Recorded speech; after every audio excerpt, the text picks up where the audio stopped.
kill your wife and then you.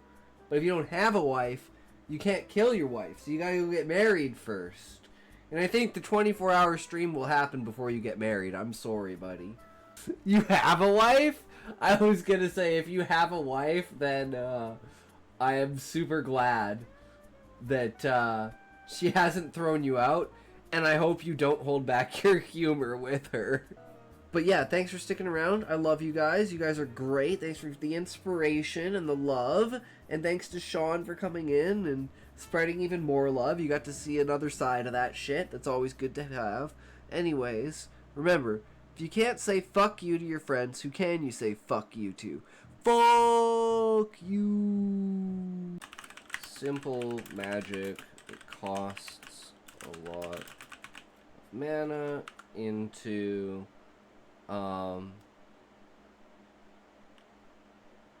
the understanding of how to manipulate the real world, scientific endeavor to perfect spellcasting. I don't know, putting like, it increases your speed. Okay, so it's lighter than it should be, right? So it's like there'll be a physical attribute of what you're making that encompasses the magic you're trying to imbue onto it. So it'll create that physical change that causes it to, you know, make you see better. Oh, it's like a helmet that focuses your vision. And it's not so much about Husai, it's about Husai's, like the contrast between Husai and the other members of the party. And the fact that he is like the mentor, overpowered kind of character in a sense. That he's experienced, whereas most of the people, like at the beginning, are like coming back into adventuring. And besides the exceptions of Walker, Hildebrandt, and Yap, most of the adventurers that they pick up along the way are like straggler characters that are like misfits. You know, they got kind of like kicked out of their areas, and that's how they wind up with the Warriors of Light. They're kind of like vagrants in a way that Husai picks up because no one else will party with them. It's like, how many people's careers did that make? It made like 4 or 5 different actors and actresses' careers. Like both Michael Cera and Jason Bateman. Thanks for staying for the gaming, you know, we had some fun. We did some editing. We found a channel that we can do some reacts for editing. So tomorrow we'll be editing the dentist story and the reacts for that. So, remember, if you can't say fuck you to your friends, who can you say fuck you to? Fuck you! Reading might give you an idea of what you want your writing to read like. Find an author, read, then edit your writing based on the voice of that author. Clarity and pacing. But it's like, giving me a list of these instead of showing me how it's done is what I want, right? I want a list of vocabulary to structure what I'm doing, not an example of how to do it, because I already know how to do it. And then it's like, oh, they finally perfected it. Like, a great example of this would be, like, the Rasen Shuriken. Where it's like Naruto is basically told that he can't use the Rasengan because it fucking... It's, like, damaging him too much. So he learns to... He solves the problem by being like, well, I'm too close to it, so I just have to throw it. And then it's, like, the flashback to, like, him training and, like, doing extra secret training and shit like that. And then it's like, he pulls out the ultimate move. It is really, really you can do it, right? But it takes training, it takes hard work. And then, like, add anxiety. Add a timer to that. And then just keep adding things on top of that and see how your concentration and your like, how far you can count falls back. And I want to show that in the characters that, like, their emotional state plays a huge role in how they cast magic. I have 2 health.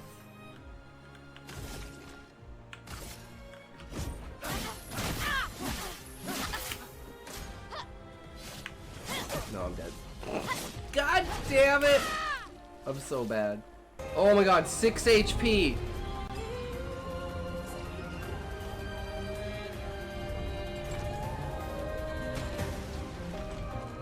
I'm dead.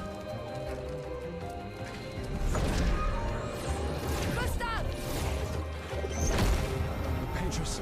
Must Or we get a cutscene kill. That was badass. He came back from the dead just to fucking do that. That was badass. You are Atlas holding up the world. It's all about you guys. Don't ever forget that. Fucking love you guys. Remember, if you can't say fuck you to your friends, who can you say fuck you to? Fuck you! Yeah, as long as you have a reason for what you're doing, Callie.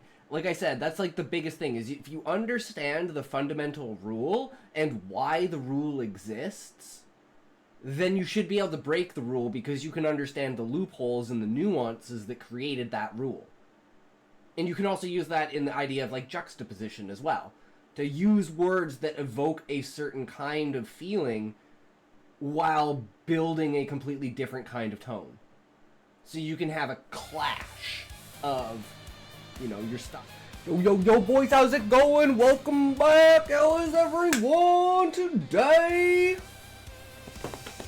So yeah, we're putting chiral clones on the back burner, and we're gonna go fucking hard with Banquet, cause we want to get this shit done. Cause I'm like, we got 8 days to fucking write it and edit it. I know it's like basically already written, but we do want to improve on it, and I have to think about how I'm going to introduce like myself into the story, right? Because the trope of the story for the contest is I woke up in my own story. And in this case, I woke up in this guy's body in my story. So I have to be referencing, oh shit, I know exactly what's gonna happen.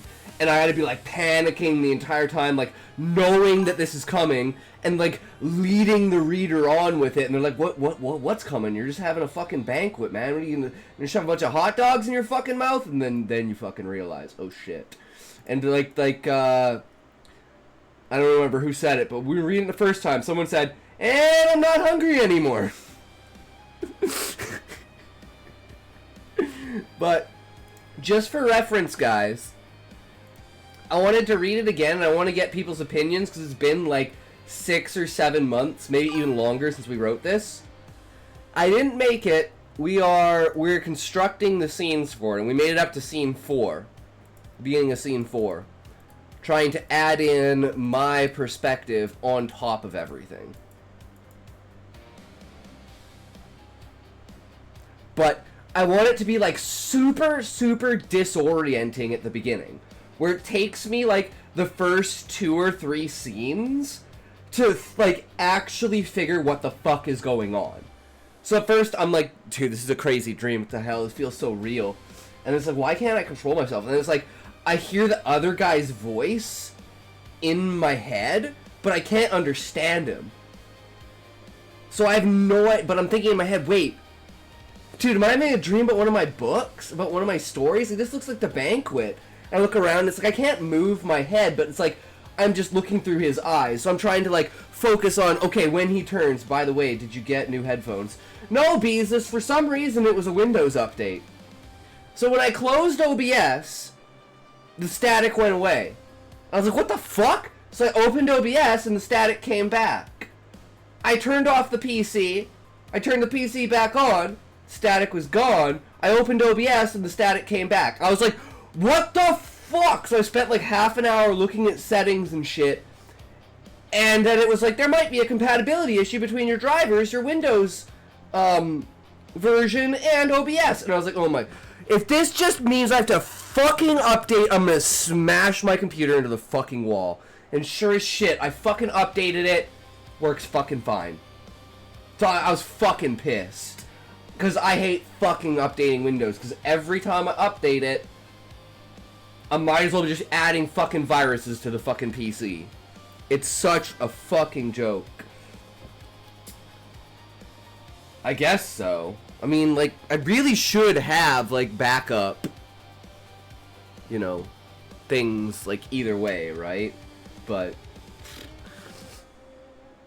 it is what it is. So, Beezus, did you get that done? Or did you work on it, at all? Because what I want to do now is for an outline 70% of the way through it. Nice! Hell yeah, buddy.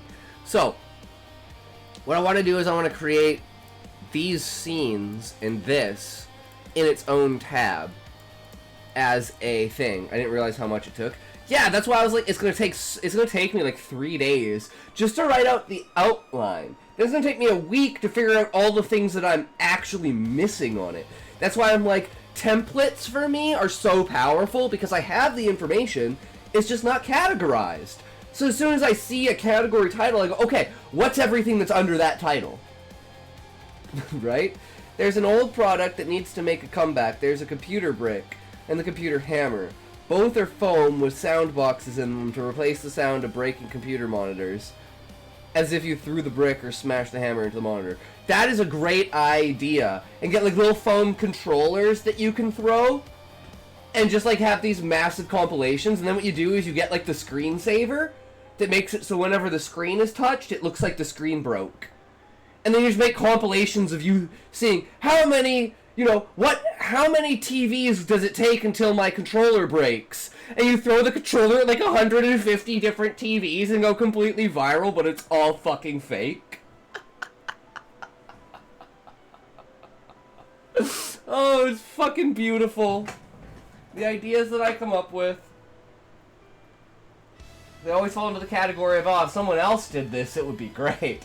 I'm not doing this, no fucking way. But hey, if somebody else did, that'd be great. I'm just spitballing ideas, guys. Take it or leave it, right? So, it was meant as a stress reliever for the when the computer just doesn't want to cooperate. I mean, it makes sense, Sean. That way you don't actually break the fucking computer, but you could, like, take your thing and be like, fuck you, you piece of shit, and get your shit out, right? So you just got an old one in the corner with a baseball bat wrapped in a tarp, and you just beat the fuck out of it whenever you lose a boss in Dark Souls.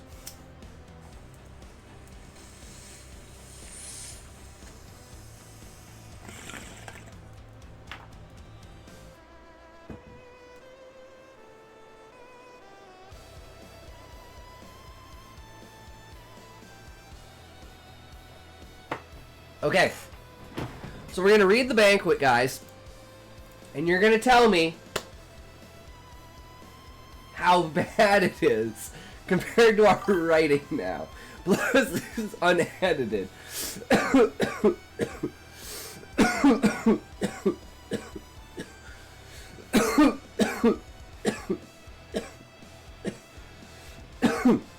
But now if you did it today, you're right. You'd make it look like the screen cracked and went dark for like 10 seconds or something. Yeah. Okay.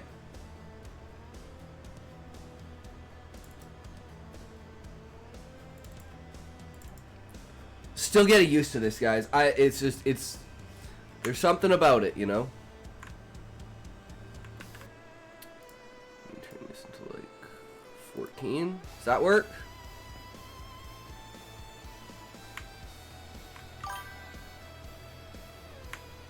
I'm going to start post-paying you for your tokes.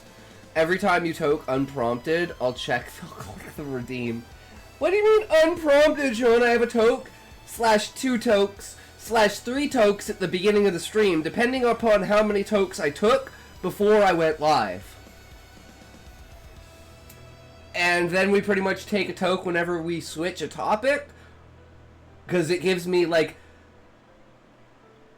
I guess since you guys don't see the back end, I use Nictrorte. Welcome, hola amigo. Yeah, but you can toke whenever, and I'll click the redeem. But the thing is, I use the toke strategically for editing, Sean. I use tokes to indicate ads. So if I'm like putting up a video and I want to skip the ad breaks between it, I just cut out all of the tokes. Super easy. Same with like transitioning between like categories. I can be like, oh, I took a toke. Okay, it's not on the designated like 3 to 5 minute, 30 to 35 minute designated timestamp for ads. So that means we're moving to a new category. So I actually use the toke strategically for, like, pinpointing points of editing and points of interest. That's the, like, psychological side of being an editor, of being like, how can I find ways to, like, pick things out, right? That's why I'll go like this. When I'm, like, laughing super hard, that's actually so I know that, like, that's a moment. So when I see, like, I'm going through the video and I see myself, like, go like that, I'm like, okay, that's a point in time where I can go back and clip something. So it's like a lot of the actions that I take are actually very purposeful towards editing and, like, establishing a where what's happening. Same with, like, when I do this. Because this is like, oh, I'm going to start saying something intriguing that's going to be very interesting. So, it's a lot of subconscious stuff, but it's like, once I picked up on that, I was like, oh, dude, I'm fucking a genius. I'm a fucking genius. Why haven't I been doing this before? And I just kind of slowly incorporated that into it. But that's my mentality behind it, basically, right? But anyways, guys, okay. So this is like the third, like probably the third or fourth main badass story that I wrote. But it's just really bad because it's almost unedited. And it's like, we've improved so much since writing. So, it's only 1,000 words. Let's just go through it. Super quick. Super easy. The glowing fires cast vast shades of darkness among the tables and pots. The clamor of servants and aides assembling the 8-man platter upon their shoulders grunted as they hoisted it in unison. The shadows danced crimson, gleaming off the ruby engraved upon the grand crown that sat on the majestic plain. The folds of gold woven through the clasped ceremonial garb that swirled around the man as he sat down. His lofty form, unabated, bobbed the clothing to and fro as if rocking. The man took a deep breath through his nose. The aromas struck him with a deep longing and a sense of purpose among his disheveled thoughts. He tried to focus, for he knew he would need all he was worth.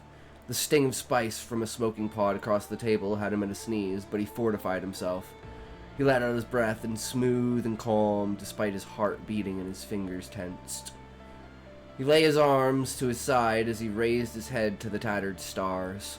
No moon this night, only the lights of the fire upon this broken flesh.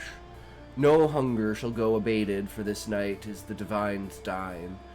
The shallow depths of such smell delivered upon him the delusion he suffered upon himself in this dire of circumstance. Wow, that's a change. In that haunted castle game, the white dragons that come out of the wall petrify on death and become stairs to climb. Oh, that's cool, Sean. The number of pots, the spices sizzling, the sauces stewing, the clamor of ladles against metal as chefs stirred their brews and prepared. They gathered like ants, all groveling for a piece. The inner machinations spoke. I shut my mind as I let my muscles go limp. The thought of it was in the back of my mind. I needed to banish such thoughts of embrace. Duty and pride among my people. I shall not bring disgrace to them. I am the holy, the self, the one. I have been born for this moment. In this, I pray, I can only do as I have trained, for this feast tonight shall not be outscaled. The voice tempered his will, for the sting was worse this time. Not in the lungs, but of the flesh. If not known better, then such a maul shall cause the mind to fall. Feathered I felt as the strikes befell, the outside a dull drone to his concentrated fervor. He moved his hands and placed them on the outside of the vat, resting his shoulders against its brim. Sound of slash and cut, slop and slosh, fresh, wet, stringy cuts, sinew torn, muscle flayed, skin salted, sizzling stench, spices converge into primal orthodoxy. I seek the light at the distance. It calls to me. I am beckoned unto it. He mused in his head, a trance of self to abolish all else. One taught through a lifetime set for a single moment in time. All that had been done was for these few moments to remain. Dark, cast into the depths, searing like ice across a rocky plain. I dare not go back now. this place, this peace. Let it be one, for I know... Oops. What did I hit? Did I hit... Okay. Let it be one, for I know this is only the beginning. Let my will survive my body. My body aloft as he felt his arms. His body aloft as he felt his arms against the lip of the vat. The flames beneath stoked. His fate set asunder. The chefs now gathered with their plates, grins and eager gestures as they tried not to disturb their dishes. One by one they set them upon the platter. The smells of foreign spice and aroma of local flowers filled his nostrils as he wheezed a breath. The crimson in the liquid filled the vat, bubbled as if it was stirred from coagulation into a thick gravy. The platter was placed upon the liquid as it danced with steam and froth from the additives. A fiery call from within his heart sung. I opened my bloodshot stung eyes, and my flesh burned. The feeling of my body was not as strong as my mind. I would endure.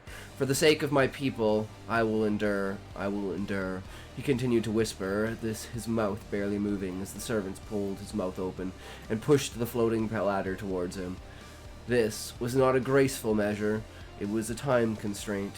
The sound of snapping, gurgling, followed by a huff and a cough. The sounds bellowed as if from a stuffed pig. The pain was measured. I was in control. I was the one. I was born for this. He swallowed the thick lump of meat as he snorted in a breath, sucking in spew from the meat being shoved down his throat. This was the easy part. I am soon. It is soon. His eyes began to roll into the back of his head as his arms gave way and he slumped into the blood bath of boiling flesh. Spice, grain, vegetable, and now it was complete. The recycled woven flesh was ground and minced. It soaked into the flesh, peeling it from the muscles, splitting the bone, and exposed the ordered extremities of his innards, splayed out the softened meat, spurring from its rest inside this twisted, tortured mass. The servants at the head, who now held the crown of crimson, removed their scythes, each one grabbing an arm of the king, severing them at the elbow, stripping the meat from the bones, flaying it like an open banana. They looked towards the king's son, standing in front of the throne of his father. "He was worthy! Pray as I be worthy when time be," he said with a stern face, not a feeling upon it. He placed the crown upon his head and sat in his throne. He took a flayed arms of its ancestor and devoured the thick swollen finger fat from all of the fingers. Let death hold fast those who cannot hold at bay that which they strive to hold from the world. Let no man call this reign unfounded. Long live the Kukulchiku. Begin the feast.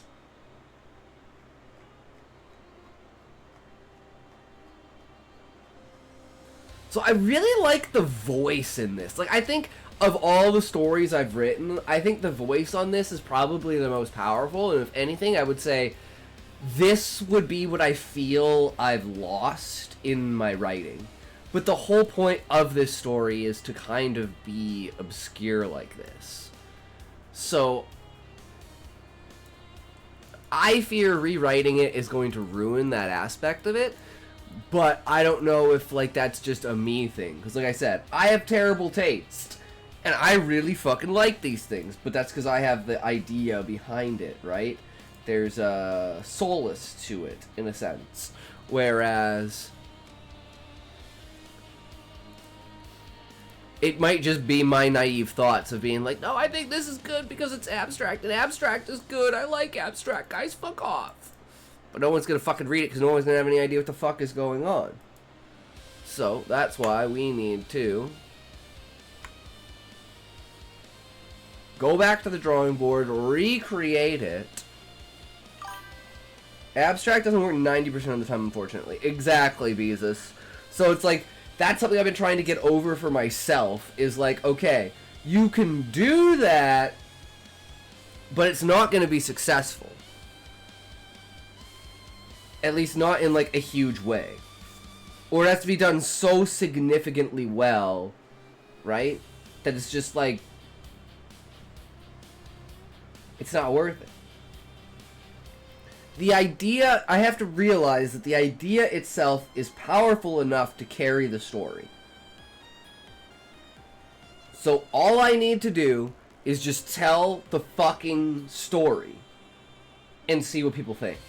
And that's specifically why I thought it would be the perfect story to do, because it's the one I consider is like my favorite story. So we're gonna see how the premise holds up in an actual contest. And if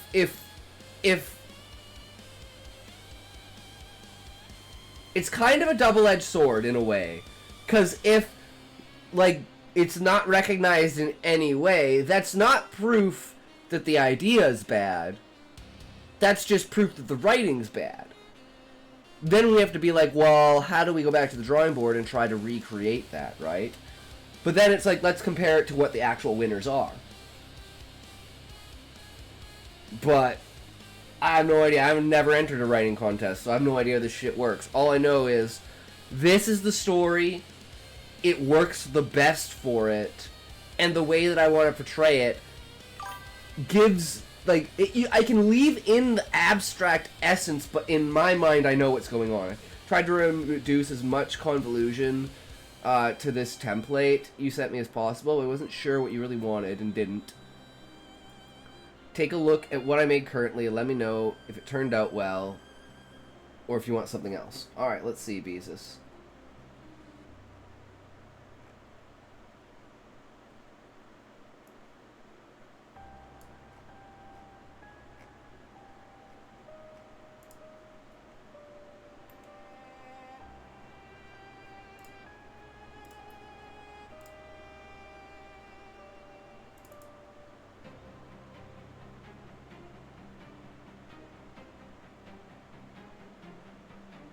Wait, what?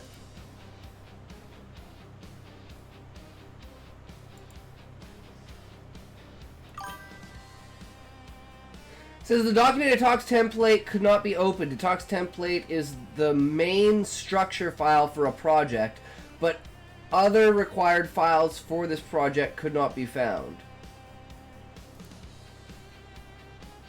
Because the other one you sent me is this, the world building, and it's like M-plate, but this one's just Skuravan. So this was the one that worked last time. I just had to use it with choose an app.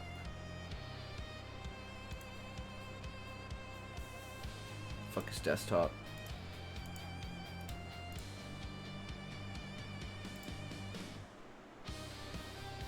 Oh, maybe it didn't work. I swear I opened it last time though.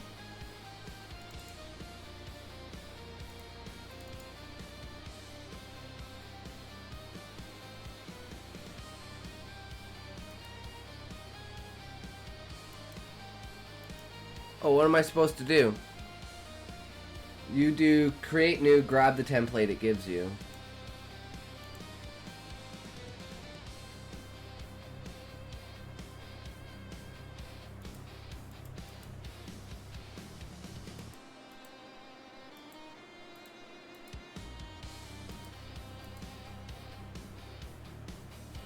I'm confused.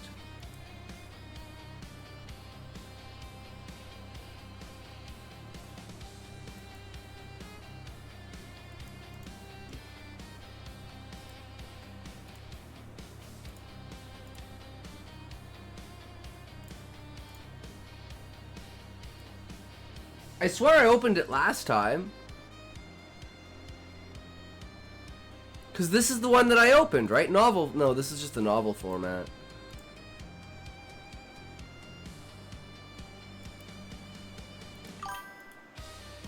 Alright, so go to import.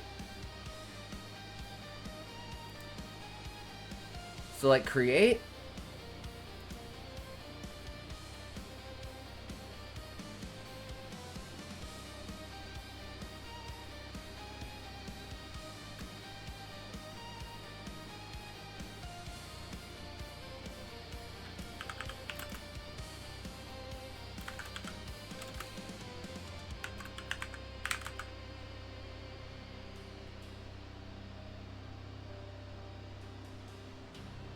Where it says options when you're creating new. Oh, import template.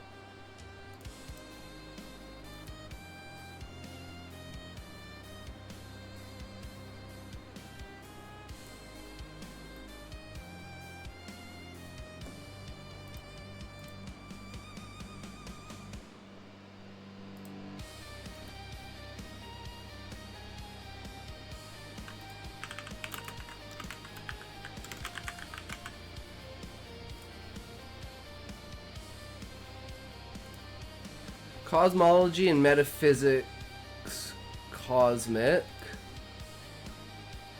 And this has structure of the universe, deities and mythical forces, magic system, creation myths. Oh, I like that. Geographies, environments, and continent, major land masses, continents 1 and 2, living continents 3 and 4, species and races, humanoids, beastmen, insectoids, octopi, non-sentient creatures, monstrous creatures, hybrid beings, legendary creatures. Ooh.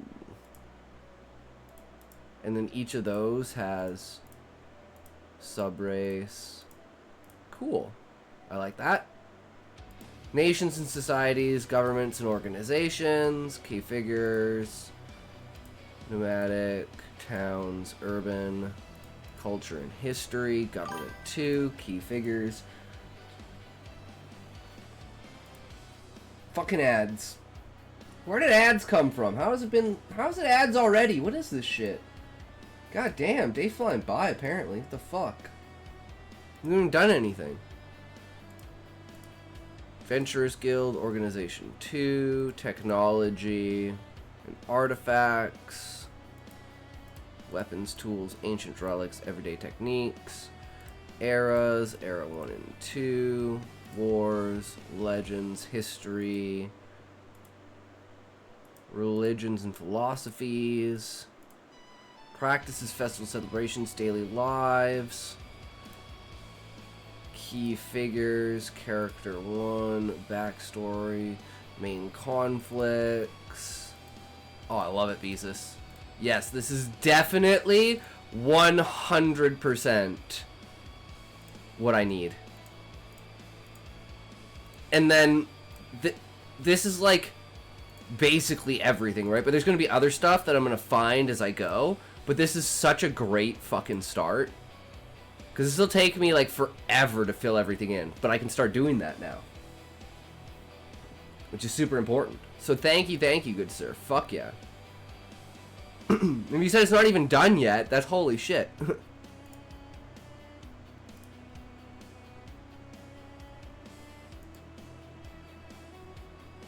Well, what I want to do, eventually,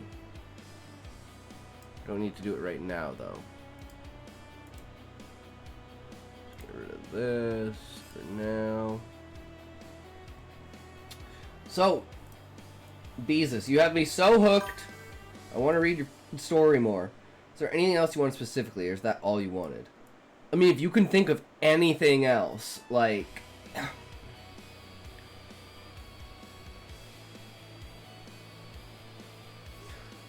materials. You know, metals. Ores. Like forging techniques, resources, exactly. Like, and like for food and stuff like that too. Like plants for like what kind of spices. The hardest part about this is everything is going to be dueled. We're going to have the original, if there is an original Final Fantasy base, and then we're going to have an alternate name for it. And we're going to have the Final Fantasy, like, exact description of it. And then we're going to have a modified alternate description of it to make it our own. So that's probably going to be, like, the hardest part of it, is making sure that I'm staying away from plagiarism in the exact copies of things, right? But then again, it's like, oh, what is this? Well, it's based off a bird. What kind of bird? Oh, a stork. Okay, well, then we just take a stork and we do this to it, and it's like, boom. You can't copyright a fucking stork, right? It's like the same thing with, like, the names of the cities, right? You can't copyright Garuda. You can't copyright Shiva. These are religious deities in history, right? It's like you can't copyright that shit. Same as like Ifrit, right? Ifrit's just a djinn. It's like all of the names usually have some sort of origin in real life, like Jormungand, Fafnir, Nidhogg, Tiamat. They're all like Viking mythology, right? So it's like what I love the most about Final Fantasy is the fact that it takes almost every single culture and every single religion and kind of just throws random things in because they're just really cool ideas. And I mean, that's the best way to create like a fiction like that, right? Is to have all these really cool ideas based in reality and then do your own modified version of them to create and temper them to what you essentially want.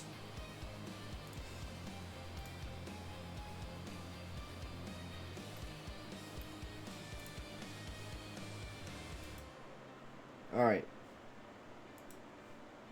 We are in Act 9. The Prince of Peace.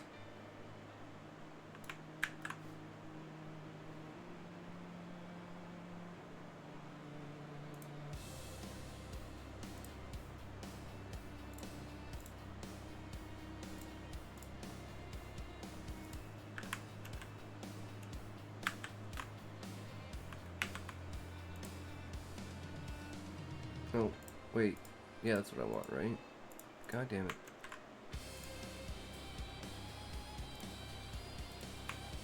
Whoops. That was not what I wanted to do. Shit.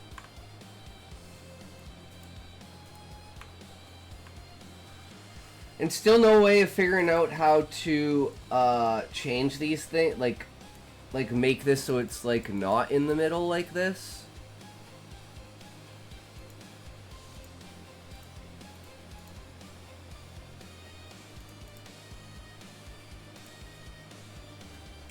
I have no idea. That's the only thing I don't really like about this. Honestly, I have no idea how that even happened. Mine was default the whole screen.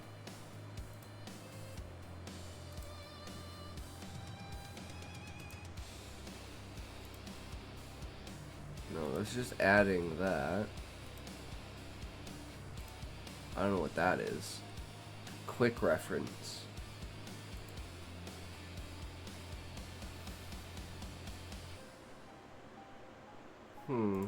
Format?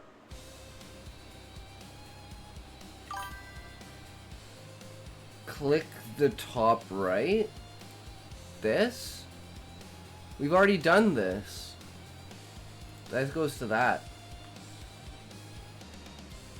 Little book thing right above the scroll bar. This? That just splits it into two.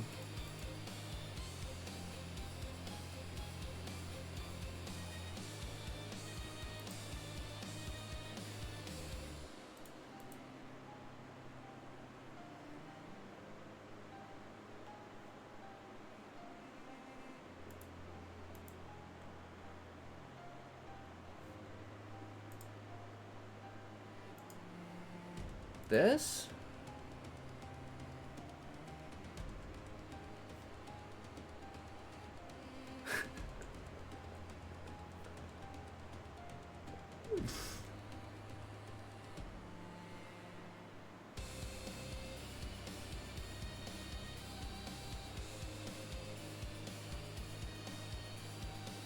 In that one, but click the box right next to the up and down arrows.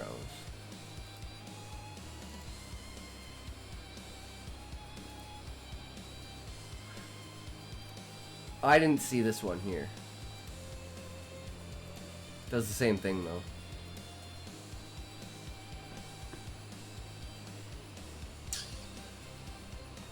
I could ask Grok.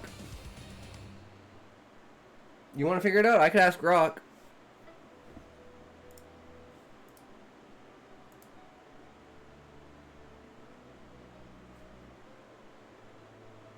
Up to you though, Beezus. Alright, gotta grind some, take a tote first, though. We gotta get high up in here, boys. Get nice and high. Wanna get a little high? Wanna get a little high? Don't forget to bring a towel.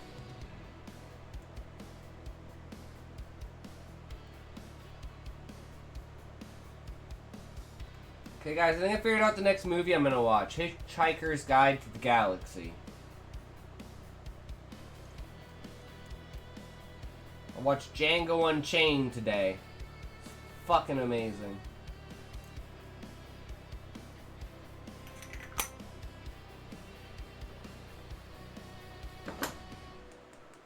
I need to get better at dialogue.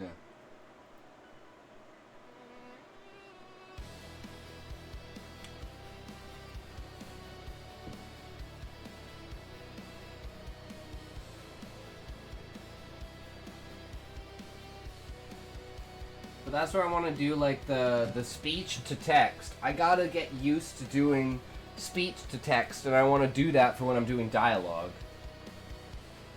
Like the final form of the dialogue. I want to type out what needs to basically be said to like carry the scene, and then from there it's like, okay, well, what would someone say in this situation, and then just do the speech to text to write it out, so it has a certain flow to it, right?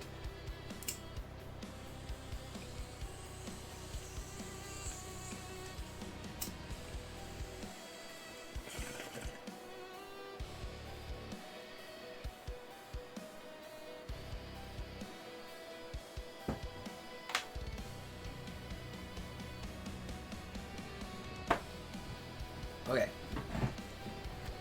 Here we go. Oh, yes, I am a woman!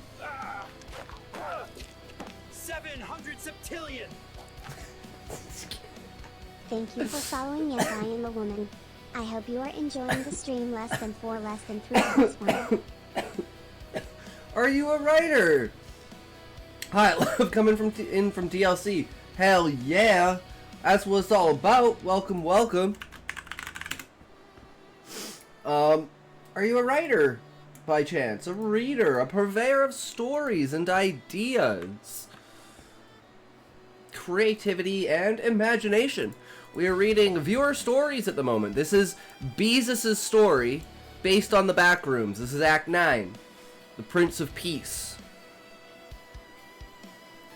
I write poems, and I do write and read a lot. Ooh, poems. Ooh. We love poetry in here. Anything creative. I'm not necessarily the best with it, but we do have a couple of people that do some pretty good poetry. That's for sure.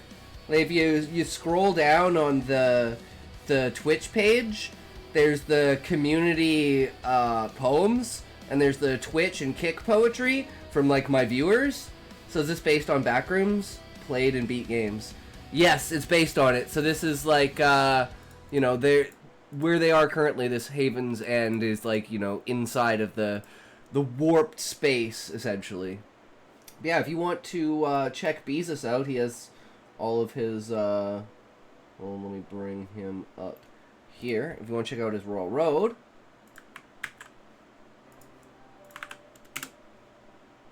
As well as if you want to, feel free to join the Discord. We have...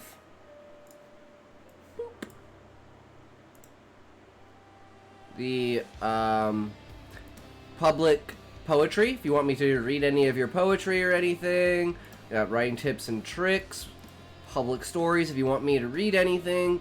And then we got the self-promotion writing section, where if there's anything that you've posted online, on Amazon, Kindle, or anything like that, Scribble Hub, Royal Road, feel free to promote it in there. Or if you want to check out anyone else's work, feel free. Yeah. We always try to promote and encourage other people in the community to, you know, engage with the amateurish lower-end writing, because, you know, sometimes you can find that diamond in the rough, right? And then just sometimes the ideas that are on it are just what make it, right? Like for instance, for this story, like, the intrigue behind it is mainly being based on the Backrooms. People are like, ooh, okay, well, where is this gonna go, right? Because you can do a lot with that, right? It's the same thing with like SCPs and stuff. Sometime in May 1995. Clang, clang, clang. The sharp sound of metal banging on metal jolts Alex awake. His heart is racing, pushing him through the heavy fog of a poor night's sleep. Alex rubs his eyes, looking over the campfire where Grant's silhouette looms. Grant slowly wanders around the camp, banging a rusty wrench against the battered surface of a pan. Found it, finally. Okay, Beezus, what do I have to do? Let's figure this out. It'll be so much easier to read if it's like fully across the screen. I don't have to zoom in so much. Right? Because I feel like this is just a bunch of wasted space.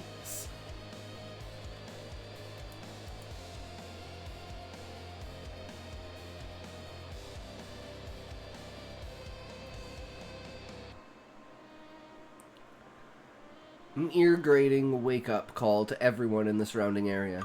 Alex glances over to see John sitting up, wearing a heavy scowl. Grant, it's the day of reckoning. Clang. File options appearance main. Okay, file options appearance main editor options tab and default. Center the editor when using fixed width.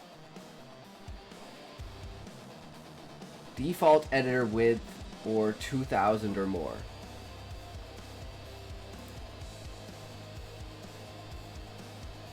Fixed width.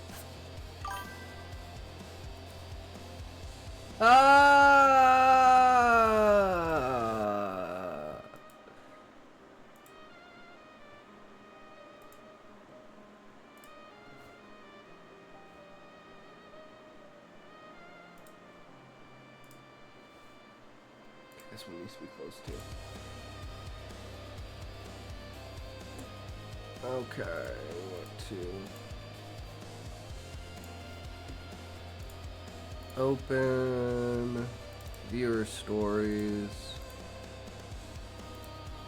Boom, there we go. And we can do it like this. That's so much better. Thank you so much, Beezus. You are a lifesaver. Fuck yeah. And that's like easy for you guys to read too, right? Because remember, guys, we're supposed to be improving, and if you don't tell me that you find something either annoying or non-constructive, like I didn't know you guys hated Notepad that fucking bad. Otherwise, I would have like not used it. But I just couldn't find a dark mode that worked on Google fucking Chrome. On fucking Google Docs. Which is so insanely stupid to me. Grant, I'll give you all 5 minutes to make your way over to the crisis briefing. And if I see even a single one of you late, I'll be using your heads for the next morning's wake-up call.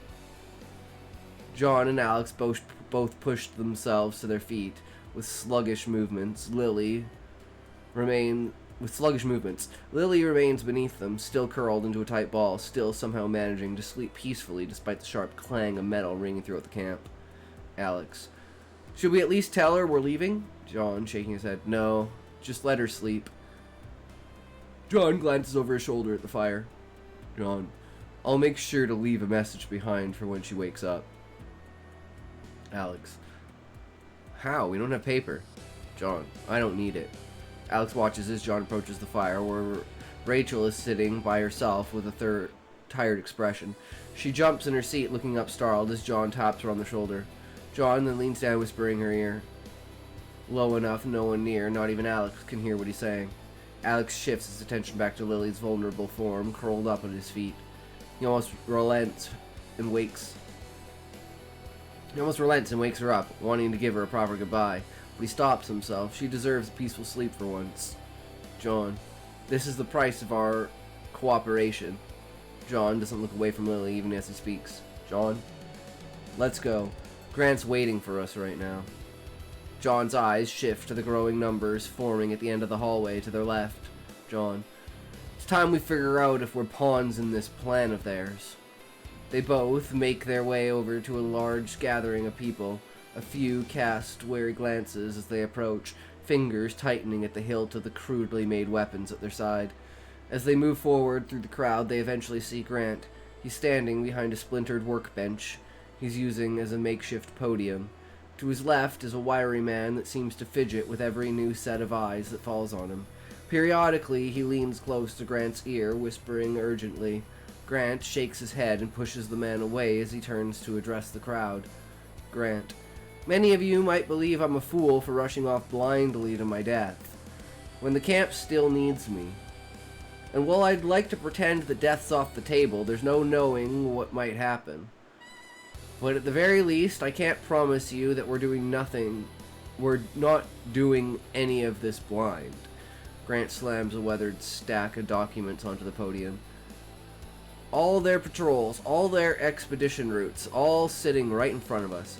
Took a while to comb through it all, but it seems like we've finally managed to find where all the loose ends tie in. And it all seems to point to one man. Grant pauses, letting the tension in the air settle down.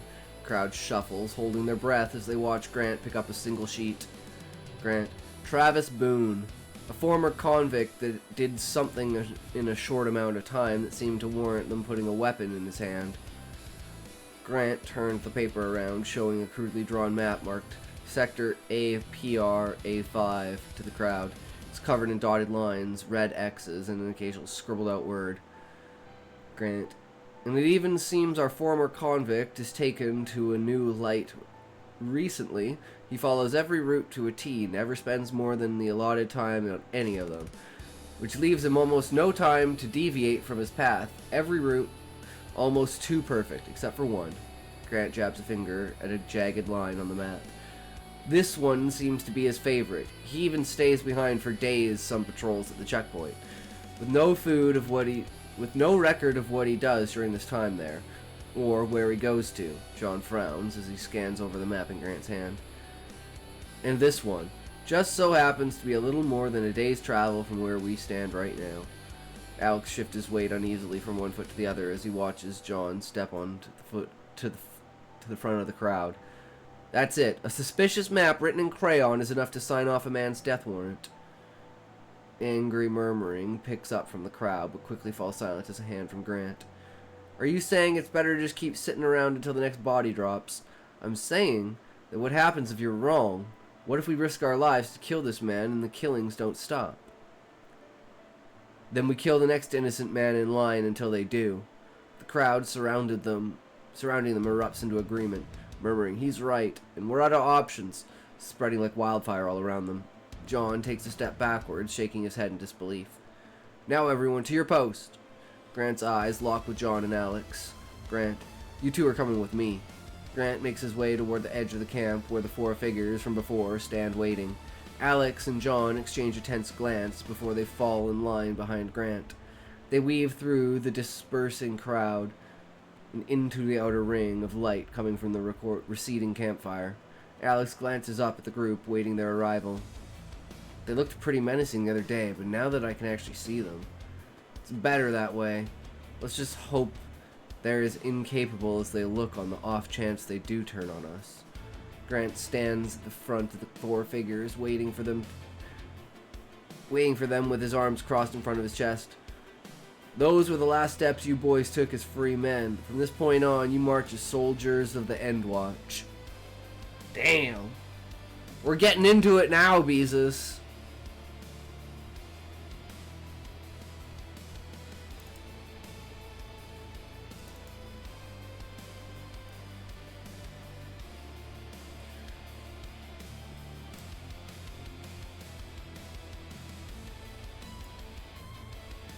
But alright, guys. Unless anyone else has anything they want me to read, that beginning is by far the worst section of my story. I'm just glad we're past it. I mean, there's gotta be a worst part, right?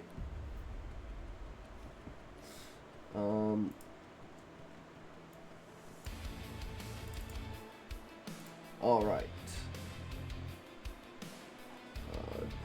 We read this one, right?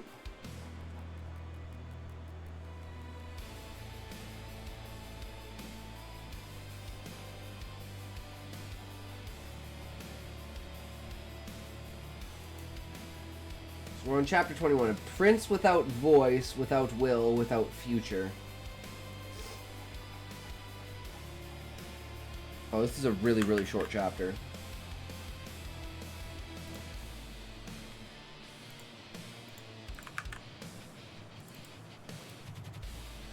Oops.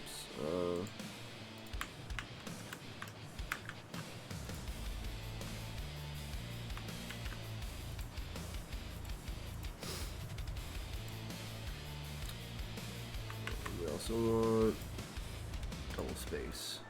Just make everything's easier. Okay. So this is chapter 21 of The Frost and the Flame. Here, I'll send you guys the main link for this guy if you want it.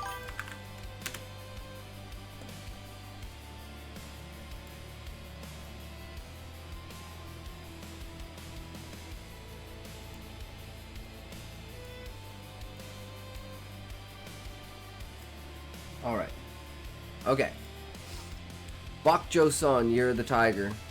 19th winter. I do not know if my soul will reincarnate once the ice consumes me, or if the great spirits will feast upon it. I only know that I wish to find him in every life I'm allowed to live. Reflections of King Yi Huan. The windows of the secondary royal residence assigned to the lower-ranking consorts were fogged over entirely with frost, and yet inside, a brazier burned with perfumed charcoal, tended silently by maids with downcast eyes and expressions steeped in pity. Yiseok stood with his hands behind his back, gazing out at the frozen garden. There was a sorrowful beauty in the ice-covered branches, the ever-clouded sky, and the air itself, a stillness he could not feel within. Still thinking about your older brother? Voice of his mother, consort Hyun cut through the silence, sweet in tone, yet sharp as a well-forged blade. She wore soft green silk, but her gaze was as cutting as polished steel. No, mother, the prince did not turn. I'm thinking about the people of the south. He chuckled gently. How darling you are, Swakhan. Always so compassionate. We should learn to look past the falling snow. The throne could be within our reach, and all it takes is for you to raise your hand and your voice. Yiseok turned slowly, his expression serene, almost resigned. Why have you summoned me? Consort rose from her cushion and approached him. Her perfume was cloying, suffocating. I've received news from the south. The glacial mists are advancing. Villages are falling one by one beneath the ice. And this is no longer just rumor. She looked him in the eye. Do you know what I did? I activated our networks in the region. I sent aid in your name. Healers, supplies, promises. The people are beginning to see you as a beacon of hope. Yiseok's brow furrowed. You shouldn't have done that without my permission, mother. Lying like that could bring worse consequences. Permission? She repeated, bitter amusement in her voice. Since when does a son give orders to his mother? He averted his gaze, a knot forming in his throat. He'd learned early that there was no point in arguing with her. Her sweetness was but a veneer for something far more dangerous, ambition. She was meek only in the presence of other consorts because that's what she wanted them to see, a delicate, obedient flower. But beneath, what do you want me to do now? You will accompany the emissaries from the south when they return. You'll present yourself as a prince concerned for his people. Visit the frozen provinces. Drink tea with magistrates and broom court nobles. Let the people love you. Let them forget Yi Huan. Yiseok clenched his teeth. You're manipulating the suffering of others. Consort Hyun moved closer. Her fingers touched her son's cheek with cruel tenderness. Don't be naive. The throne isn't for those who remain silent. It's for those who rise through the shadows and ice. Your brother is cursed, and the people know it. The south is dying, and the north will fall next. You must become the spring they're all praying for. Their only hope before the court freezes to death. He didn't respond. He simply lowered his eyes. Then she stepped back and added sharply, I won't ask again. If you refuse, I'll make sure the people know it was your choice to abandon them because you stand with the king of winter. Yiseok closed his eyes in grief. What else could he do in this court? He was barely a forgotten son of the late king. No one even noticed him. I'll go, he said. She smiled, satisfied. Wise decision, my son. This nation needs a warm king, and even if you don't want the crown, I will make sure it's yours. Trust me. When she left, only the cloying echo of her scent and ambition remained. Yisuk wandered the frost-covered corridor connecting the inner residence to the eastern garden. It was still early. No servants had yet emerged to sweep the snow. The silence of the palace weighed as heavily as the frozen ground beneath his feet. The throne was not what he longed for. His heart trembled for other reasons. As a child, he'd always wondered what lay beyond the eastern sea. His tutor, an old sailor from the icy ports, had told him tales of distant islands, lands without snow, skies gilded with sun where winter was barely a whisper. Yisuk had grown up dreaming of escaping to one of those ships, far from the ice court, far from the burden of his blood. But he had never been allowed, not once. Consort Hyun, his mother, would never have permitted it. She was a woman forged of tempered ambition, woven with a cunning only women forgotten by the palace could cultivate. In her youth... Oh, shit.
Okay.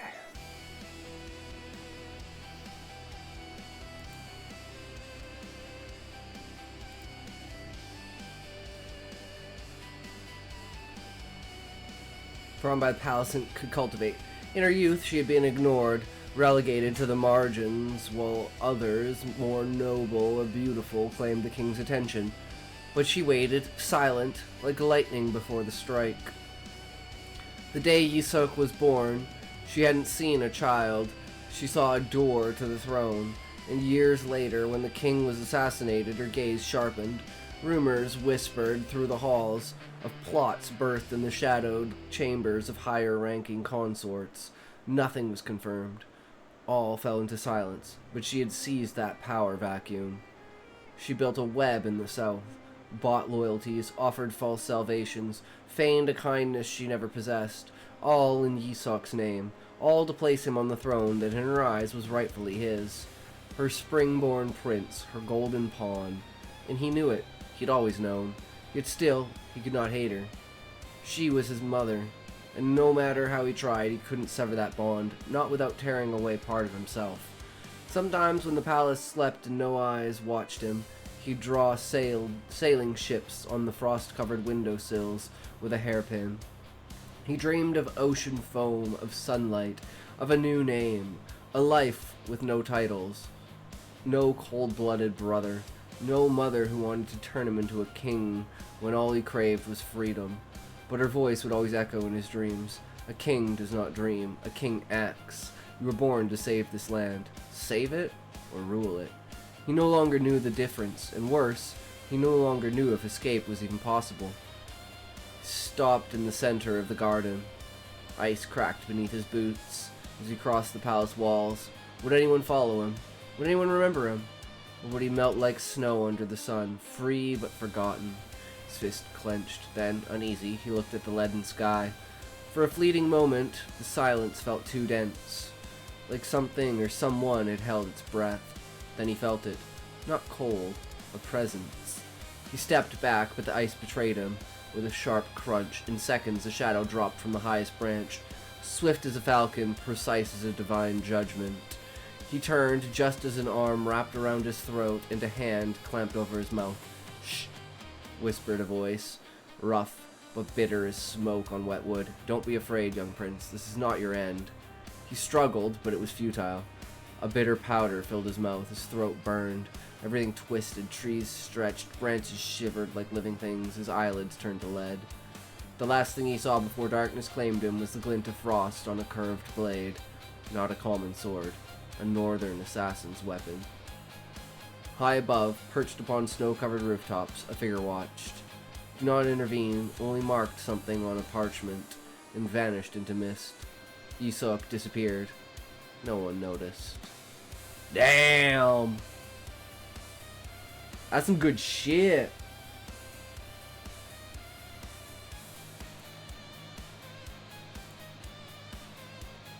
Okay, so we don't need that one. Which one do we want right now?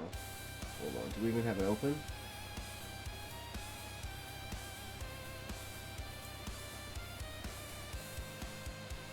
Apparently not.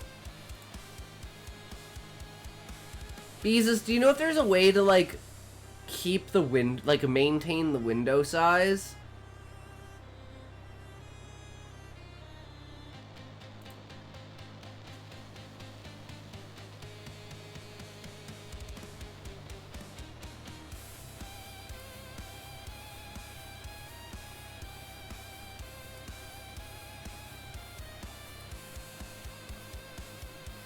I don't know.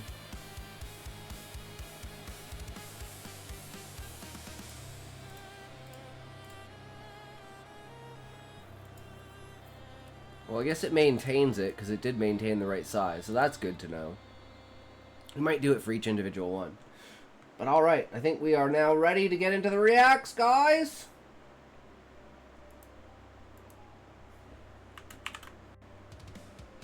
Okay, that's that.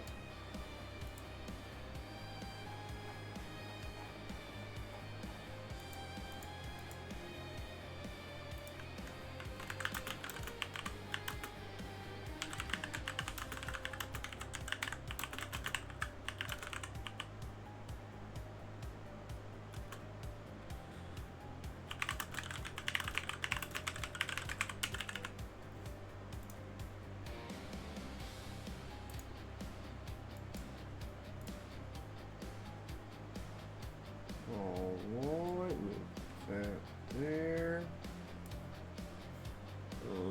So what we need with this now is we need...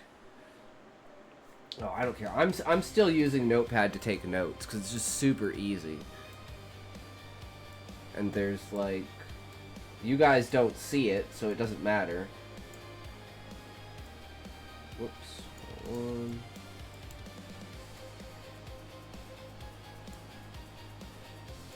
Just more convenient for me. Okay.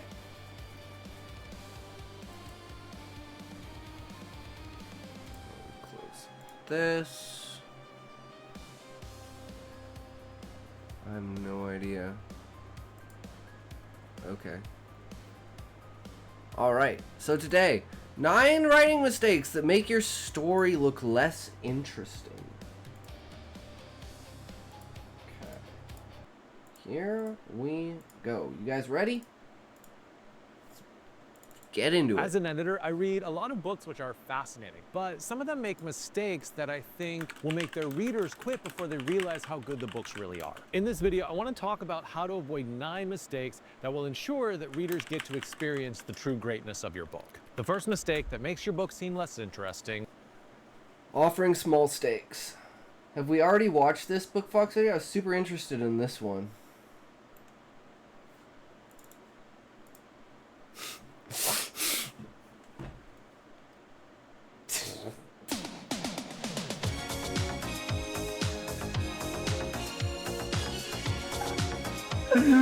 Fuck you, Pizza.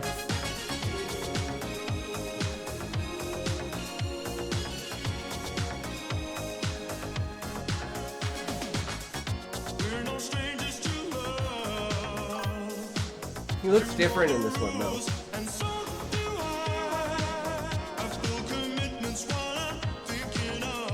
Because one of them is him performing live when he's older, and then there's the music video. So there's like tons of different clips of this actual same song.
I did not expect to listen to this whole song.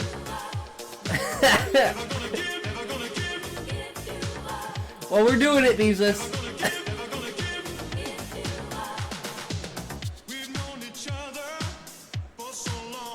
It's a great song.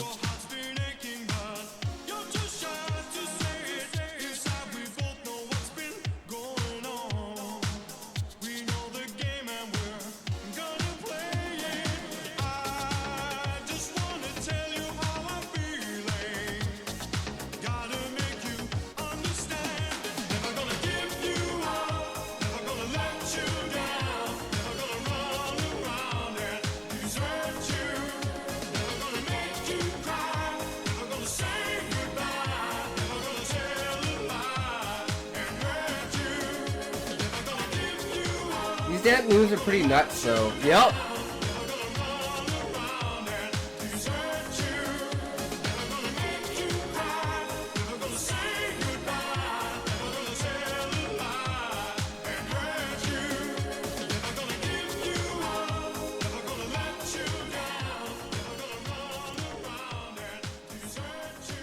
Woo! Alright. Offering small stakes. Okay, well, our stakes are whatever the consequence of murder is. I think those are pretty high stakes. Like, right off the bat, right? Is offering small stakes. When you have small stakes in your story, the reader just doesn't care enough to want to continue reading. And I think a lot of writers get trapped by just offering personal stakes for the character. Let's say there's this guy and they're trying to get a promotion. Okay, those are decent stakes, but they're not high stakes. And what you should do is try to take those personal stakes and expand them out so it affects other people as well. For instance, yeah, exactly, because Husai leaving the tree means there's gonna be a, because like this is the biggest problem with, like, the political structure of the tree and Husai leaving. The new viceroy just got inaugurated and he caused a massive riot. Now there's massive, even more tension between the people of the tree and the Adventurers Guild. So it's like, this is the time when Husai needs to be around the most. And him and the Viceroy, who just stepped down, just kind of fuck off outside of the tree. Like, well, we got other shit that we gotta deal with, man. And they're gonna use the guise of, okay, well, if you guys are gonna do that here, we need to go and we need to take an entire recap of the situation that's going on outside. So they kind of are manipulating the situation into making people believe that leaving the tree is the best idea to do. But in, like, reality, the best idea would be to try to find a middle ground between the fanatics that are for and against the Beastmen, and see, maybe Beastmen can't come inside of the tree, but they can be adventurers. And find a middle ground there or something. But Husai's like, no, fuck that, I'm out, peace, guys! They're like, you mean you're leaving? And he's like, yeah, we got things we gotta do, bye. What if that promotion determines whether he can pay for his wife's medical bills?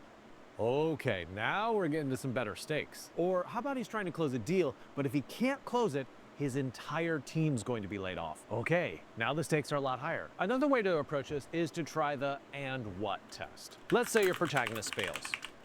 Okay, then what? What happened? Husai fails, so somebody finds out that he's the one who somehow is stopping people from coming out of the 100 Years quest.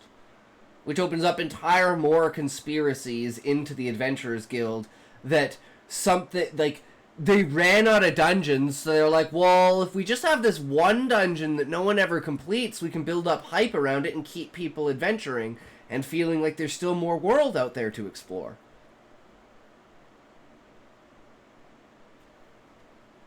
So there's, plus the fact of whatever happens when you commit murder, which is, yeah, you get murdered. So, there's the death stakes. And then there's Zaid, and the Varius, and then everyone who's leading each of the cities, who are each of his, like, old party members. Which is like,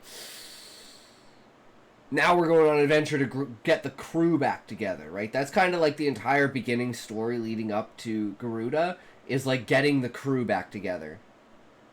Talking to everyone and being like, yo guys, we got these plans and stuff. And then everyone kind of meets up at Garuda once Husai calls them out. Because he's already set it up like, hey man, we got to figure out what we're going to do and where we're going to do it. But I'll be heading out to you guys, so, you know. And he's like, oh shit, well, you know, if you can all head to Garuda, we got airships from Sid heading away from the tree. We're pulling every adventurer we can. We're getting over there as quick as possible. Let's fucking go. We need to do this, like, and they're doing this as, like, in their minds, a show of force. They're like, there's no way, even if we didn't even do this, there's no way the Beastmen would be able to do it. But we're gonna create such a fucking massive army that when the Beastmen see it, they're gonna be like, yeah, this was a fucking terrible idea. Let's just go back. There's no way we're gonna do this. So it's more of an intimidation tactic than anything. But that shows even with everything combined, everything that they have, they get fucking slaughtered. Which shows the stakes of, like, what they thought was gonna happen. And that's what raises the stakes from, like, the personal level of Husai to now a threatening level of, oh shit, well, this Beastman War that everyone's been talking about, that we've been, like, leading up to in, like, the first 3 chapters, is finally fucking actually happening, and it's something that's real, scary, and an actual threat to the tree. And then all the adventurers getting kicked out of the tree is like, oh, well, shit, fuck, what do we do now? We don't even have a place to fortify. And in the people's mind, it's like, we'll send the adventurers out first. And if the adventurers can't beat them, then we'll have the monarch and the viceroy do it. But it's very much a push for against Beastmen. For the fanatics that hate Beastmen. If the chain of consequences stops after one and then that's probably a sign that you have pretty low stakes. For instance, a student failing at a test, that's pretty low stakes. So let's try the and then technique. A student fails a test and then they can't get into college. And then they get stuck in a cycle of poverty. And then they can't help their parents out to pay for the rent, or their siblings no longer look up to them. Now you have all this baggage writing on the test, and the stakes are suddenly meaningful. I would like to offer one exception, is that if you're writing in a cozy genre, like a cozy mystery or something, the goal is to have low stakes. So don't try to raise stakes in that situation. The second thing that can make your book look less interesting is starting in the wrong place. A lot of stories that I see simply begin too early. Maybe they're working on world building, or they're trying to set stuff up, or they're going into character backstory. But the trouble is that you lose 50% of your readers before they can even realize like how good your book is. So here's an exercise to go to so you can solve this problem. And it's just coming up with a one-sentence verbal pitch. For instance, a lone astronaut wakes up on a spaceship with no memory of how he got here, and he alone is responsible for trying to save humanity from an extinction level event. Some of you might recognize ours would be a lone human in a world of other species tries to find the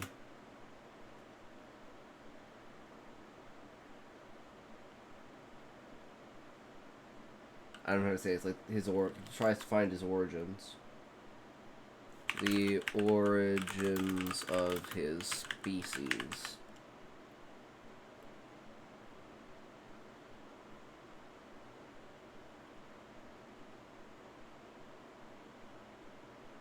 I'm just thinking, can I add in, he's the savior of the world?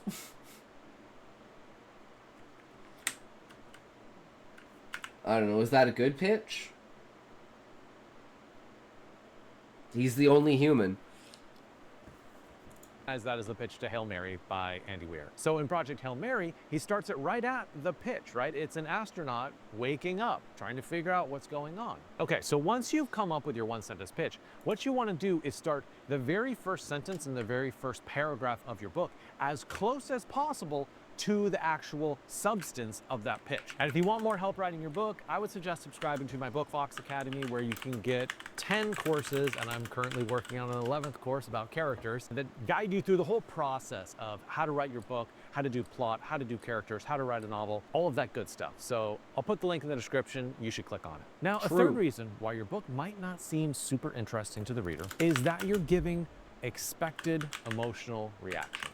So let's say someone close to your character dies. How do they respond? If you have them respond like crying and they're sad, well, I mean, that's a pretty normal reaction. I think 99.9% of people would react in that way. But you're not really doing any characterization. We don't know anything about this character because they responded in that way. What are some more interesting reactions they could have that are a bit more psychologically complex? For instance, one, what if they seem completely unaffected? They just sort of go stony and cold and don't react in any way. Oh, well, we can see like that's the way that they process trauma. What if when someone dies, like they make a deeply inappropriate joke? Okay, well, they're trying to use humor to deal with the stress of having someone they love die. That tells us who they are as a person. Or what if when someone dies, your character starts some harmful behavior, like scratching themselves as they sleep? And remember, you can also do the opposite. If something truly happy happens, have your character have an extremely dark or depressed reaction to it. Overall, coming up with unexpected emotional reactions will make sure your book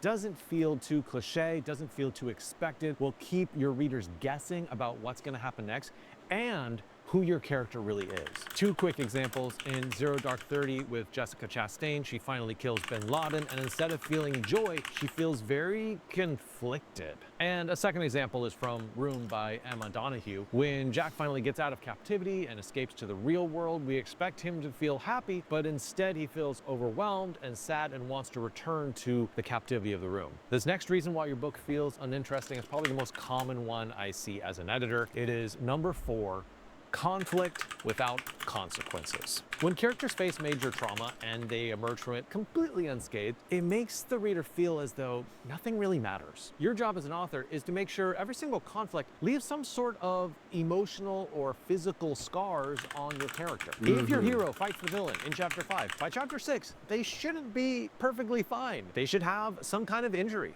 that affects them in later scenes. They should have maybe relationships that are warped or changed because of that interaction, or psychological changes, like maybe they doubt whether they could actually win against this antagonist. The fifth mistake that makes your book seem uninteresting is ignoring narrative binoculars. So narrative binoculars is just where you sort of scan the horizon of the story and let the reader know, like, what's coming up next. Now, a lot of authors don't want to do this because they want to keep it a mystery so that when the reader finally gets there, it's like, oh, surprise! But rather than releasing the reader's desire to read onward, telling them what's coming up actually whets their appetite and makes them more excited to see where the story is going to go. And remember, it's still using the technique of mystery because you're not telling the reader everything about what's going to happen in the future. You're just teasing them with little tidbits that make them There's want gonna to be a see the Beastman details War. of what's going to happen. Now, this can be as simple as having the ending be in the beginning, like at the beginning of Fight Club with him with all the dynamite beneath the buildings and him with the gun in his mouth. Or it could be starting your story with an older character looking back, like, this is what I wished I would have done to save my marriage. So we already know the marriage is going to go south, but we don't know how it happens. Or beginning your book with something like, That's why I think the idea of how we changed it so that it just shows Husai seeing the very end where Torg dies, and him just like it's like, okay, well, I didn't do that. At least I'm pretty sure I didn't do that. That wasn't me, but that looks like me. Uh-oh. We got some problems here, man. And he's like, should I destroy it? Like, is this blackmail? Is this a threat? Is this a warning? Is this a sign? You know, he doesn't know if this is a good thing or a bad thing. He doesn't know who put it here.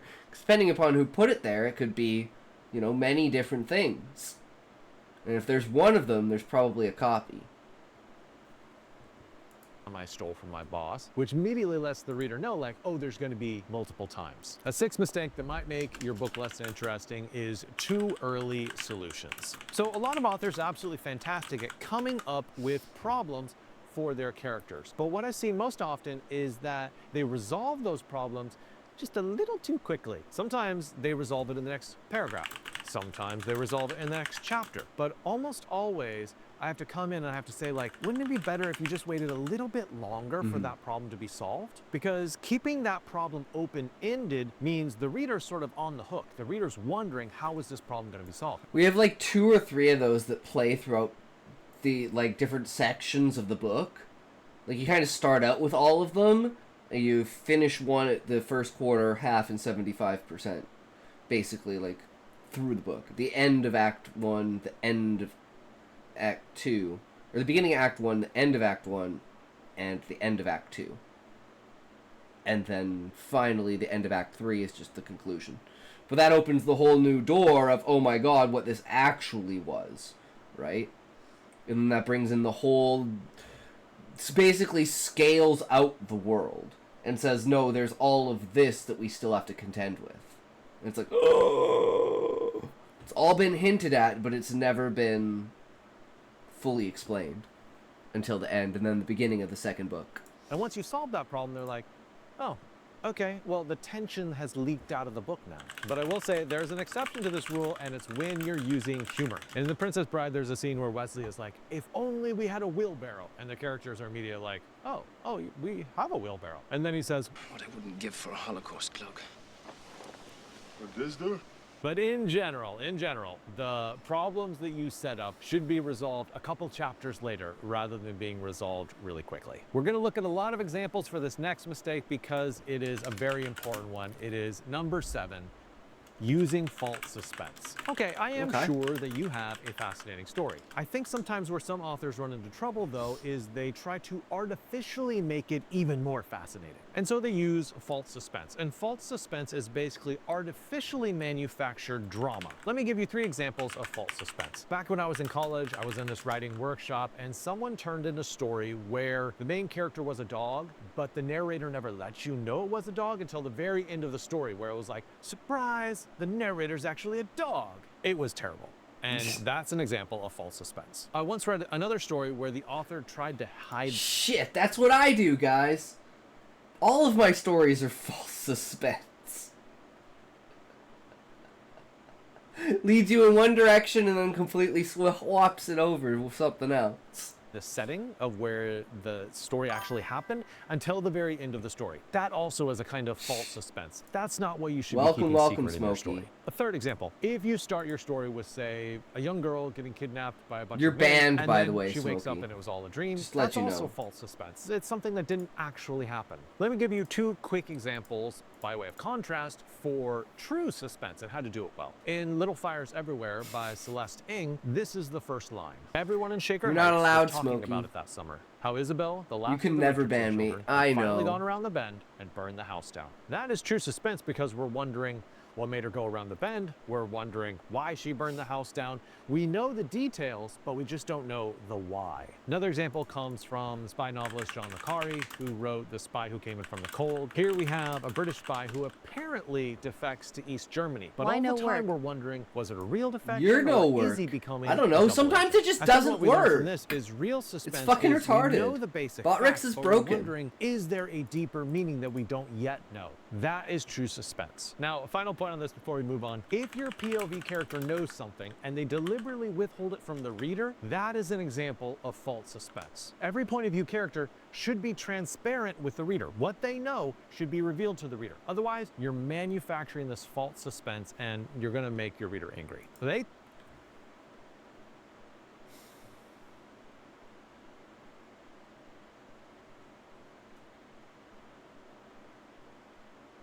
So, guys, are my stories false suspense? Am I truly just bad? Fuck. I'm like a worse version. Ads.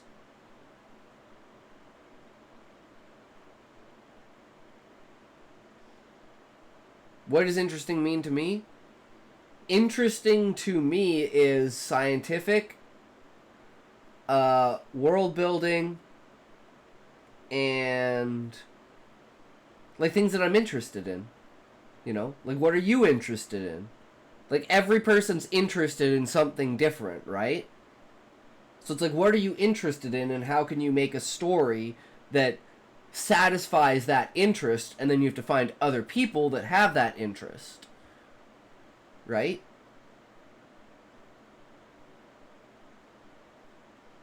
My problem is that I guess I do this false suspense thing where I present it to be one thing even though it's not. Maximum suffering for personal strength and growth.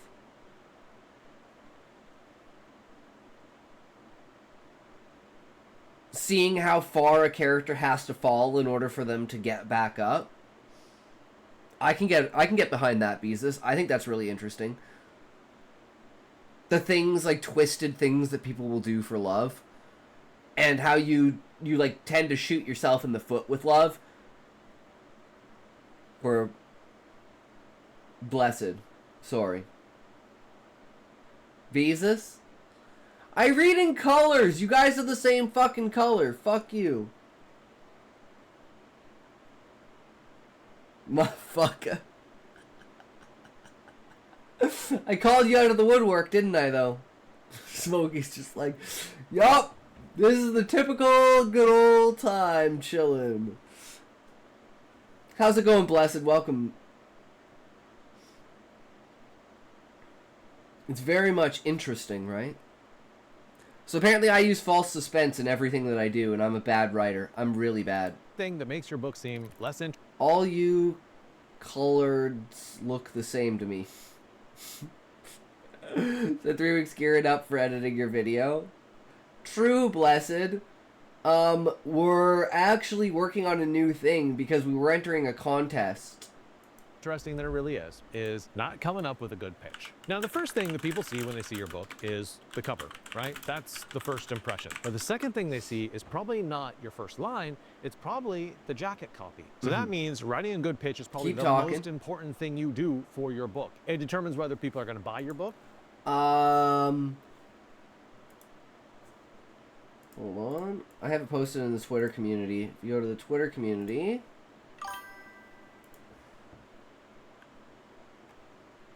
here, there is a contest on Wattpad. If you want to check it out. It's pretty dope. They got 6 different tropes you can choose from, and I chose wake up in your own story, and we're going to rewrite the banquet with me inside of it. Yeah, they're doing a contest called What the What App, and it's supposed to be like crazy, fucked up things that would make the reader say, what the fuck, basically. And this is like self-eating, like self-cannibalism, ritualistic succession in like a Native American tribe, essentially.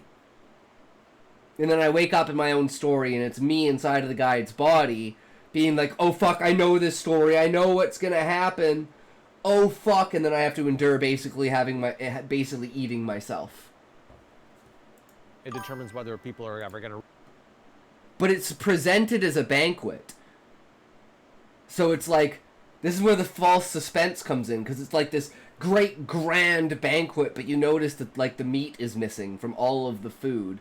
And it's like the entire part of it is supposed to be like disorienting, like it's a dream, like you're waking up but you're not quite there, and then by the time you realize what's going on, your flesh is being flayed apart, cut off, and fucking fed to you.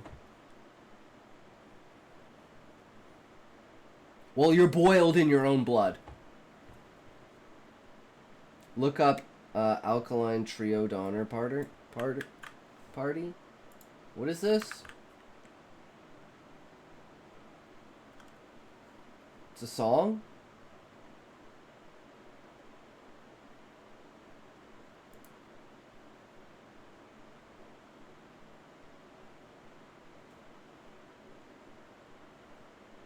How do you function normally? That is messed up. Song, yes.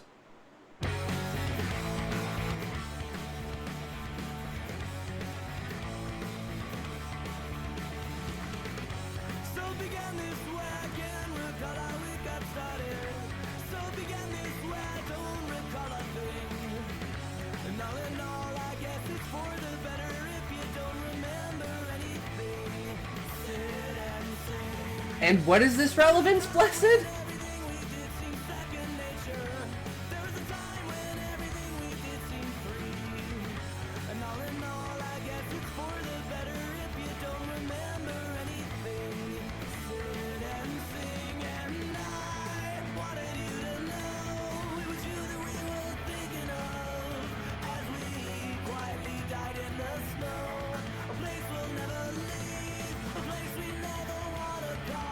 I don't understand what the reference of the song is.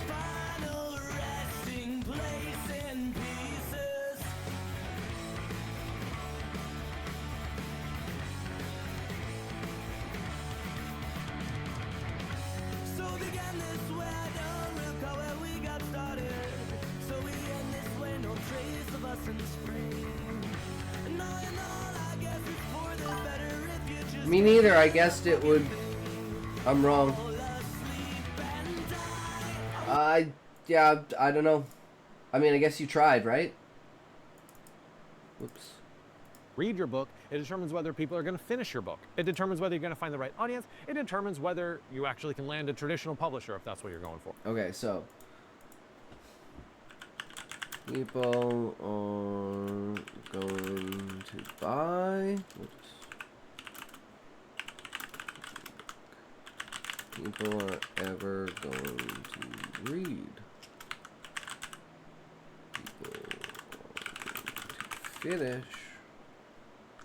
Find the right audience. What do you do wrong in your writing? Everything, Beezus. I mean, Blessed. Jesus.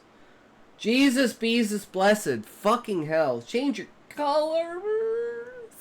No, it doesn't matter.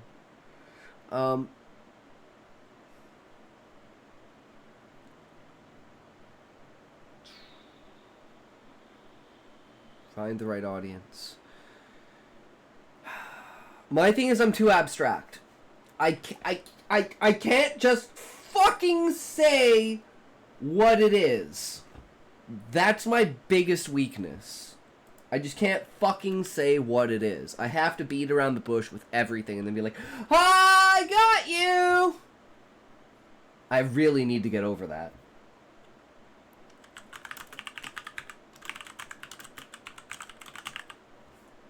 So if you don't know how to write a pitch, look at books being released right now. Books that are being released this month or coming out in the next month, and just read a single Called sentence. circumambulation. Circumambulation. Okay. Description of what it's about. You read 100 of those, you're going to get a much better sense of what you have to do to get the reader interested in buying your book and reading your book. You have to create some sort of mystery, you have to create some sort of tension, you have to create some sort of problem, and have it happen within a single sentence. Remember that a good pitch helps readers You to circle what you're trying to say.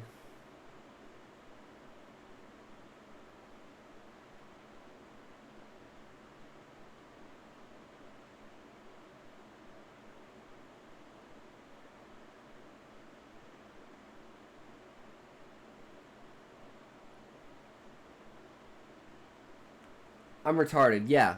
I was thinking about that physically, not metaphorically. I was like, circling? How do you circle things? Do you mean like brackets? And I'm like, oh, I'm fucking retarded. You mean seems beating around the bush. Like you're walking around what you're trying to say without actually saying what you're trying to say. And that's not sophisticated writing, that's just being a dickwad. read your book better. If they have an inkling of what's coming, they're going to be more excited to read your book and be a better reader, a more attentive reader. The last and final thing that you really should watch out for as an author is number 9, over-explaining everything to readers. So over-explaining makes your readers feel really passive when they're reading. I may be using verbosity for self-flagellation.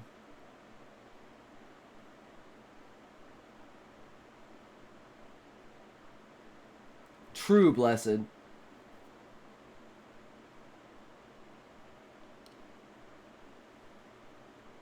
That's a killer line, actually. True. Your book because they're not being active participants sort of figuring stuff out as they go along. It also just destroys like the pleasure that people have when they're like reading a passage and they're like, I know what's gonna happen. Like it wasn't spelled out in the book. Bible calls it loving your own voice. I just think the voice is powerful in it, but I'm retarded, so I can't go by my own judgment because I have the worst taste. I have to just ignore everything that I feel and go with what logically works. That's it. But like, I can sense it. That's a really deep pleasure when reading. You don't want to take that away from your readers. I do think in George Orwell's 1984, a lot of the surveillance mechanisms is explained not by like detailing everything that's going on, but Socratic question, why you think it's powerful?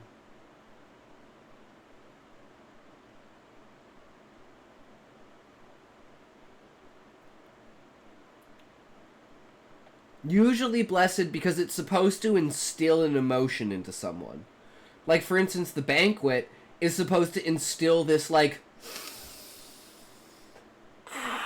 yes, so good. And then when you realize what it is, you're like,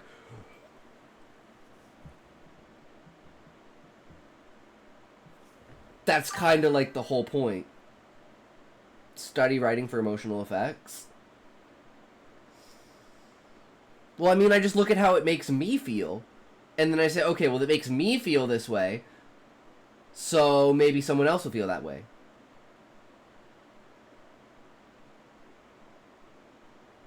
But it's just because, like, again, I'm not a good barometer to use as myself.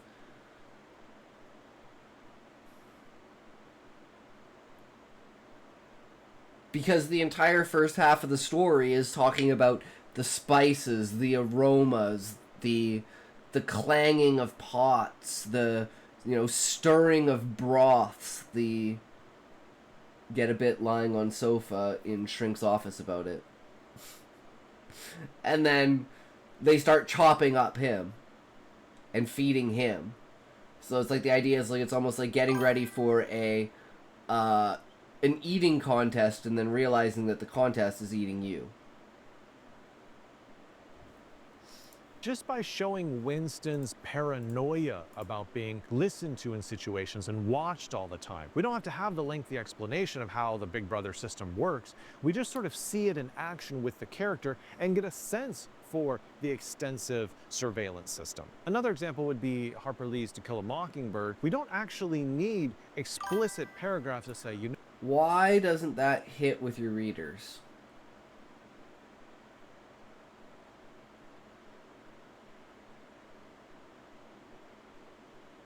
In times of sudden peril, consider taking the direct pathway closest to lead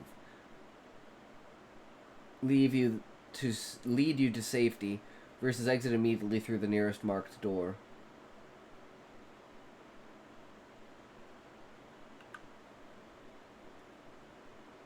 True, Beezus. Blessed, I think the reason that I will annihilate your back doors. True. More detail to convolute a simple premise. Don't make it more interesting. Yeah.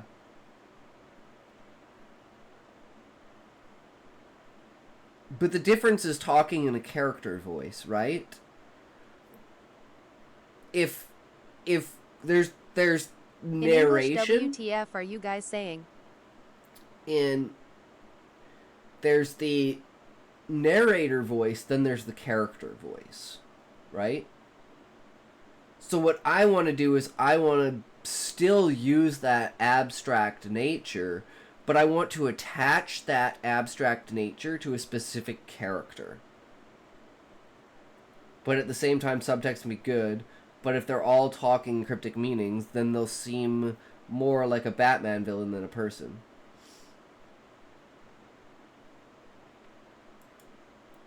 Why abstract? Because I think getting straight to the point is... like, it's because the entire point of it is to present something that makes someone question why they believed what they did. Unleashing short stories that fracture the standards of culture. Expect gripping dilemmas, cunning reveals, and souls tested through turmoil. Deep, insightful, and riveting takes on the concept of storytelling. Join us on the adventure to discover the edge of madness. True. Read House of Leaves.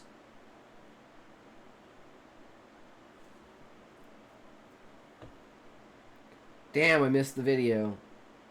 Look up neuro-linguistic programming. Also, yes, read House of Leaves. Alright. Levi, we were talking about my abstract nature in writing and why I like to write in such an abstract and, like, esoteric and poetic nature. It's just my voice, guys.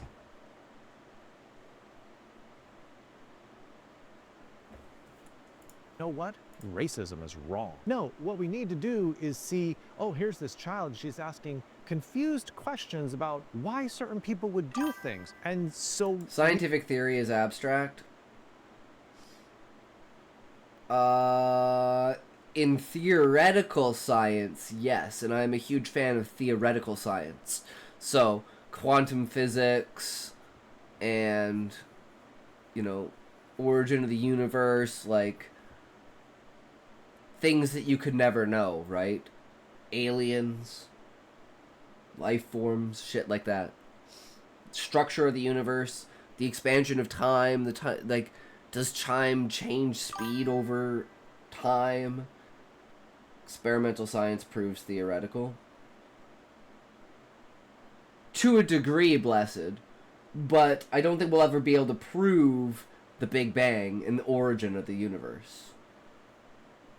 We realize the injustice of racism by the way that she asks those questions. Just remember that if you wrote it correctly, the reader will intuitively get it. You don't need to spell everything out. But let me just give one exception to the rule. If you're doing really complex world building, like say in sci-fi or fantasy or something, there are times when you do need to explicitly spell out the mechanisms of this new world so the reader can understand it and go on the journey with the character. That's not a terrible thing. It's okay if you need to do that. I hope that helps you. Make sure that your book is as interesting as possible to your readers, and don't forget to check out BookVox Academy. The link is in the description. True.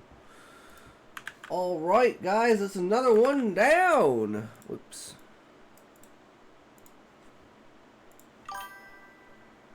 What I'm trying to get you to see is you need more clarity As an editor, for self-awareness and self-understanding.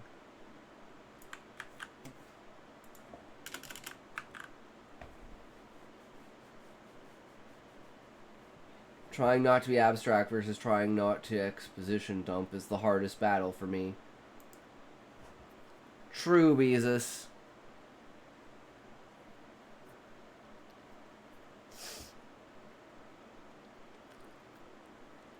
Saying, you know,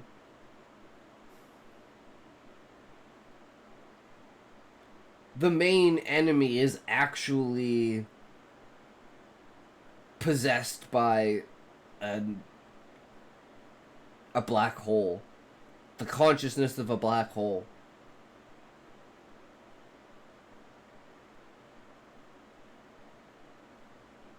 I don't think that's something you just dump off the bat, right? That's something you build up to. That there's something not quite right about the character.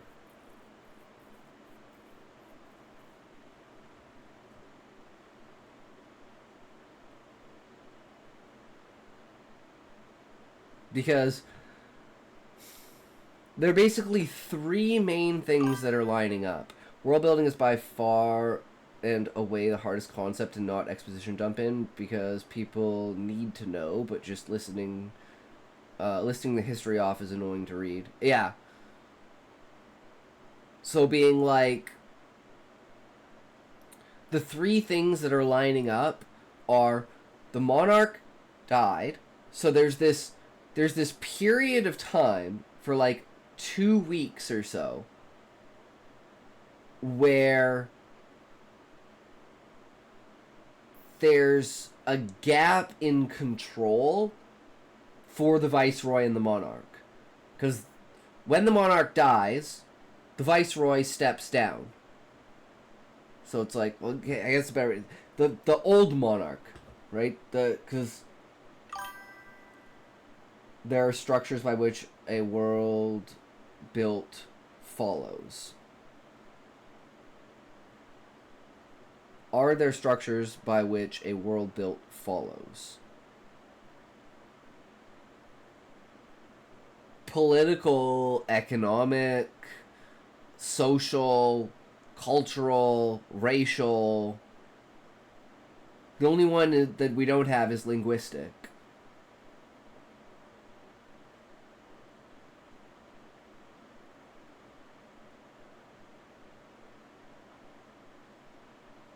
I don't understand what you mean by that then, Blessed. What do you mean by in writing? There are structures by which a world built follows?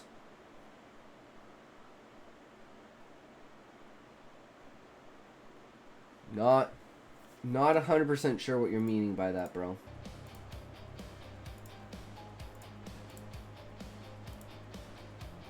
Bust a newt! Yo, bro. True. We got another one in here, Smokey. Fuck yeah.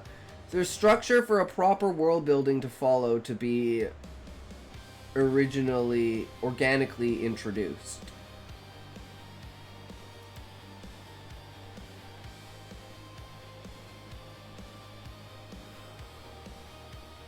You mean like an emergent factor? Such as narrator talks geographical info, characters speak about character info, etc.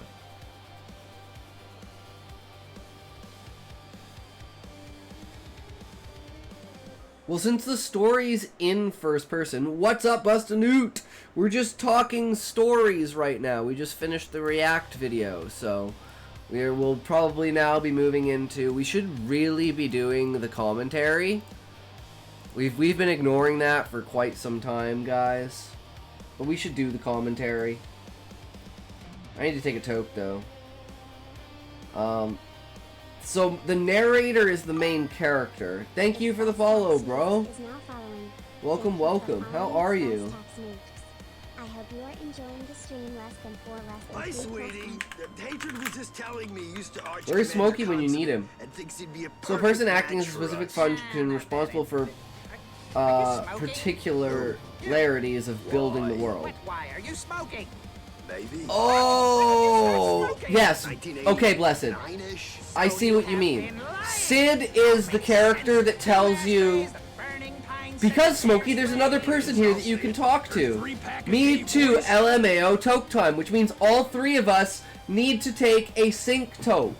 So get your tokes ready, boys. Pack your bowls, roll your shit, get your stuff ready. No, fuck you, Smokey. You're not allowed to say, hey, I'm good. You have to sync toke with us, bitch. Don't be a pussy, Smokey. Come on. Someone else comes in here and wants to have a bowl and you're being a little bitch? What the fuck is this? Alright. 5, 4, 3, 2, 1. Go. She. San. Ni. Each. Toke.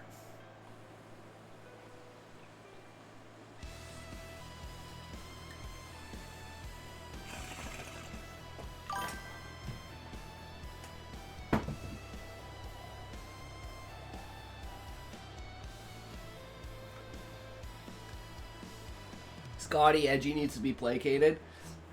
I don't even smoke. No, Blessed. Smokey needs to take a step back. Don't even smoke.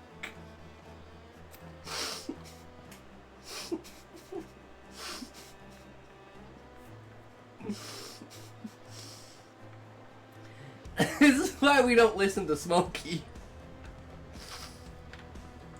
He's a liar, liar, pants on fire, motherfucker.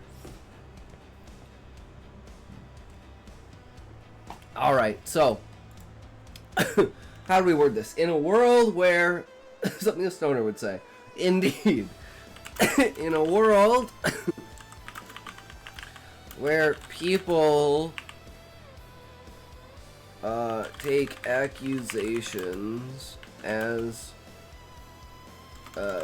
accusations without any proof, for basically anything, whether there is, how to say this? A world where people take accusations without any proof for basically anything and believe it and act on it in a way that destroys people's lives. 2.5 hours of walking trails. Nice. Absent. It worked out thrice. Damn. Callie would be proud, Blessed. Callie would be proud. Thank you, man. Totally. Totally. That's what it's all about. Bringing it all together, guys. Let's fucking go. Act on it in a way that destroys people's lives. This is mainly due to the spread of information through social media. You stream every day or what? Every single day at the same time, 12:30. We have never missed a day. We are consistent as fuck. We do... First time for me be I am blessed. Callie works out? Yeah, Callie works out hard, bro. He bought like $150 worth of like workout equipment. Yes, you have. Why are you lying? No, I haven't. I've never missed a day, Smokey. Since I started streaming every day. You were here in the beginning when I only streamed like 5 or 6 days a week. But since February, I have not missed a single day. I've been here every day. Even technically, the 24-hour stream went further beyond $150 of what? He bought, like, a weighted belt, a weighted chest, like, vest. He bought, 2 dumbbells or 4 dumbbells, as well as a rope, like a weighted rope for, like, skip roping.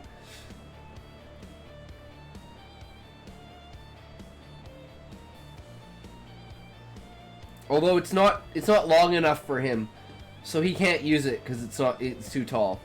He's too tall. So that kind of sucks. It's also really heavy, apparently. Social media. Tell him to get a kettlebell and a leverage club. I'm pretty tall. True, Smokey. You're like 6'2", right, Smokey? I'm like 5'8", 5'7". Callie's 5'10". Beezus is like 3'9". I mean, what? 6'4". True, Smokey. You're tall as fuck.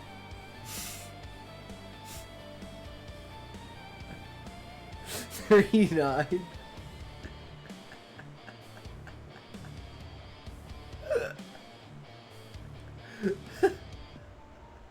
Dwarf.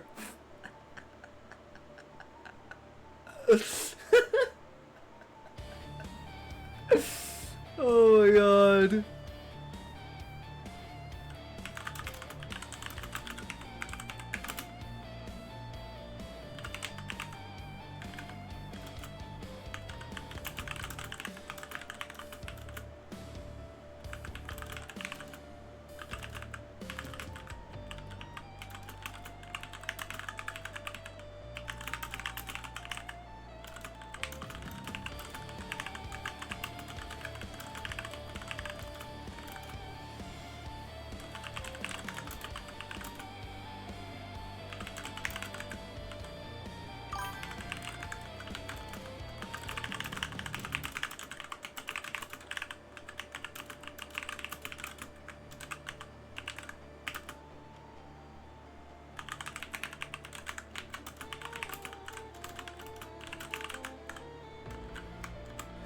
Alright, we're going to go with expert.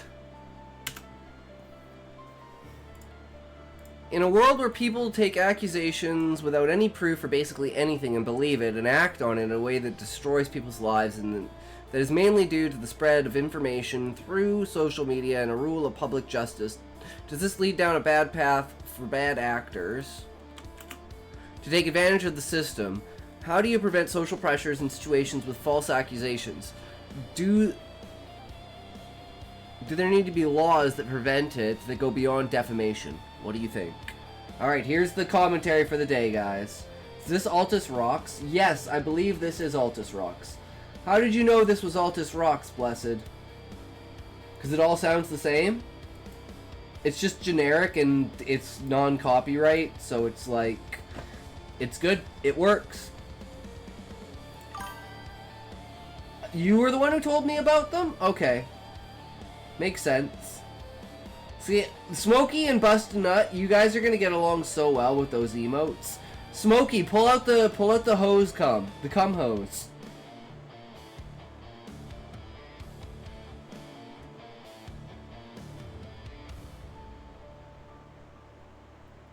There you go.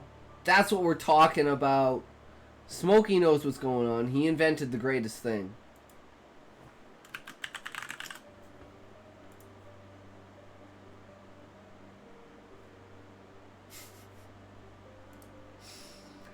Okay, so let's see what Grok has to say about this, guys. Yes, the phenomenon you're describing, where unproven accusations spread rapidly via social media, leading to trial by public opinion, or mob justice, absolutely creates opportunities for bad actors to exploit the system. This isn't just theoretical. There are numerous documented cases where false claims have been weaponized for personal gain, revenge, or attention, often destroying innocent lives in the process. For instance, false sexual misconduct accusations have led to job losses, suicides, and permanent reputational damage. even when later proven baseless. In high-profile examples like those during the Me Too movement, some accusations were later retracted or debunked, but the accused, often men, faced irreversible harm, including career derailment and social ostracism. Bad actors, such as jilted partners or opportunists in entertainment, exploit this by leveraging the viral nature of platforms. A single post can garner thousands of shares, turning speculation into perceived fact beyond any evidence, before any evidence is presented. This path is indeed bad because it erodes trust in genuine victims, incentivizes malicious behavior, and shifts justice from courts to chaotic online mobs where emotion trumps facts.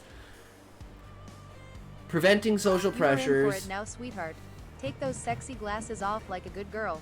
You don't need to see what happens next.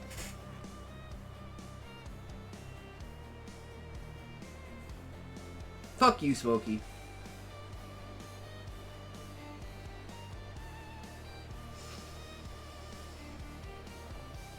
Oh, I get a nice break, right? Just sit here and do fuck all. Can't do much, you know, you just gotta waste your points on things that are really important now, Smokey. And you're gonna complain that you don't have any later.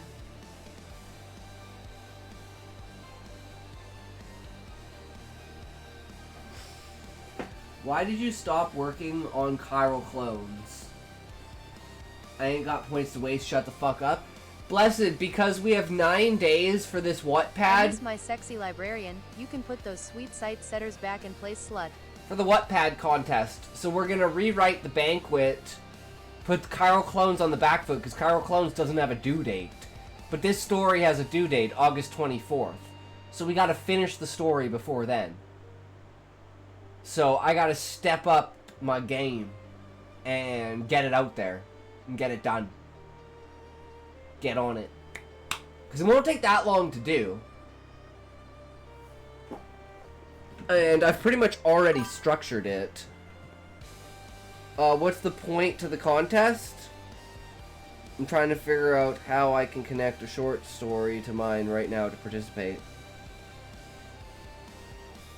That would be awesome, Beezus. Hell yeah. The point of the contest is to make a story that makes someone go, what the fuck? Or what the Wattpad.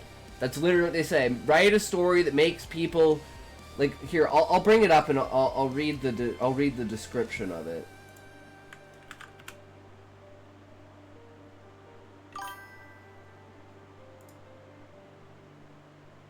That's why I liked it so much, because I was like, oh my god, yes! Crazy ideas and stuff. I don't know. What in the Wattpad? Unleash your wildest plot twist to win. Think your plot twists could break the internet? Ready to write some delusional, so unhinged, so what the Wattpad that readers won't know what hit them? This is your moment. That's literally my writing style. This contest is literally calling to me, and then woke up in my own story. And that's what we're doing. Woke up in my own story. I don't care about winning. I just want to actually get my ass down and put something on paper in a contest and see what other people do. If not, I'm unfollowing. All right, Blessed. We'll find out. We have to submit it by the. Oh, here we are. I didn't even how to enter. Write into a new story from your Wattpad account. Tag your story with what W contest. Post in your profile between August 11th and August 24th. The prizes: grand prize, 1 winner, 1 year of Wattpad Premium, 200 coins, Wattpad merch, or hoodie or tee, exclusive digital profile skins, shout out on our ambassador profiles. Zab, welcome. Hey guys, how's it going, bro? Speaking of, runner-up, 9 winners. Going good. Awesome. Hell yeah. 1 month of Wattpad Premium, 50 coins. So, you know, submission rules. Must be written in English. Contest worldwide. Keep your story under 2,000. 18 plus to enter. Story must follow content guidelines. Oh, God.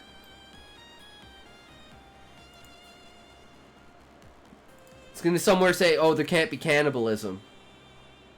Okay, self-harm. What? Making your story mature does not mean that it can contain prohibited content. Stories that contain prohibited content will be removed regardless of the rating.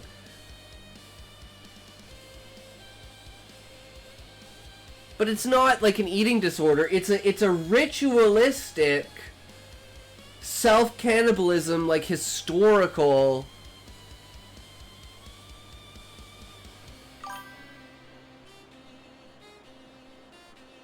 Yes, Beezus, but I'm still gonna, if it gets removed, guys, because of its topic, it gets removed because of its topic, but I'm still gonna write it. And we're just gonna hope that it doesn't fall into that because of its presentation as a historical, ritualistic, like, thing. Plot is it's a tumor and character saves their life. Unfucking myself. I have an apparel idea. Go for it, but it's blatantly against the rules, my man.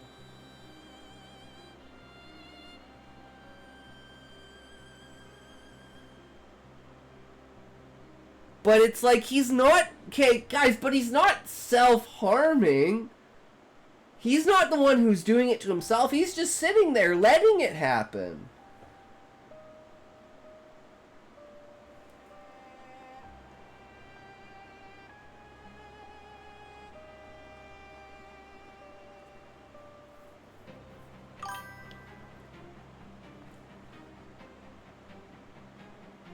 He is eating himself, but everyone else is cutting him up and preparing him. And it's also not even that he's eating himself. They're shoving the food down his throat. Like, they're force feeding him himself.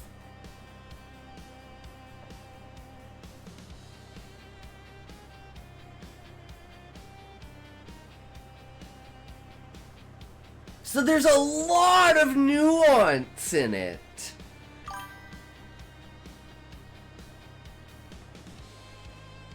Well, but see, this, everyone says you have a sick mind, but it's a historical.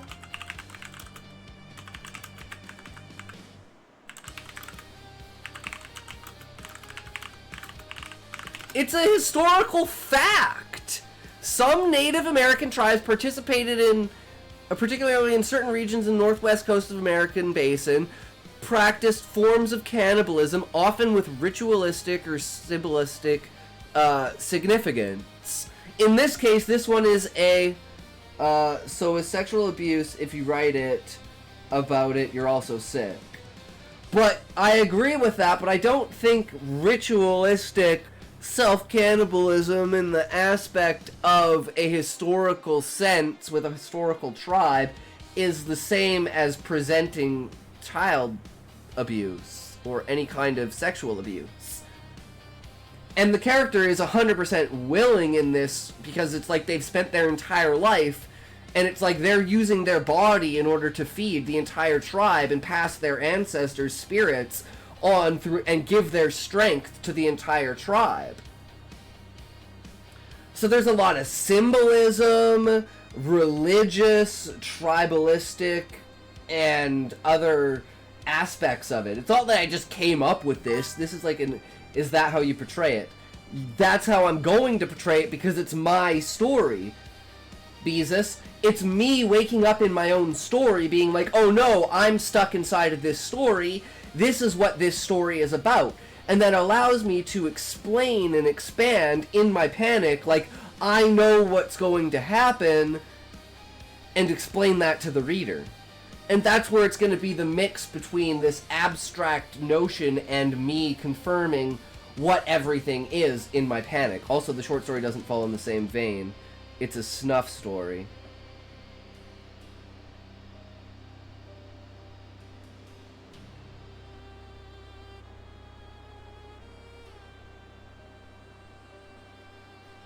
You're trying to convolute it into something more than it is.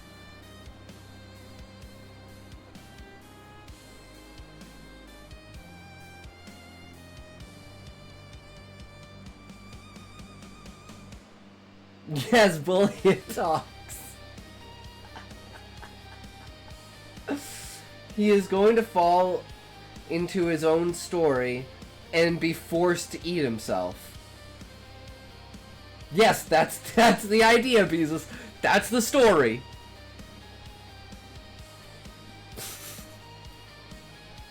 They said, right? It literally says, it says right there. Think your plot twists could break the internet.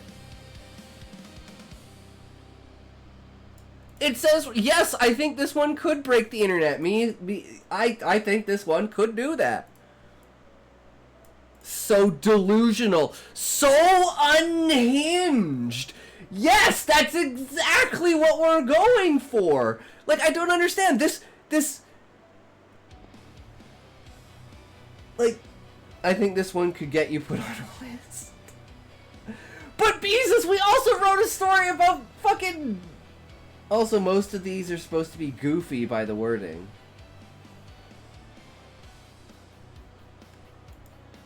Woke up in my own story. One bed and it's haunted. Trapped in a video game as the villain. Best friends forced to marry. Accidentally summoned demon boyfriend or girlfriend partner. They changed that from just boyfriend.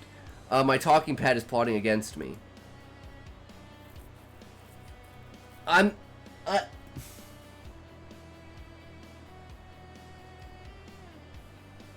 don't care, Beezus.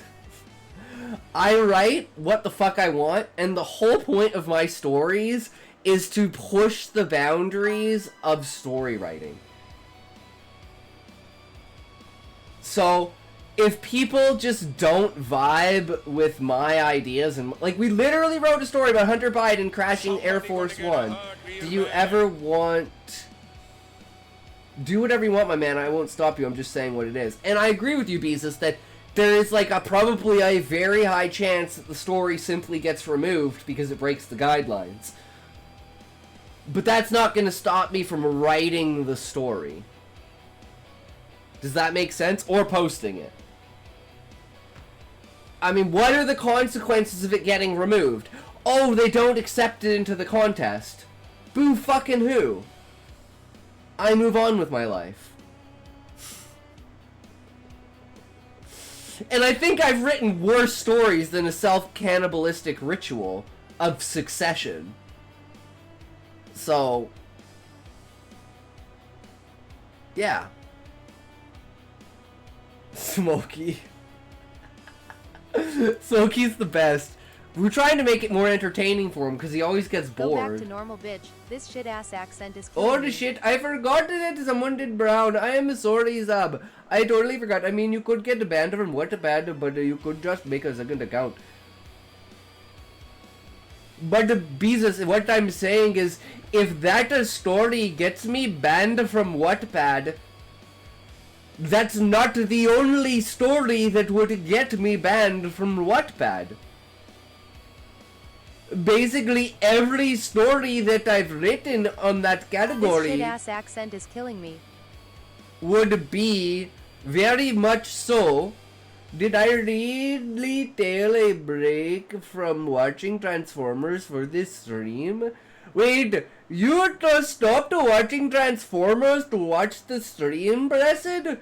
Oh, you are very much a madman. What the fuck are you doing? Go back and watch Transformers. Get the fuck out of here before you get the brain rot from this, good sir. Which Transformers movie? It had better be the original 1983 movie or 87 movie.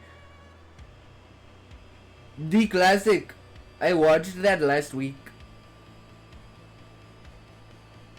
Very, very good.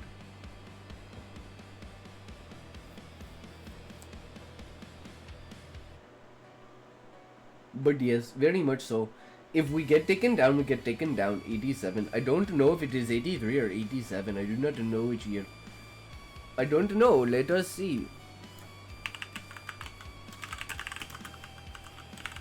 Yeah, it's 1987. No, it was 1984. So, wait. Aired from... No, that's the TV series. I want Transformers movie. 1986. Okay, I was off by 1 year. It was 1986. Transformers! Unicron is so fucking epic. I'm talking Shia LaBeouf. Ugh. Didn't know that exists. This is the original Transformers movie, man. Fucking... Oh my god, you can't even get the fucking picture. Fucking bullshit. Oh well, whatever. Whatever. LaBeouf. True. And I don't think I've even posted anything on You never read my Wattpad. comments, you absolute piece of garbage. Smoke with me. Okay. But we're still in the middle of commentary, Smokey. But it is what it is. Fine. Can we get a Scotty slap emote? You mean like me slapping myself or something like that?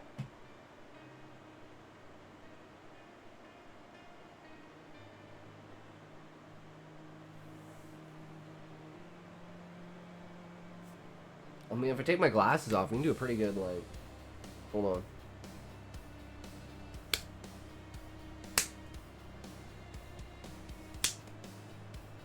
There you go.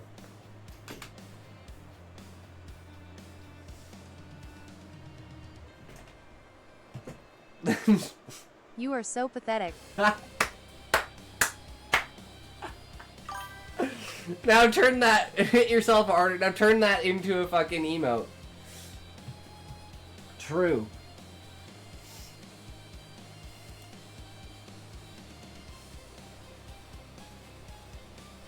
Okay, Smokey, get your smoke ready. Alright, let's go, guys. Everyone get your smokes ready. Get your smokes and tokes ready. We're about to hit this in a big way. Don't start without us, Smokey, you bastard.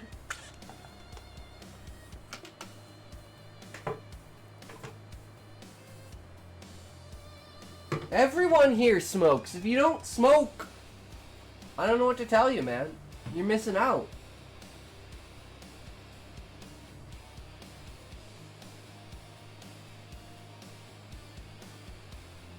I don't know if they're trolling or not, but let's do this. 3, 2, 1, 18, 17, 21, 20, 32, 48, go.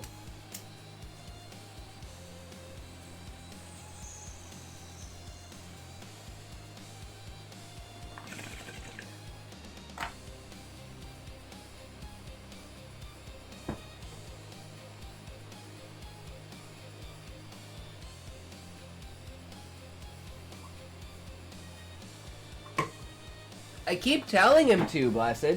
He doesn't want to. He doesn't want to.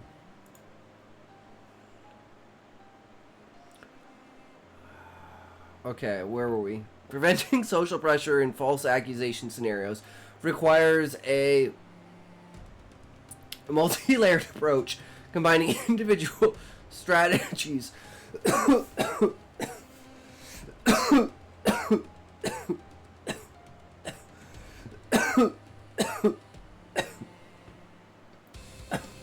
Oh, because you can't see Smokey because you can only see him on the screen. You can't see him in the actual chat. Because they don't have, like, a combined platform chat. I mean, you could always go on the Discord, right?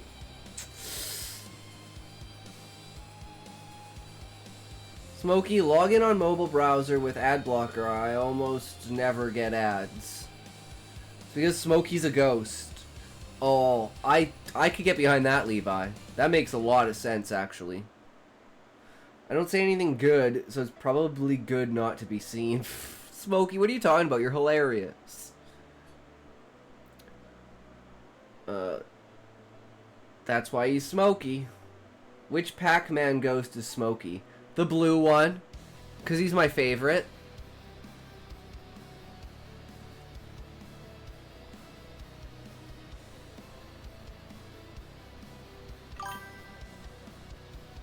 I don't know what its name is. Wait, the ghosts have names?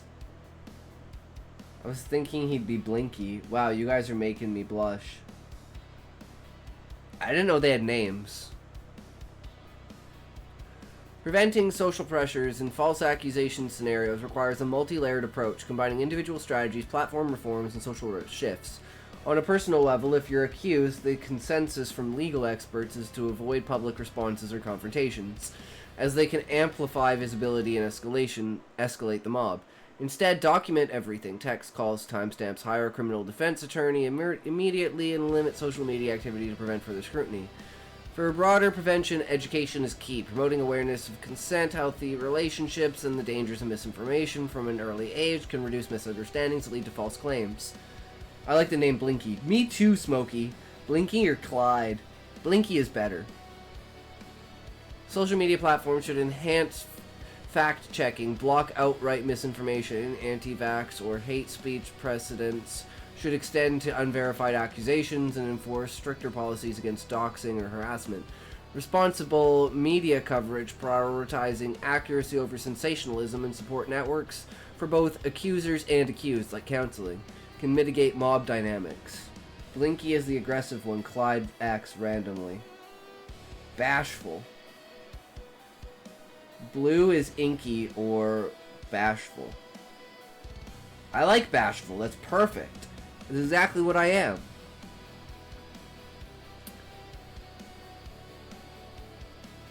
Pinky, Winky, Blinky, and Clyde. One of these things is not like the other. One of these things does not belong.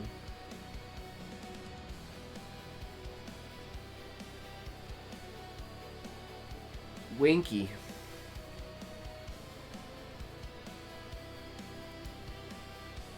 What do I win? 7 septillion points.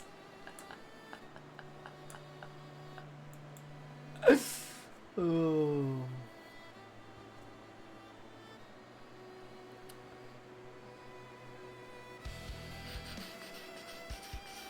Social media platforms can enhance fact-checking, prioritize accuracy over sensationalism, and romantic and professional context. Practical advice includes avoiding high-risk situations with unstable or intoxicated individuals, sending positive follow-up messages after encounters, and even discreetly recording interactions for self-protection, though this must comply with local laws. Where's my Tokyo fraud? 700 septillion.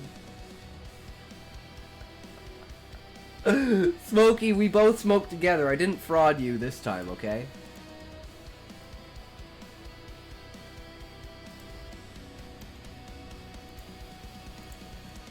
I think I frauded myself, though.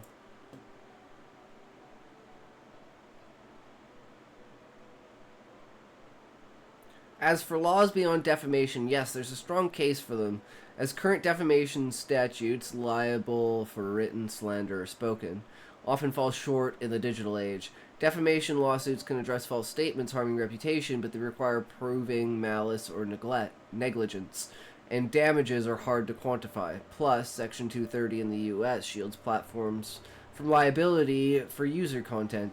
Victims of false accusations can sue for defamation or malicious prosecution, but these are civil remedies with varying statutes of limitations, 1 to 2 years in many places, and don't always deter bad actors.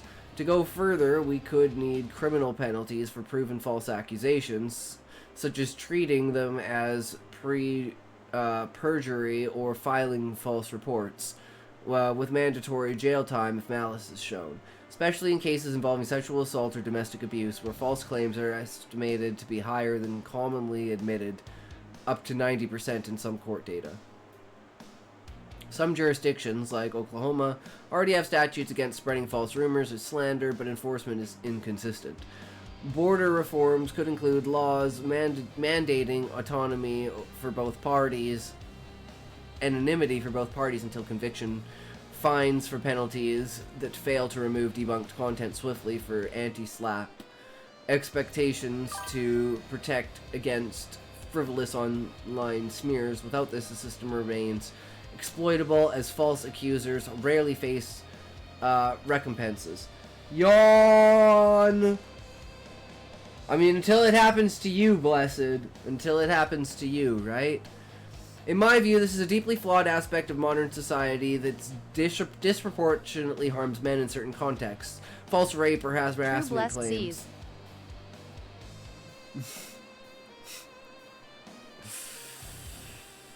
In my view, this is a deeply flawed aspect of modern society that disproportionately harms men in certain contexts.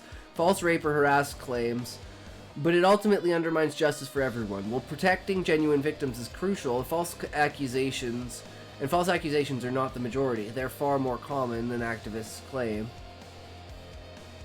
Often driven by revenge, regret, or incentives like your custody battles. The believe all women mantra, while well intended, has fueled a culture where due process is bypassed, leading to vigilante justice that ruins lives without accountability. Politically incorrect as it may sound, this imbalance favors accusers, often women, and incentivizes abuse of the system, as seen in family courts or workplaces where a mere allegation can end careers. We need to restore innocent until proven guilty in public discourse, hold false accusers to the same standards as the accused, and push for tech regulations to curb viral misinformation. Otherwise, we're heading toward a dystopia where anyone can be canceled on a whim, eroding trust and fairness. Damn, what do you guys think about that? Is that a pretty solid analysis of the situation we tend to find ourselves in?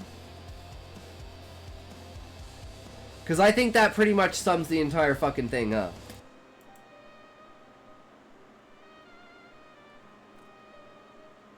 But that's just my opinion.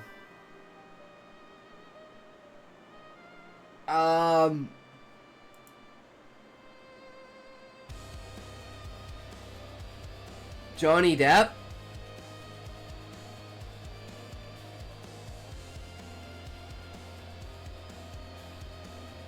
Let's see. How many times do you believe, or let's just say, how many times has this happened to a celebrity in the last 20 years and proven in court after many years the allegations were false the whole time? Example, Johnny Depp trial. List them, please. Dudes who be saying, I'm scared to date women because I don't want to get falsely accused, are melodramatic. I agree with that, Beezus.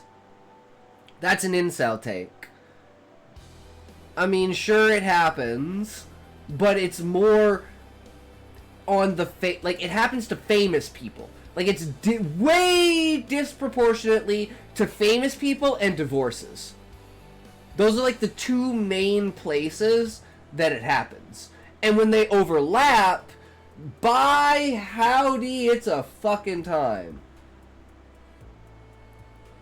But I could believe, yeah, there's at least 10 or 20 times that this has happened in the last 20 years where people, like people have been fucked because of allegations and they've been proven false. Like, wasn't Kevin Spacey acquitted of everything?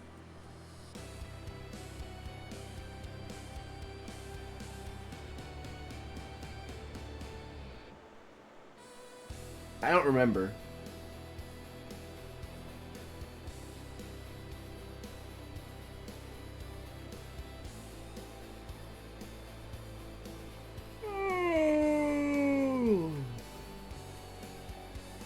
It's definitely thinking harder on this one.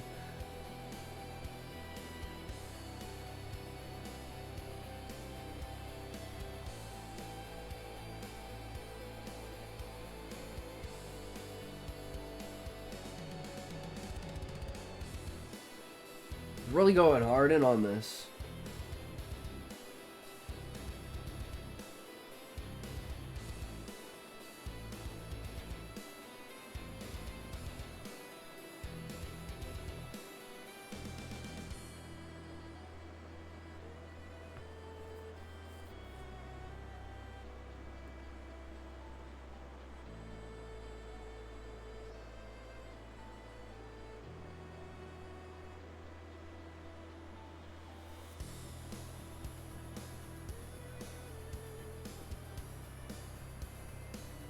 Based on available data from various sources, there are at least 3 well-documented cases in the last 20 years, since 2005, where celebrities faced serious accusations, some such as abuse or assault, endured public and professional fallout for several years, and had the allegations explicitly proven false in court, typically through successful defamation lawsuits where the court determined the claims were untrue.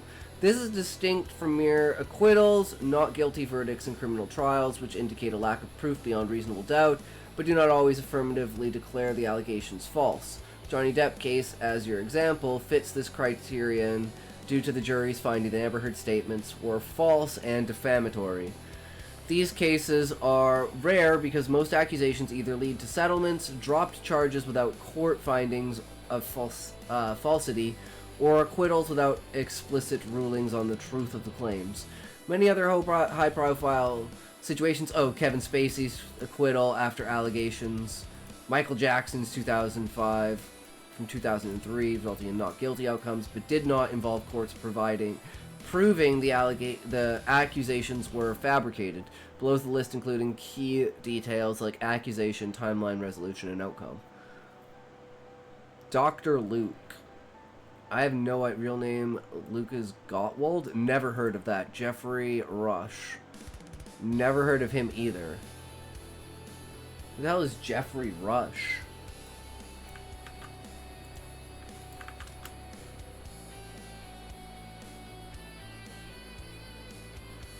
I actually have no idea.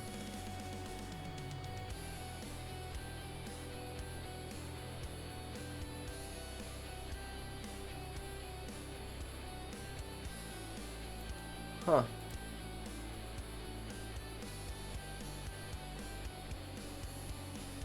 We expand to include cases where accusers were convicted of making false reports, implying court-proven falsity. One additional example fits South Korea actor Lee Jin-wook, accused of rape 2016, with the accuser convicted of false accusation 2017 after a trial revealed inconsistencies about 1 year, borderline many years. However, sticking closely to your criterion example, the core count is 3. Broader lists of false accusations often include non-court vindicated cases, drop charges for athletes like Sean Oakman in 2019 or Ched Evans 2016, but those lack explicit judicial findings of falsity. Okay. But it does happen. And that's just in the celebrity sphere, right? And that's not to do with, like, divorces as well. Right? Which is a big one. Especially for, like, you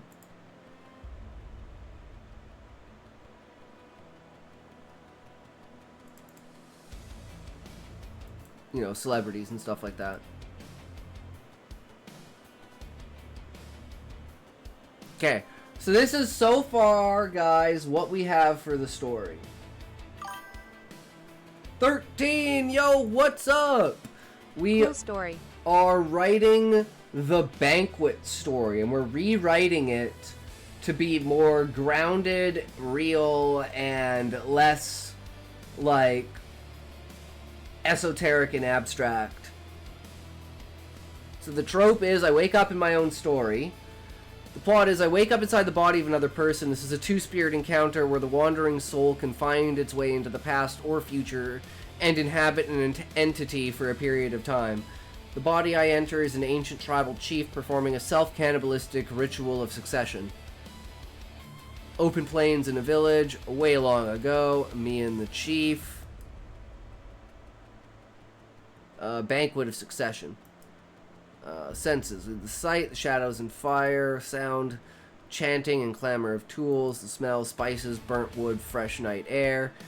Touch the water in the pool on the skin, the cold material of the cooking pot I'm leaning on. Taste eating my own flesh. Scene 1. Where am I? I have to like take stock of my situation because it's like that drowsiness when you first wake up and it's like, oh, am I still dreaming? So it's like I think that I'm still dreaming and I'm like, oh, this is interesting, and then I start to realize, you know, I can't control myself. Feeling a bit nervous today. I'm posting a new chapter in my short story and I have about 10 hours to check for grammar mistakes. Ooh, that's pushing it a bit, isn't it, 13? Don't rush yourself, though. That'll make more mistakes.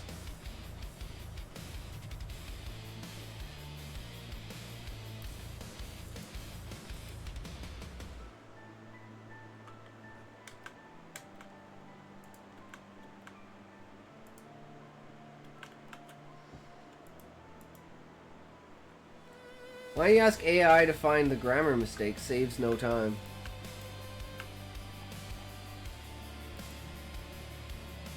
For the first scene, we have the fires and pots and food being prepared, the cooking and calling, shouting and chanting, spices and vegetables, wood being burnt, the water in the pot. I'm in.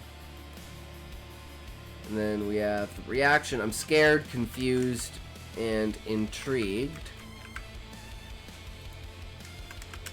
How did I wind up here? Get an idea of my surroundings. I'm still kind of groggy and like, yo, what's going on? This is all the first like paragraph and a half, right? Grammarly checking seems a great use of AI. That's generally what I use it for. It's like the analytical side, like, you know, like graph out the pacing of this story. Oh shit, Eggy Mayo! No, Eggy Mayo! Oh my god! Welcome. How's it going, Eggy Mayo? It's been so long. How are you, Eggy? Eggy! Oh my god, Eggy! Eggy, you missed it. Oh my fucking god. Thank you so much for the subscription, Eggy. I really appreciate it. So, I cried on stream. Eggy. We had the funniest moment ever. The absolute funniest moment ever.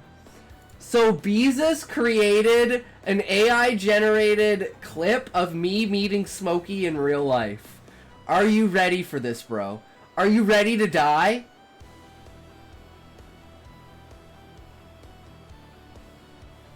It's the best thing ever. It's so fucking amazing. It's not even right. So, check this shit out, bro. You're a fraud! Where's my toke? 700 septillion! You're a fraud! Where's my toke? 700 septillion! It's still so fucking good! You're a fraud! Where's my toke? 700 septillion! That's AI generated, yeah! That's AI generated with VO3 from Beezus.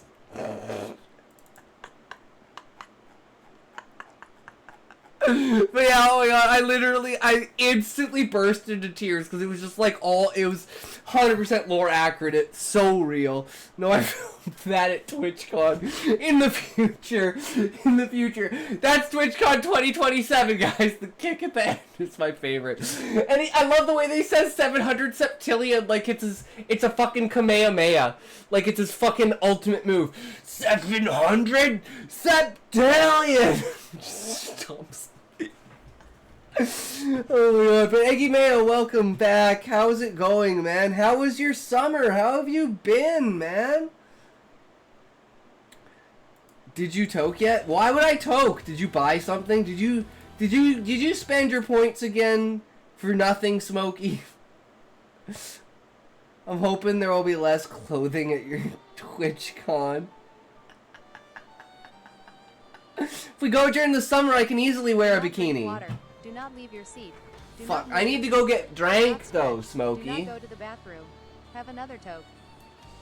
I changed jobs so the time zone doesn't work anymore. That's why I'm not here. Yeah, I know, Eggy. It's unfortunate. But hey, Eggy, I'm glad you're here.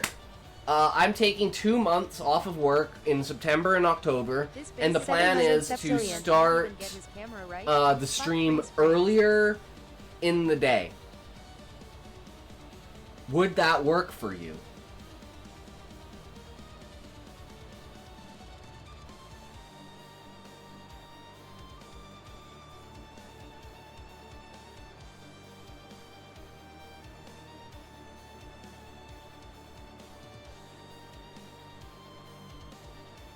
Oh, there it goes. That's the face only a mother can love.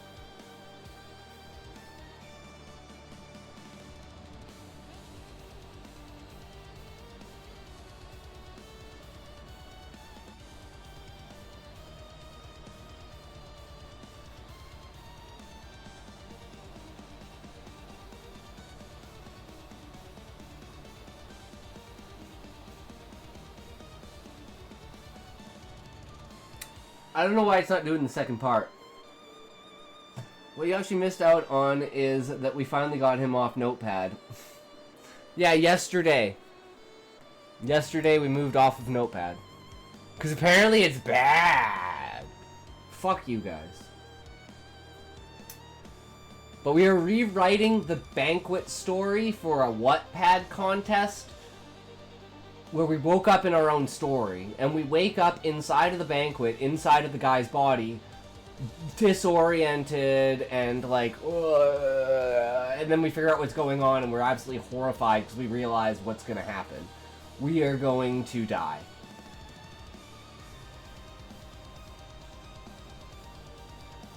Now we just need to get him off unregistered Hypercam 2.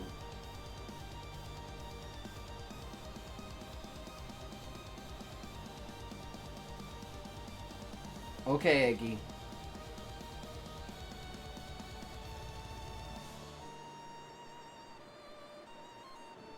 Not sure about that one.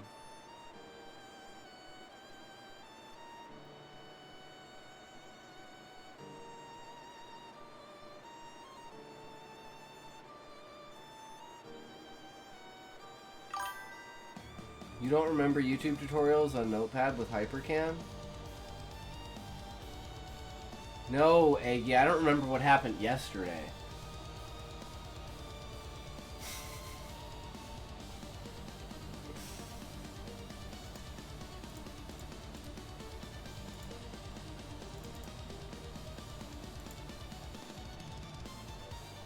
Why don't you back up your work, Scotty? Yes.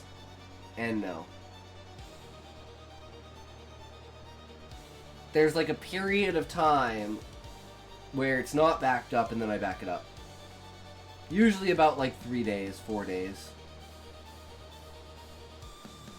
He backs up that ass, I know that much. True, Eggy! True! Daily, man.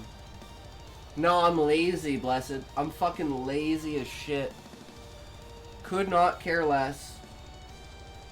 If I really needed to, I could just go back in the stream and like copy from the stream whatever I wrote down.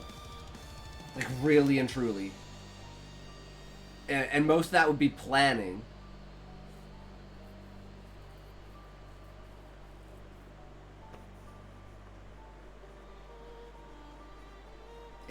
Too much work. Too much work to do that every day. I don't have time to do that every day. I can do it like every like 3 or 4 days. Like I said, days off. I could like spend like an hour and a half a day doing that. But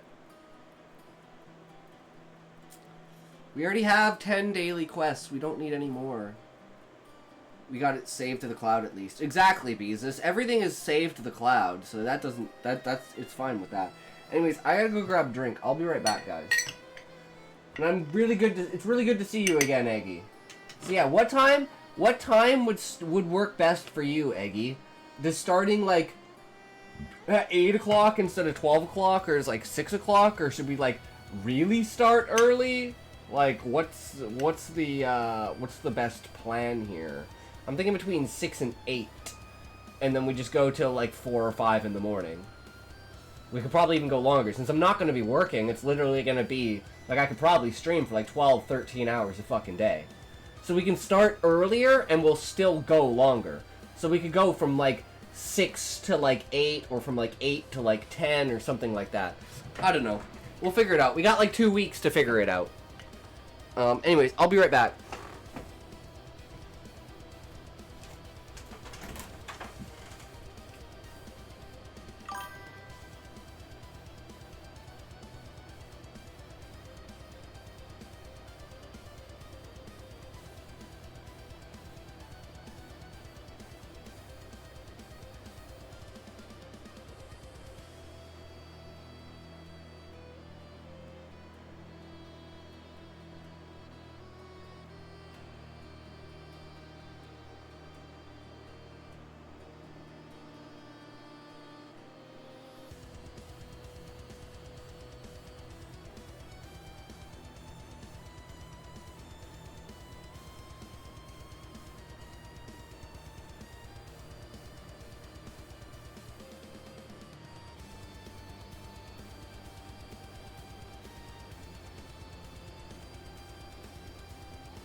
Going back to Transformers. Bless you, Scotty. Bless you all, chat. Much love.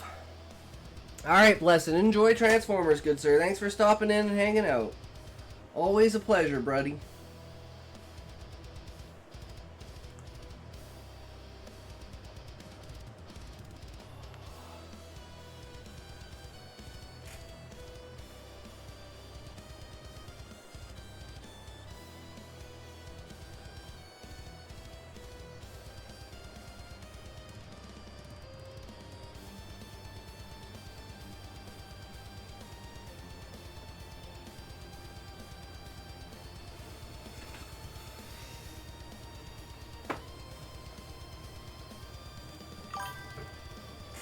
Okay.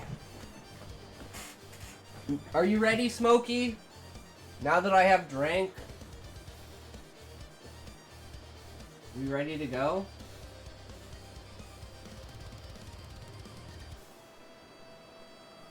I just had an idea for this. I'm not scared yet. I'm just confused, intrigued. Realize I'm in a dream of my story. This is where I think it's a dream, but it's like, oh shit, no, it's not actually a dream. Once I start, like, actually interacting with the world, and it's like, oh fuck. This isn't good. I know exactly where this is going. Uh-oh. So I'm gonna give, like, the entire first bit of it is just gonna be giving the backstory of the tribe, my story, who I am, where I am, and, like, what's happening. So it's giving the essence of, yes, I woke up in my own story. Because I still don't even know how to really present that trope, being in someone else's body.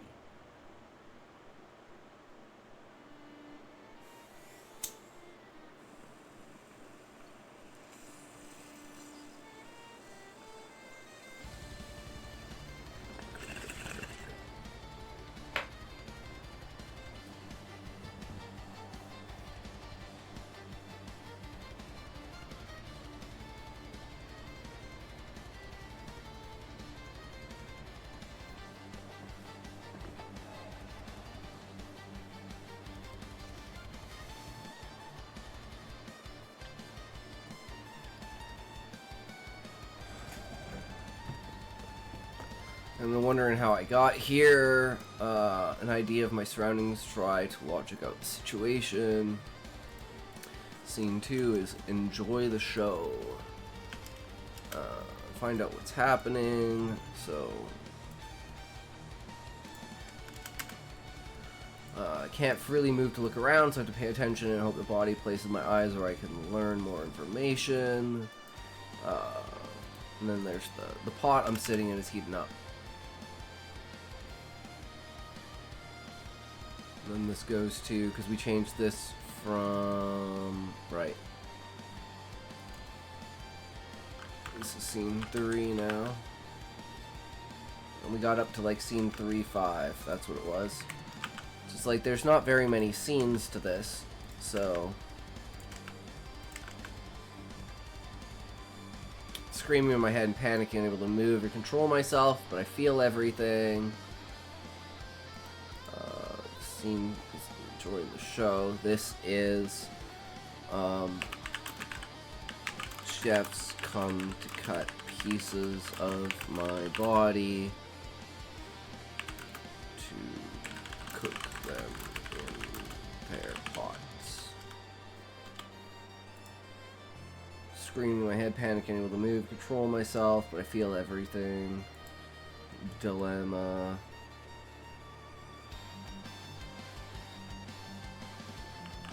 Something like the voice is like trying to calm me and soothe me, but I can't understand what it's saying. But it's like the way that it's saying is in this like reverence meditative state, and it's like trying to like coax me into, you know, the same type of like daydreaming state, so I'm not feeling what's going on, right?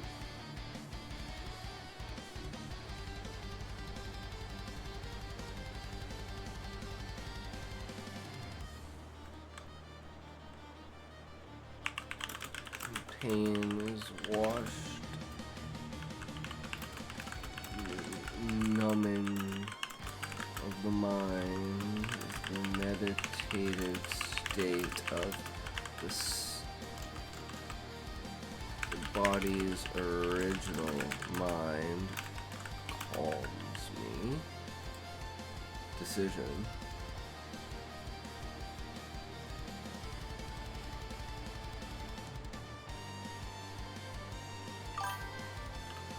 Flew over Alberta last month. I did a pee on the plane over it, so I've technically peed over you. Oh, I fucking missed you, Aggie. I fucking missed you, bro. What do you think about the new background? Do you think we've improved the stream since you've been here before? Also, you should check out the Discord. We completely redid the entirety of the Discord. It's way slicker.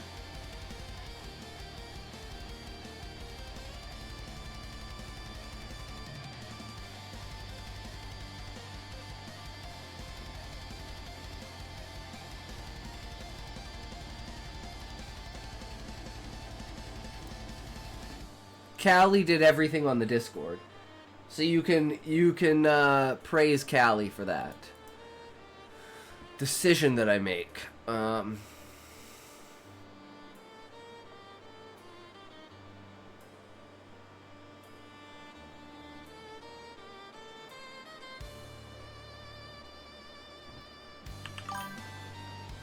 Stream background is a lot slicker, I mean.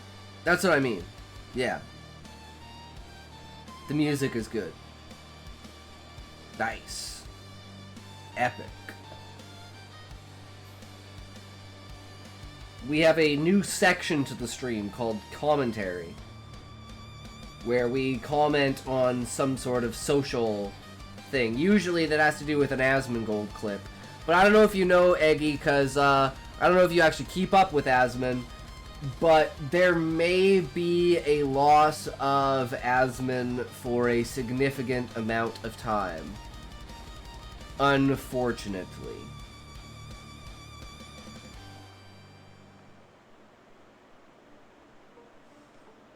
Don't know when it will happen, but most likely there will be. Yeah, I saw he's been getting the heat. It's not. It didn't hear why. Oh, it's because his dad has pancreatic cancer.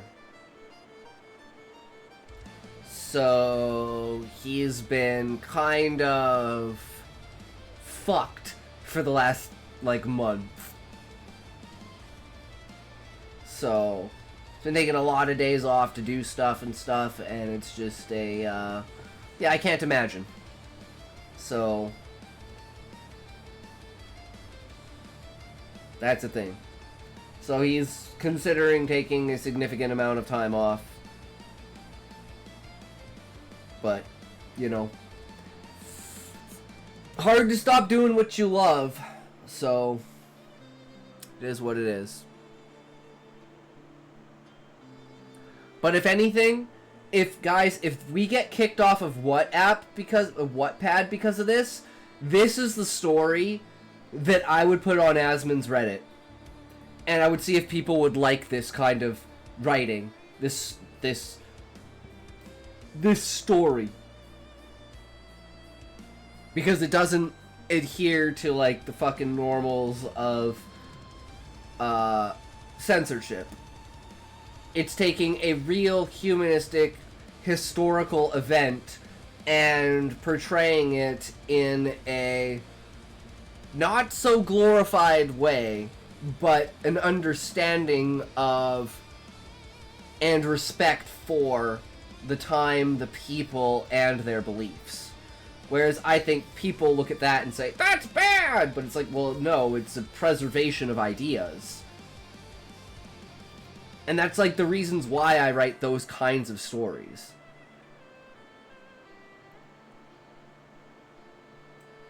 Yeah, exactly, Beezus. Because it's like, you know, you look down at the... Instead of saying, oh, my stomach was ripped open, after the food's being shoved down your throat, you look down and you describe the food kind of plopping out of your gut.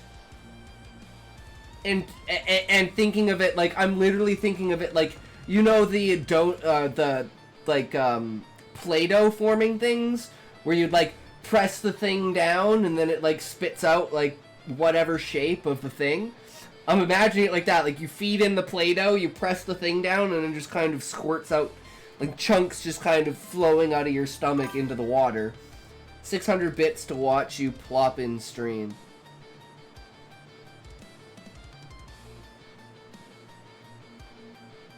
Plop on stream. What do you mean by that, Eggy? Plop? Do you mean something else? 600 bits? That's a lot of money, dude. $6? Holy fuck. That's a lot of money. What do you mean by plop? That I'm confused about.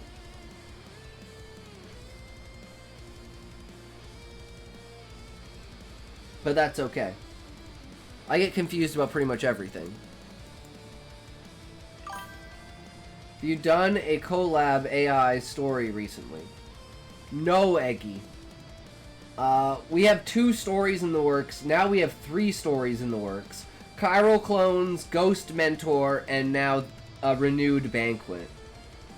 The Renewing Banquet. That's what we should call it.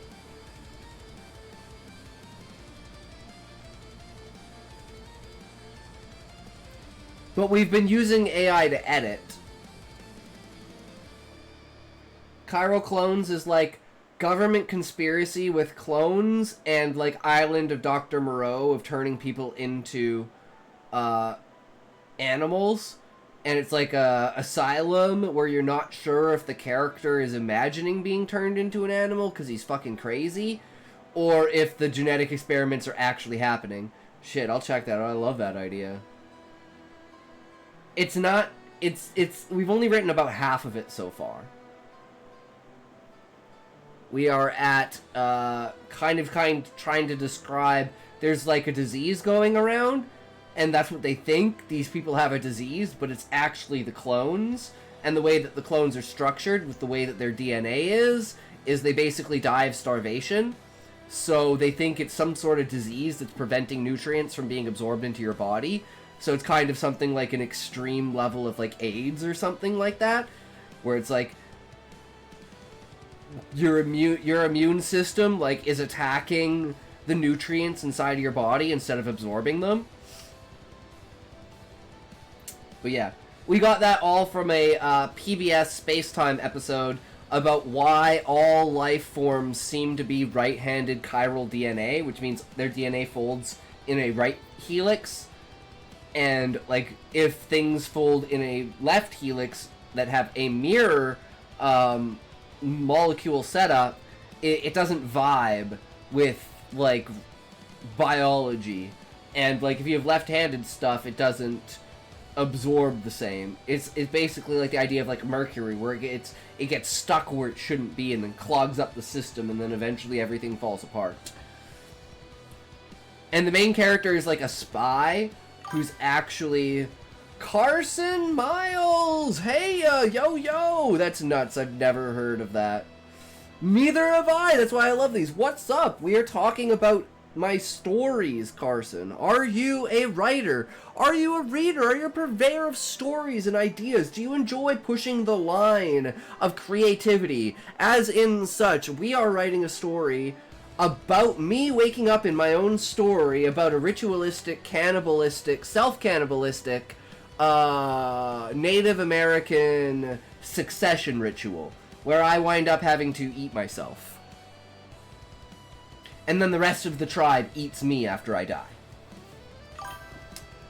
What a way to greet people. I mean, hey, if they leave now, man, they ain't gonna survive in the stream. This ain't even half the shit that we do. This one's topic is just cannibalism. I know it's a hefty topic for some people, but it's very historically not accurate, but influenced. I'm sure there was a tribe out there that did something like this in the history of humanity. Right? But yeah, what do you think about that, Carson? Is that intriguing to you? Does that bring you in? It's probably the darkest subject you touch, honestly. Well, there's suicide. There's like origin story stuff. I'm so creative person. I create everything from scratch, but I'm also a reader and studying software. Oh, that is cool, Carson. Do you have any stories that you would like me to share? If you want, feel free to join the Discord. We have the public poetry, where you can put any poetry, public stories, if you want to drop any of your stories in here, and I'll read them. And we have the self-promotion, if you have anything that you want to promote, whether it's, Wattpad or Amazon, Royal Road, any kind of Goodreads, whatever it is. Feel free to join, pop in there, and, yeah, have a look. I've been trying to learn how to program better, but my brain isn't as receptive to new knowledge as it used to be. Yep, that's the problem with getting older, Beezus. But good to have you in here, Carson. We are always looking for more creative brains to look at more perspectives and give more critique and more insight and, help us evolve and expand our entire writing.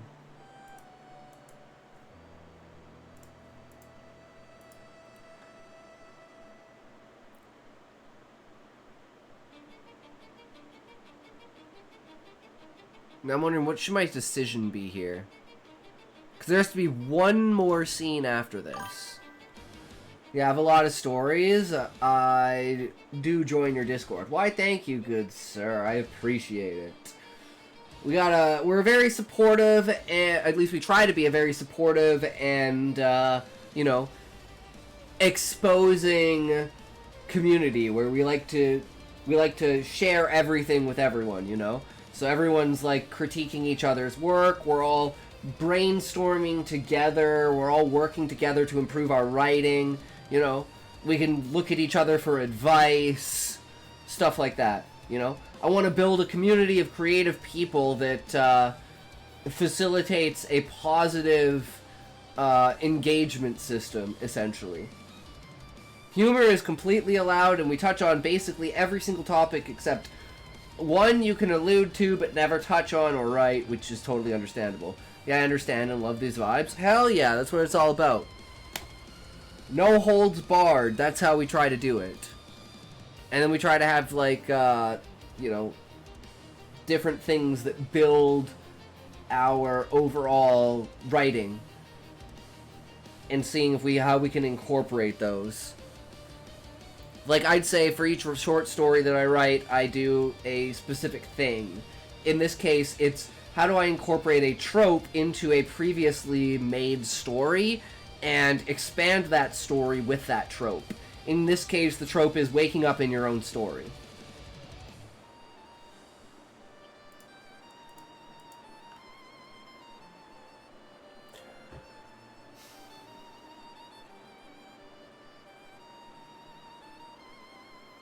And the hardest thing with it is the presentation of respect towards,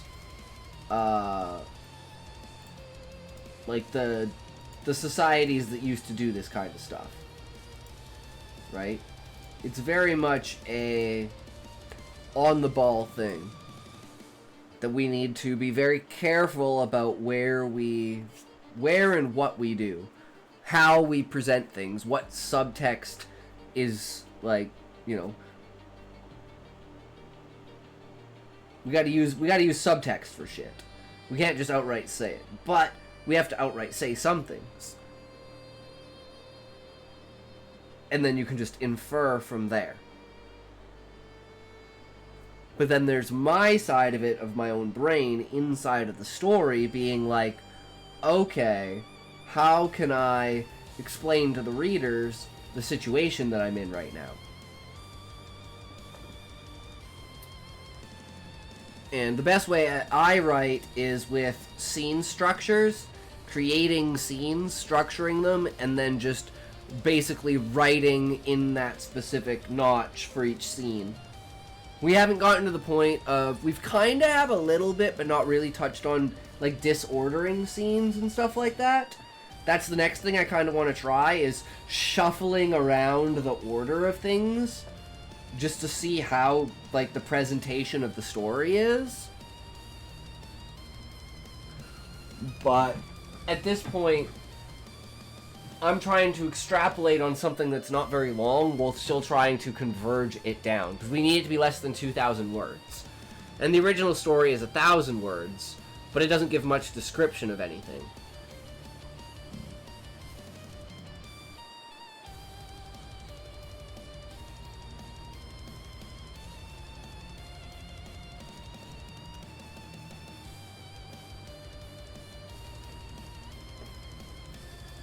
And I need to put my voice into this.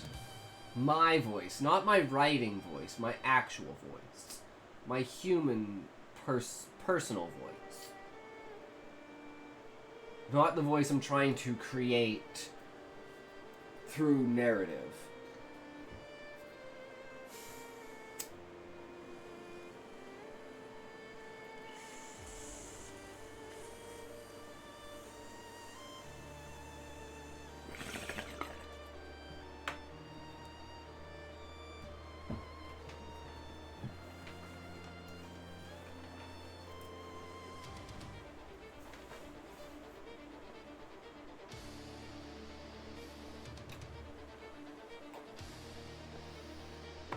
Alright.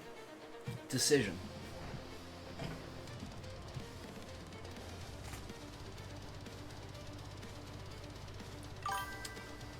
Buddy, you say you understand creativity. I really connect with that because I'm an artist. I pour my heart and soul into the thing I design. Whether it's for friends or to earn a living, every piece I create carries my full effort. Creativity, the truth is, no one seems to understand me. No one respects the work I do. I keep getting rejected like I'm nothing, and honestly, it breaks me. That sucks, Carson.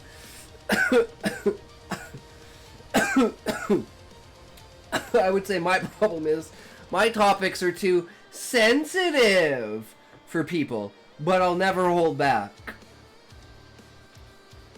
So, yeah. Provocative, forward-thinking, deep, thoughtful, humanistic,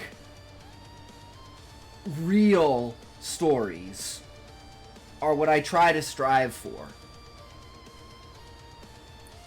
At least in the essence of, like, character presentation and character, like, connection with the reader, right? You're connecting with the story in a way, because it's telling... not necessarily... It's not, like... It's not preaching to you, but it is opening doors of thought that you never thought you would have before. It's not pushing you through the doors, it's just letting you know that those doors are there. And I think that's extremely important. Because it's not pushy or preachy, but it's overarching in topic to the point of extremism. And that's kind of the point to show it out in, like, contrast, to be like, this may not be the best thing, and bringing attention to it may not be the best thing, but it is something that is real that needs to be discussed. So having a civil conversation about it, bringing that up in my writing, is like my way of initiating that conversation. Which a lot of people just don't want to have that conversation. So that puts me at an extreme disadvantage for, like, a brand, what's it called? Like, brand risk. Because the topics are extremely political, extremely divisive, like philosophy. Exactly. But it takes the philosophy and places it into real life in situations that are usually you could wind up finding yourself in.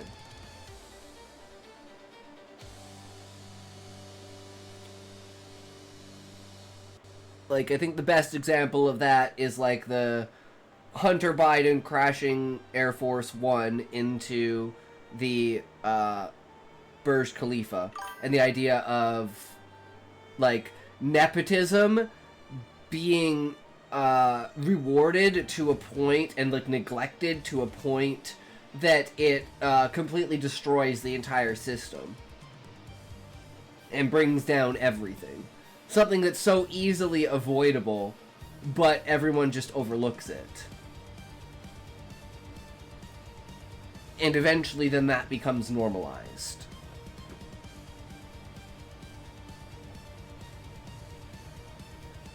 But do you have any work, Carson, that you would like me to read? Because I'm very intrigued. If you have Google Docs or anything like that...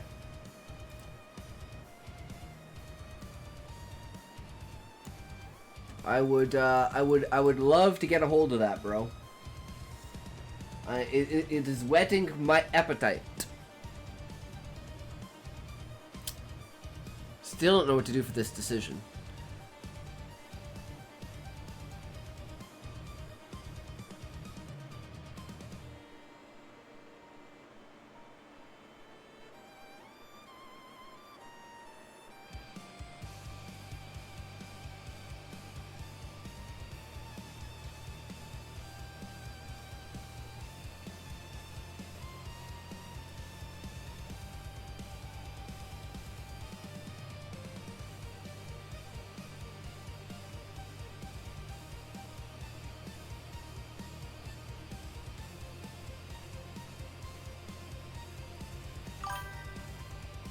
I love to read philosophy. I also want to write, but due to studies and work, I'm not able to do that. Well, you will one day. Just keep it up, right? I just started doing this last year, and I'm 34. So, it's never too late. Just remember to have it in the back of your mind that it's something that you always want to do as like a hobby or something like that, right? And just keep your creative ideas. Write them down in places. Don't forget them. Expand on them. Work on them. Think about them in your free time. That's what I do. I got 18 years of lore for my main book in my head. And not much on paper. But maybe we will soon. Now that we have this outline that I can work with that Beezus made for us. Because Beezus is a fucking hero. Both Callie and Beezus are heroes in their own rights. Legends of the stream. And Smokey as well, in a different way. But still, Smokey as well. And Eggy, true. Because Eggy is the original. The original of all of them. It's like when Eggy left, the essence of Eggy split into many people, and it became Smokey, Callie, and Beezus.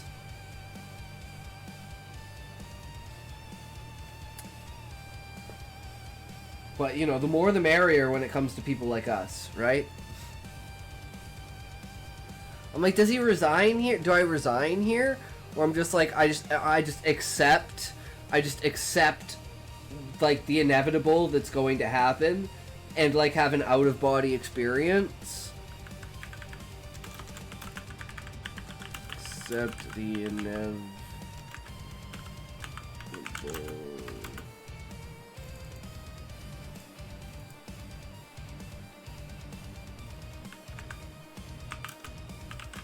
Lose my mind. Really is nice to have Eggy back in chat. Now we just need to summon Toe from the ether so he can check out Feetmaster and give it a report. True, Sean. So true, bro. Toe Connoisseur will show up once in a while, I'm sure. Just like Raymond Dow. Just like Big Francis. They just pop in every now and then and do their thing and, you know, pop out. That's all I ask. You know, that's what keeps me going. Keeps me sustained. Stealing the energy. I mean, thriving off of the energy that you guys provide. You know.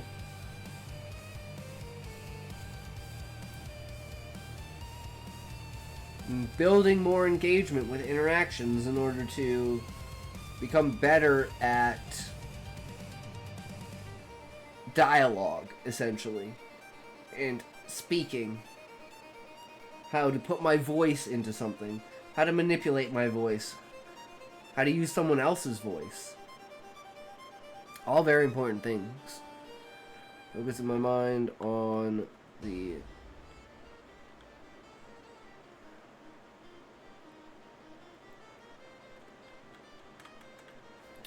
Gotta focus on something.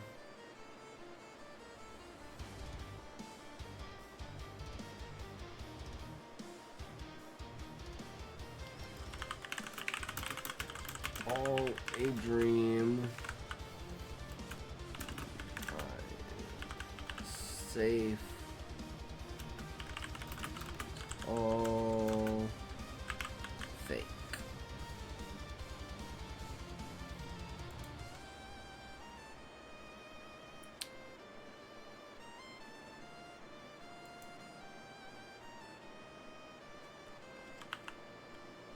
And then scene 4 goal is...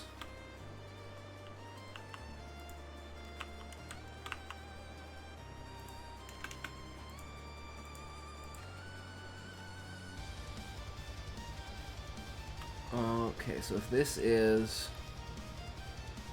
the feeding.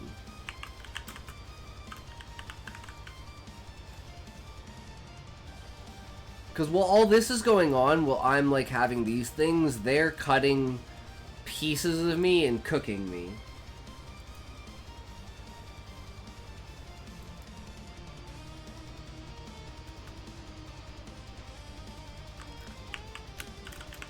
To eat as much as possible.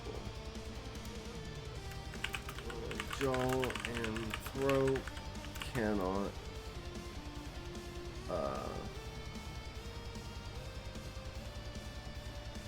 keep up. Food is forced down my throat.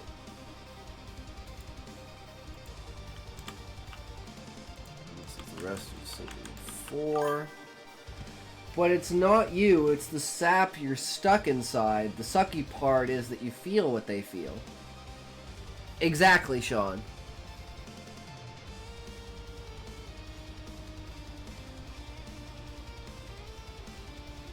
But the guy I'm stuck inside has had his entire life to mentally prepare himself for this. I just woke up in a dreamy haze and now I'm like, oh fuck. I know exactly what's gonna happen.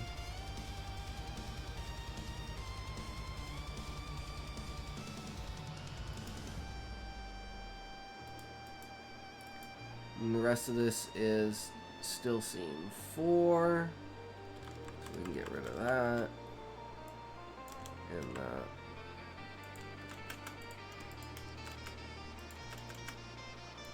Reaction. I die. Dilemma.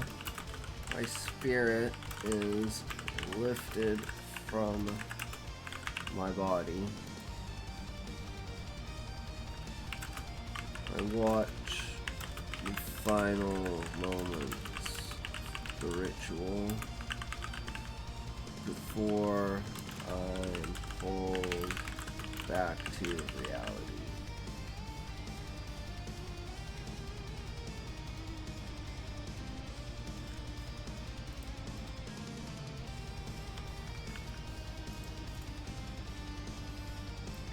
I'm imagining, like, myself falling out of the TV and, like, slamming into my chair and just, like, sitting there being like, what the fuck just happened?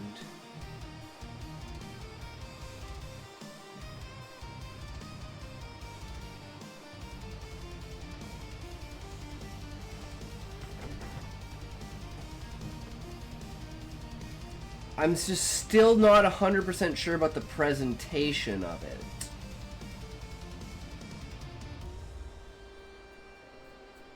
But I think this works really good as the overall. Imagine if a guy's seed is the ultimate fountain of youth for women. Realigning skeletons, placing cartilage, restoring collagen, curing all disease, de-aging to the de-aging to the age of 25 years, eliminating all mental illness. How messed up would his life be?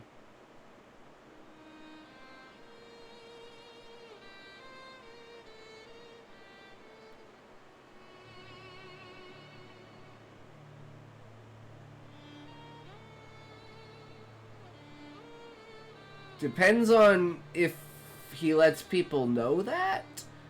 Cause like you going to get fucked up if that going to happen. The government going to sell that shit. They going to steal you. They going to stick a fucking needle in your balls, pump you full of testosterone, keep you horny as fuck, and just pump the semen right out of your balls. And then sell it for $5,000 a vial.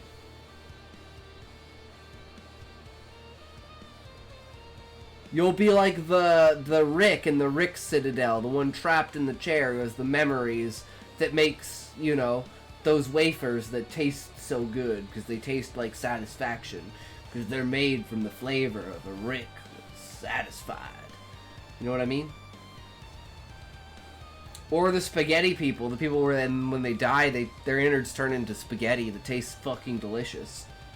Best spaghetti you'll ever eat.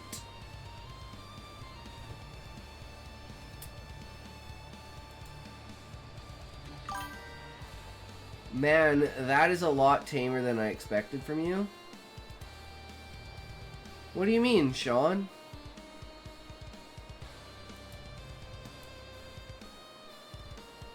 That's only if the government gets a hold of you. What else did you expect?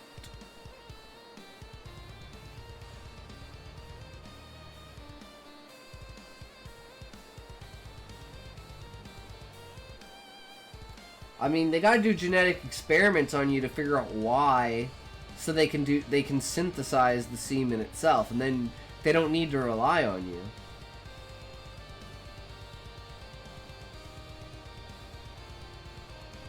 You just have to sit there and goon, but you got a needle in your balls.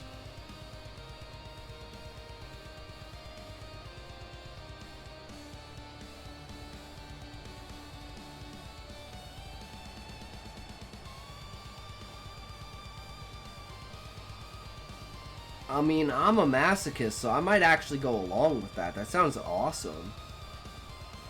Because the biggest problem with that kind of shit is the factor of if it's not medically done correctly, you can extremely injure yourself. Guy is gonna be curled up in a corner screaming, "Leave it alone, it hurts." You aren't getting near him because there's a swarm of old biddies trying to get some. Welcome back, Blessed. You couldn't stay away for long, could you? It's totally understandable. No worries, Blessed. I know how riveting I am. It's all good. Question is, guys, do we start writing the story now, or do we let these ideas coagulate? Is it rude to ask a guy streamer, are they gaining weight?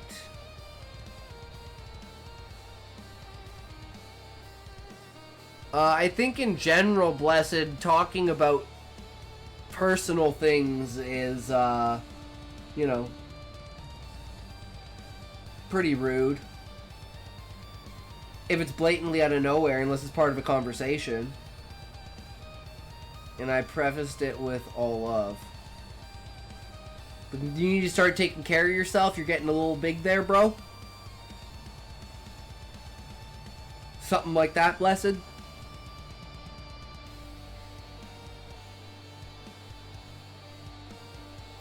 Or it's not quite... You'd probably love it at first, but after a while he'd be doing anything and everything to avoid women. And then he'd have no clothing he could wear because everything he had got literally ripped off. Wasn't in the convo, those were my exact words.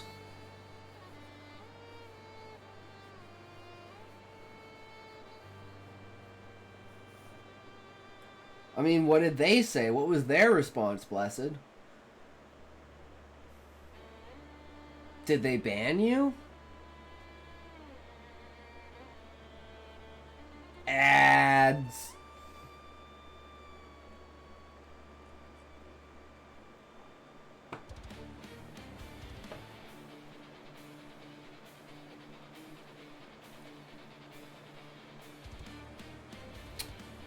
So you just went in there and said something really rude.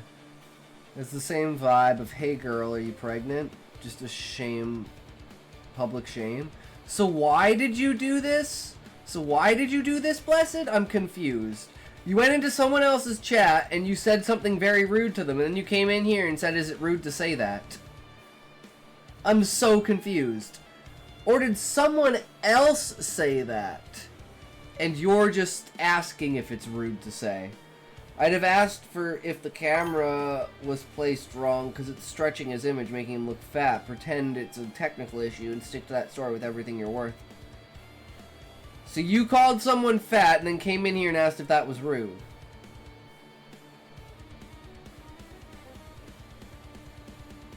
That's a head scratcher, Blessed.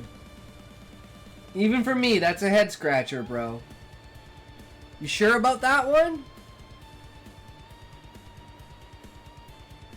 I don't know, man. Seems pretty far down the rabbit hole to me. Where are you at, bro? Where the fuck you at?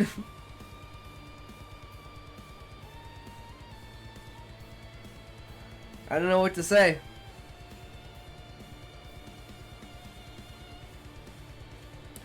It is what it is, right? I think a dude wouldn't give a crap. A lady, though. Execution incoming. True.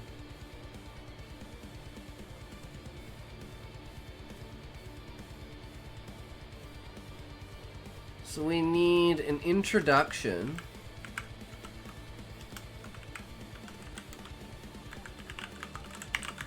To the scene. For each of the scenes.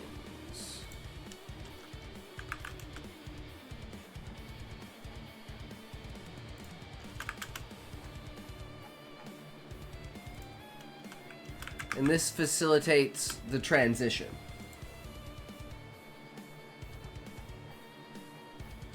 Sometimes we don't need one for every scene, but just to have them there is a good thing. Issue now is just because it looks like a dude doesn't mean they don't identify as a lady. I thought dude to dude about weight isn't a big deal. I mean, it depends on how you say it. If you say, dude, you're fucking fat, go work out, that's pretty rude.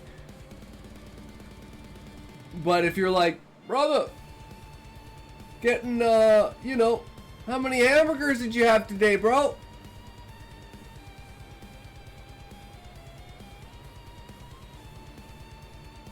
Hey Tubby, you ever get tired of all the Big Macs?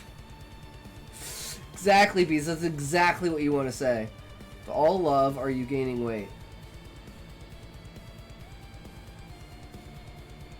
And what was their response? Cut down the salt, you're retaining water. I mean, that's a good one too, Sean.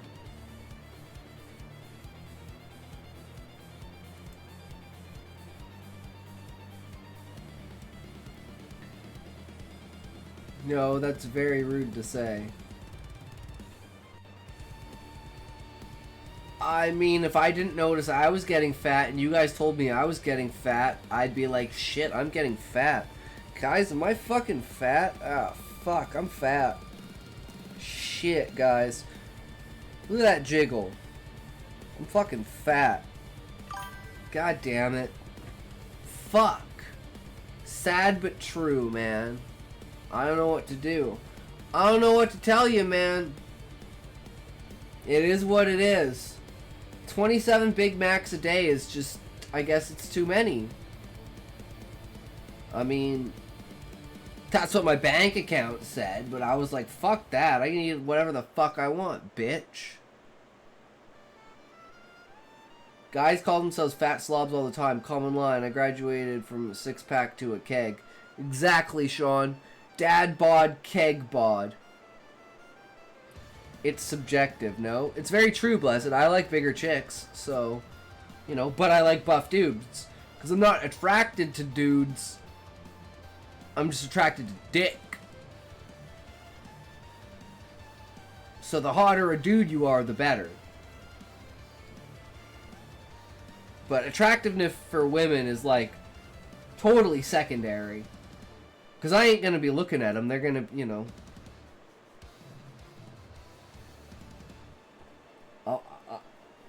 I'm going to be tied up in the fucking basement.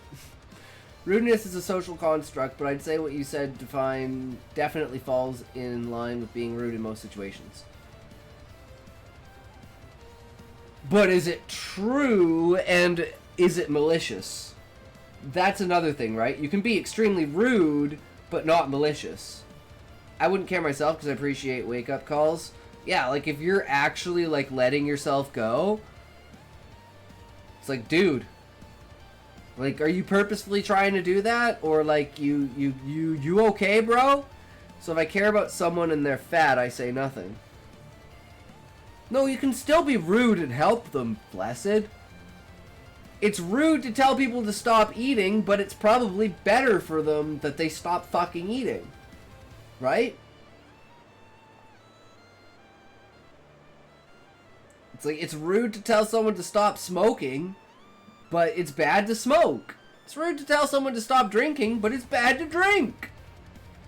I like the guy. He has a good heart. I want to give him a wake-up call. Exactly, Blessed. I actually call it a daddy belly. I never had it till being a dad messed up my activities, lowered my metabolic rate, allowing me to gain weight, yet still to this day I have never gained as much weight as I wanted to gain when I was a 12-year-old. My grandparents' pastor was heavyset, and I thought he was cool and wanted to emulate him. No idea why, though. The reason why it's rude, Blessed, is because there are certain topics in society that you don't talk about. Especially in public. Like, it's one thing to, like, whisper someone. I think the main part that's rude about it is it's calling someone out in public. Like, if it had been done in a DM on the side, not in public, I think the public part is what makes it rude. You're making a show out of it.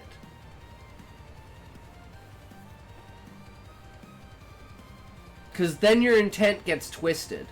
Because then they don't know if you're making fun of them, if you're trying to get attention, or if trying to give them a wake-up call.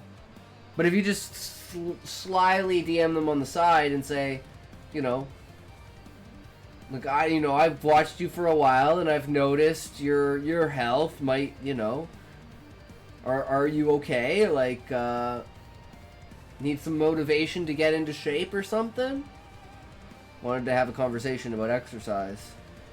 See, now if you'd started with a conversation about exercise and then moved into that, I think that's a little bit different than just bringing it up randomly. One reason it's rude is you can't transmit emotion in text. The next reason is it was on stream when everybody could see it. If you cultivated a relationship before the situation where you talk about stuff like this before, then I'd say they're overreacting. Yes, Bees, this is all about,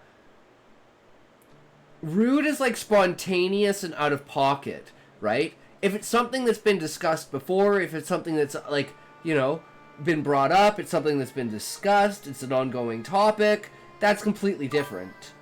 But if you aren't that close and just randomly pop in, then it wasn't your place to do it. He doesn't know me well. And that's one thing, like, depending upon how much you know him, since it's like a streamer thing, right? He may not know you as well as you know him, so that might be a barrier to entry, right? Where you feel more parasocial. So that could definitely be a barrier to entry there.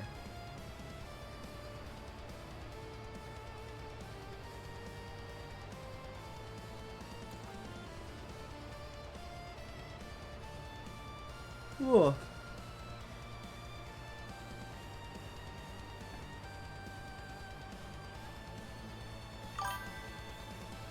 My friends would be upset, but I do it anyways, even if it's rude. Are we talking about how Itox needs to lose weight? Honestly, I agree he might be getting too jacked for his cross-dressing. That's why I'm trying not to, like, muscle up, you know? Because, like, I look buff as fuck as a woman. But I'm, like, skinny as fuck as a dude. That goes to show you perspective of what you think of, like, the muscle size of women.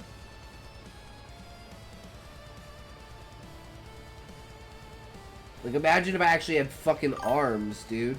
Not... I know jacked girls are hot, Beezus, but I'm just saying, like, I look like a jacked girl, even though I'm not really jacked. Just because that's the expectation of female musculature.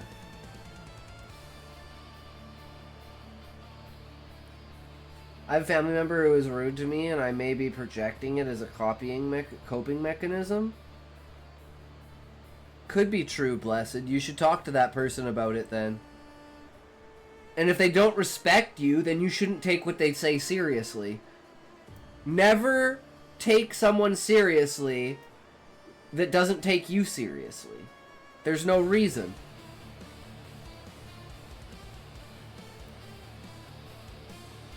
They're not worth your time.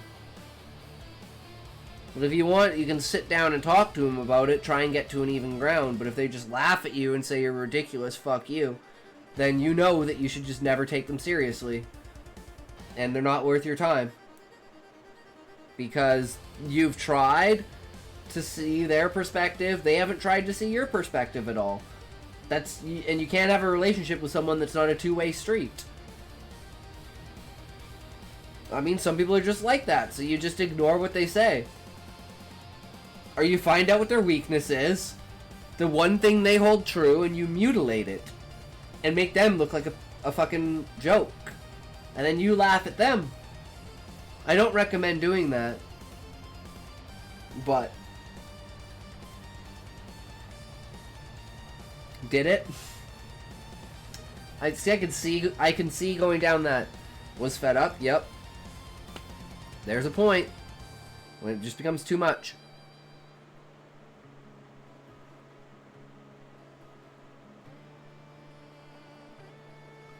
Reminds me of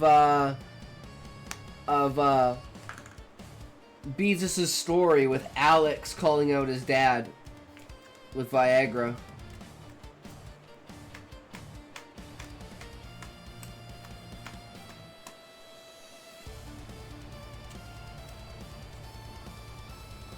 Or whoever it was. I don't know if it's his dad or foster dad or whatever. Not 100% sure on the situation. I think it's his dad, though. I can't remember. I could be wrong. Another time they looked like they took a gut punch. I was the bully of my family, unfortunately. I've had to grow up a ton from my younger years, and most of them won't talk to me anymore. That sucks, Beezus.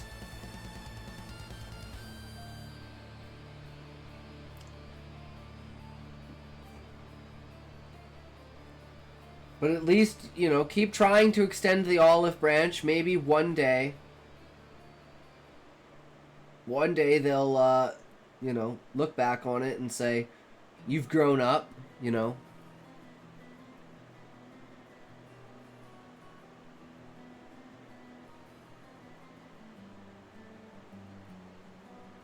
But it is what it is. Family is a very difficult thing. Growth only makes a difference for your future. It never makes up for the things you've done, unfortunately. Yep. But I figured out their ways and retaliated, even to the score. Yep, you gotta use their weapons against them. It's just the way that it is. But I think we're gonna let this cook. Guys, we're gonna let this sit. I'm gonna think about the story tomorrow at work. I'm gonna write down some notes about it and do some drafting, and we're gonna see what happens. But for now, we haven't played it in a while, so let's play some fucking Monster Hunter.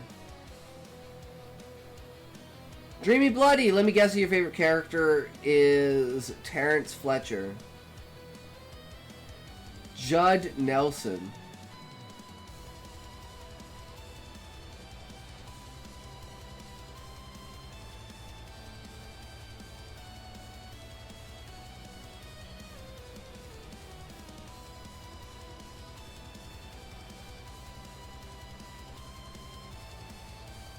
No idea who either of those are. Oh, Bully from the Breakfast Club. Ah. I fucking love the Breakfast Club, man. That is a good fucking movie.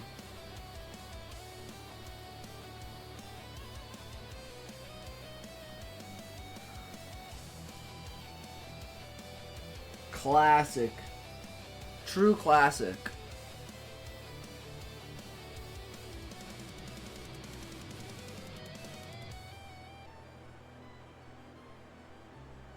Yeah, 80s movies hit differently, 100%. God damn it, why do we have... Guys, why do we have a shader thing again? Okay, it's not going to take very long. God damn shaders, man. I've seen so many YouTube shorts on Terrence Fletcher, actually. I'm not sure I was ever as cool as himbo. Ah. Very true, Dreamy Bloody. Alright, we gotta change categories here. So let's go here. Let's go like this. Go here.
Alright, I'm gone this time for real. Alright, Blessed, have a great night, good sir. Thanks for stopping by and hanging out. Always appreciated, man.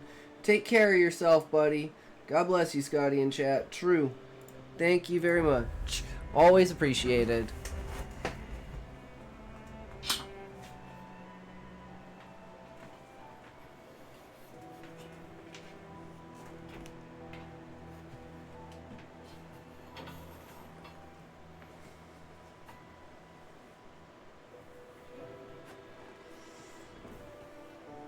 Thanks for the help. No worries. Anytime, Blessed.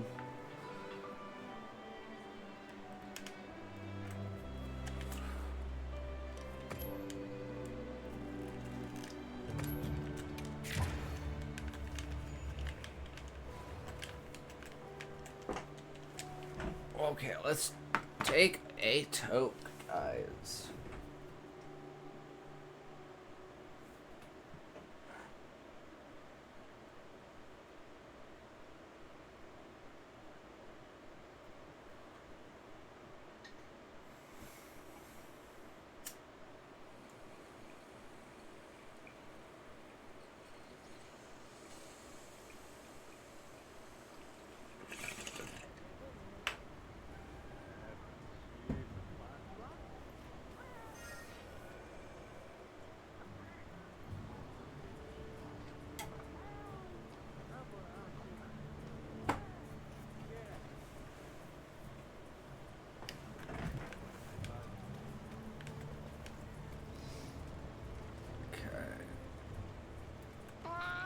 What are we doing? Oh, we should change this to that. That would help more.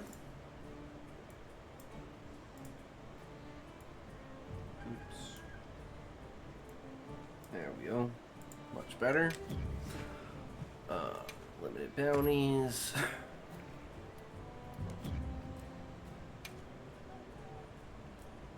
I have no idea. I think there's actual purchasable shit, so normally it'd just be you just download everything, but let's figure out, do we have potions? Okay, so we need to restock.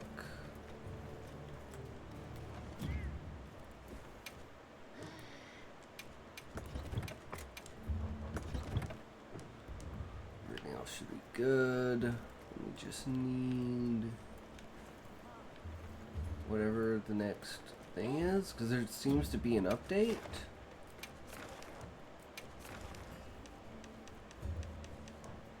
Okay, I guess we have to forge this armor. So let's make this armor and finish this fashion show.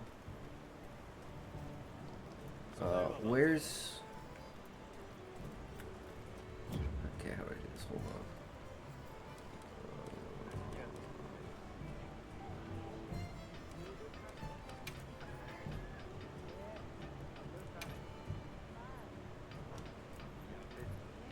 Find a woodwood who's seen almost glasses.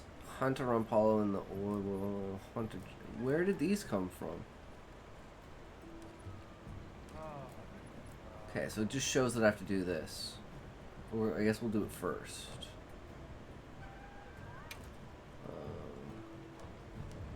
Okay, so let's go talk to Gemma.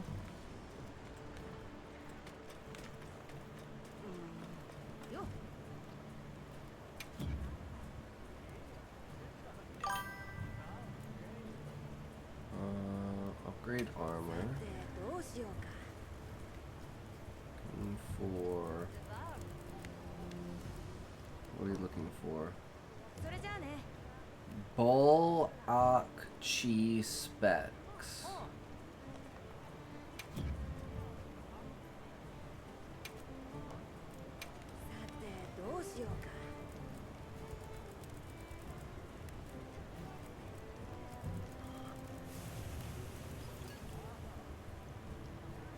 Okay, so I have those.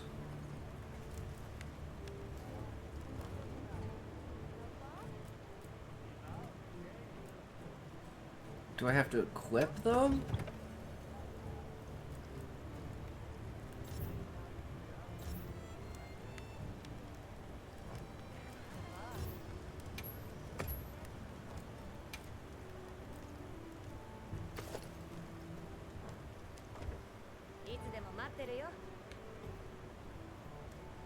I don't understand, because I have them.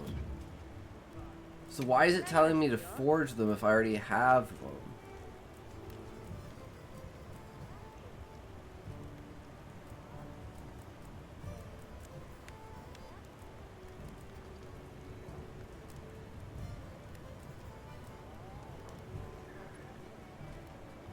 This is so confusing to me.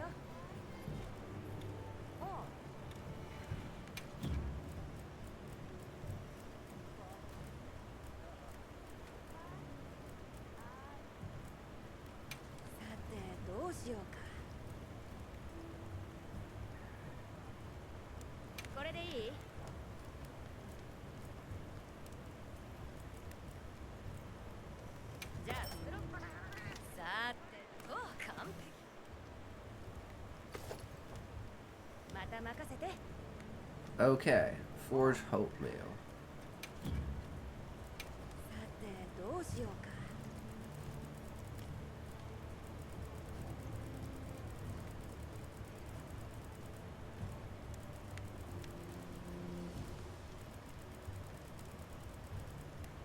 I don't see hope anywhere.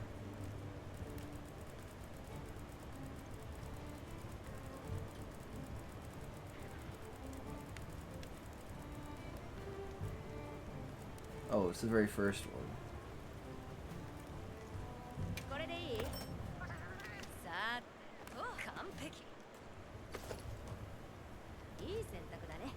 Clerk Van Braces.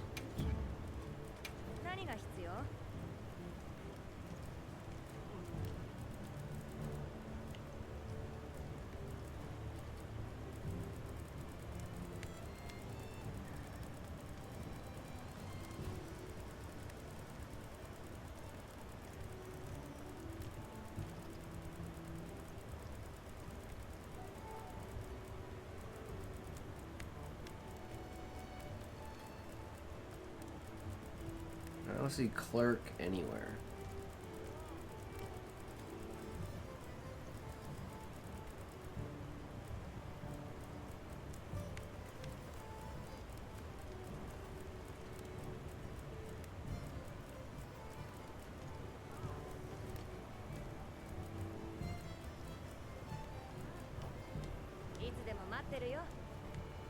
Forge Clerk Van Braces.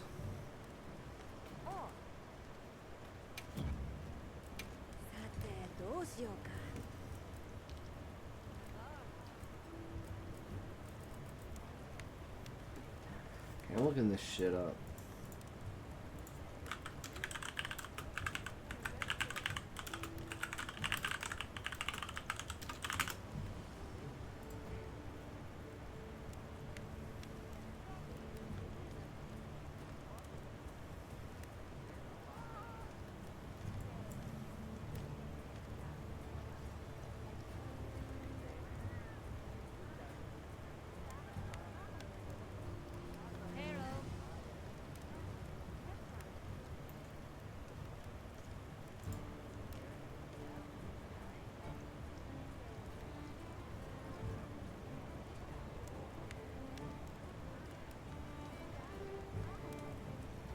I don't know how to get this.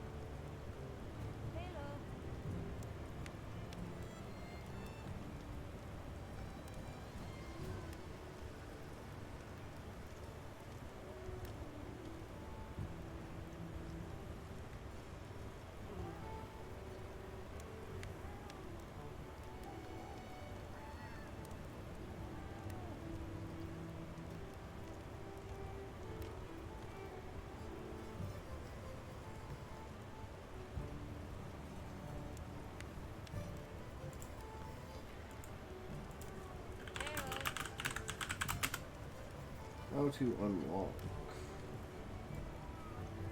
arena quests. I need to do it through arena quests?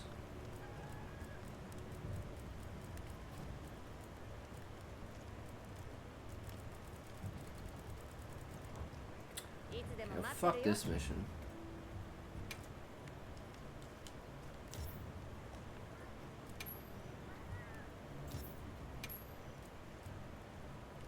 How do I get rid of it? Okay, I guess we only have one in progress at a time. Calico's request that you capture Vigor wants to help them test their idea on a new recovery support move. Ooh. Fishing request. Doreel has asked you to catch one of track lizards. He's found the monster wreaking havoc in the cuff. No, it's a Gypsaurus, according to some information. Actors are follow. Lone folk child ran into the wrong polo. I don't know, let's try this one first. Find a woodwood who's seen Alma's glasses.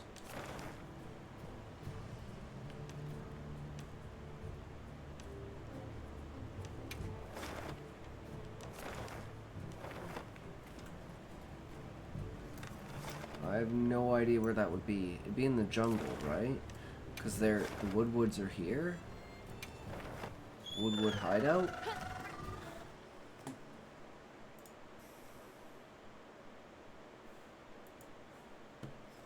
Thought it'd be easy. I thought I could just make them, but I can't, so it's like, fuck.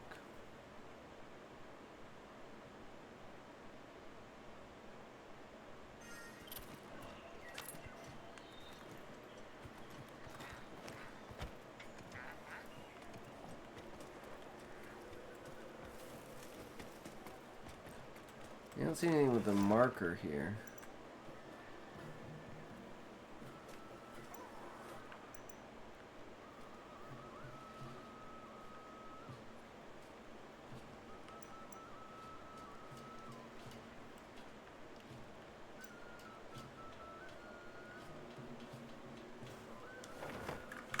Okay.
I'm looking for a guy named Thunk.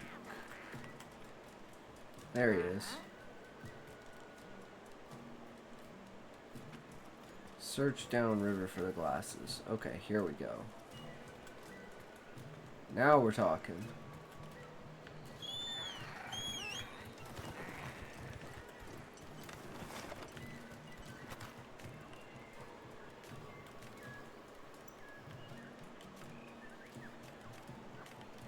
Okay, I still don't see where it is. God damn it.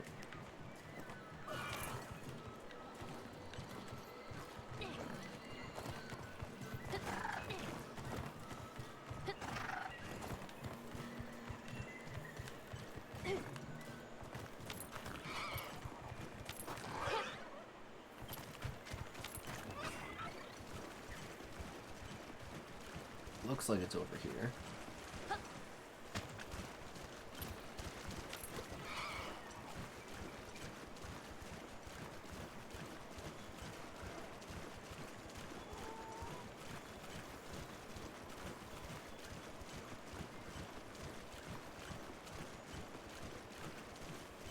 It's like way down here.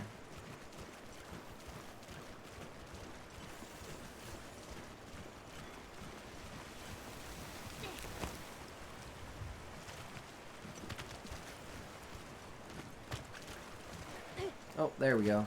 There it is. Let's go.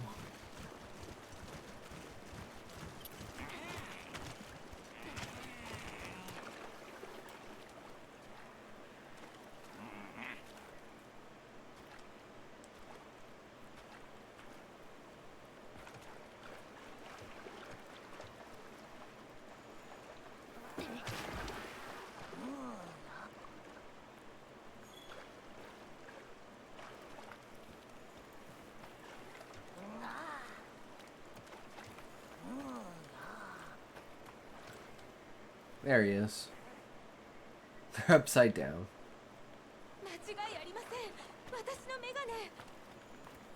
They're gone now.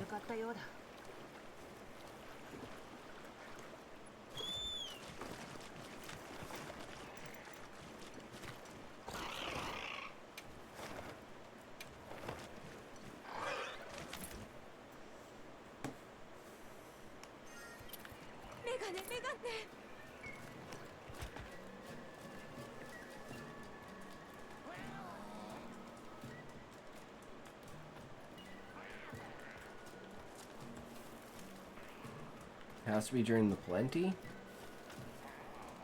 Is it the plenty right now? It is.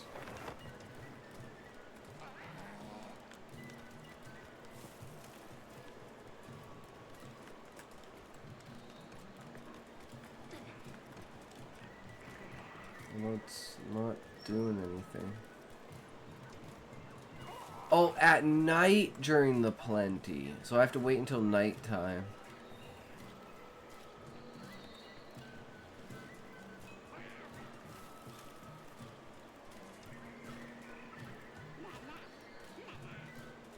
How long is that? Can we wait time out?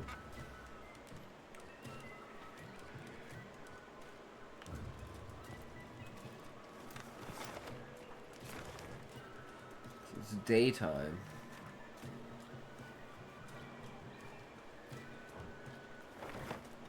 So it could take like 10 minutes for it to be nighttime?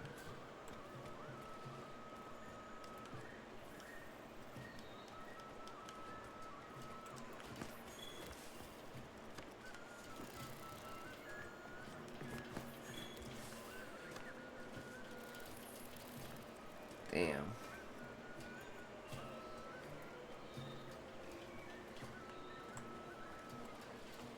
Well, I can go back to a base, right? And we just change our gear again, because we don't need to worry about this shit. We fucked up our build with it.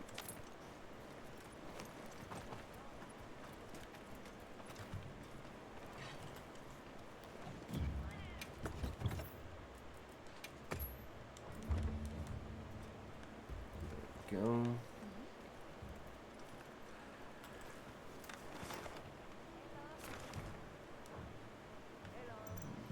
To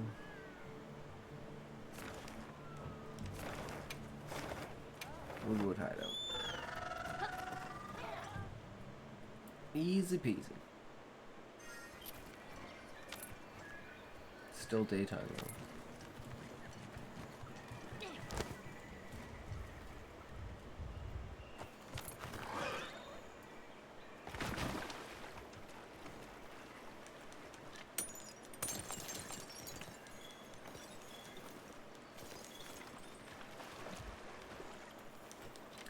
Do some gathering while we're at it. Might as well. It's been forever since we've done stuff like this. This is what I used to love about Monster Hunter, was just the gathering aspect. Gathering everything up and then going ham with it. The amount of materials you need in order to make pretty much everything in the game.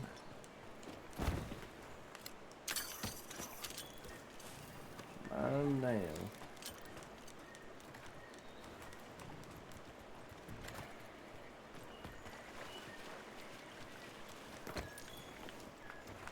Sparkling treasure.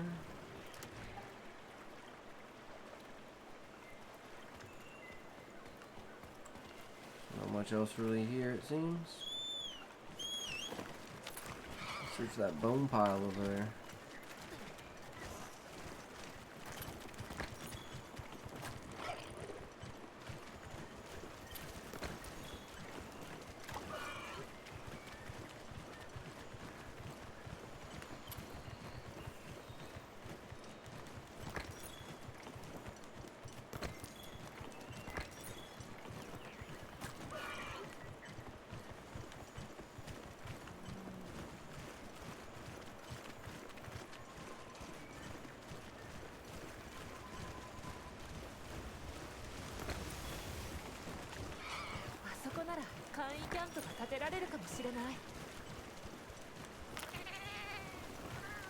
There's always something trying to distract me.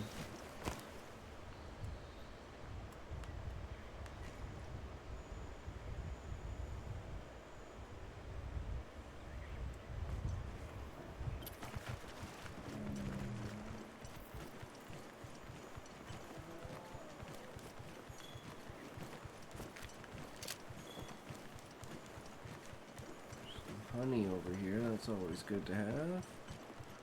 Well, we just need basic herbs, actually. That's like the main thing that we need. That's ivy. Fuck. We need herbs.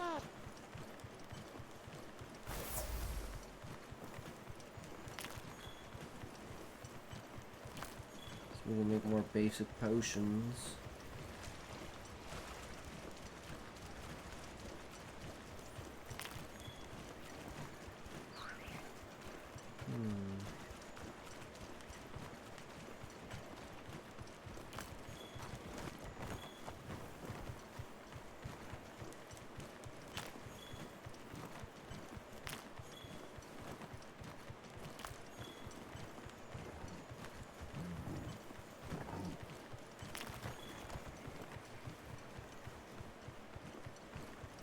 No honey here because of these guys.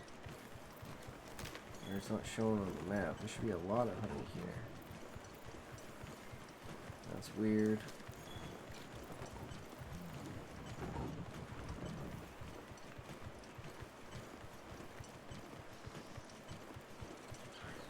Not the worst things in the game. Fucking wasps. Vespoids. Eastern honey. Ooh. That's the stuff that I use in my food mix.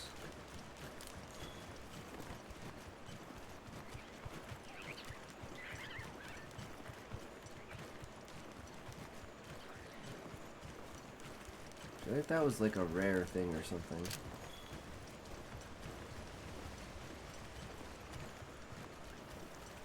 So one thing I hate about the autopilot is like you just never really learn the terrain because you're always just autopiloting around. And the terrain in Monster Hunter is always very confusing. So try to put as many shortcuts and stuff everywhere as possible.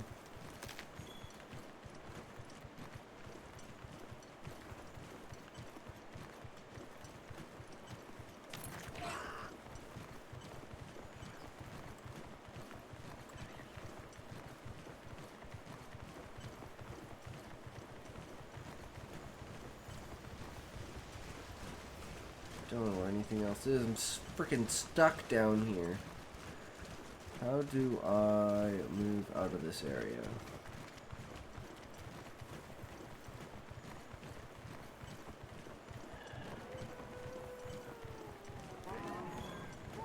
This is some good honey harvesting.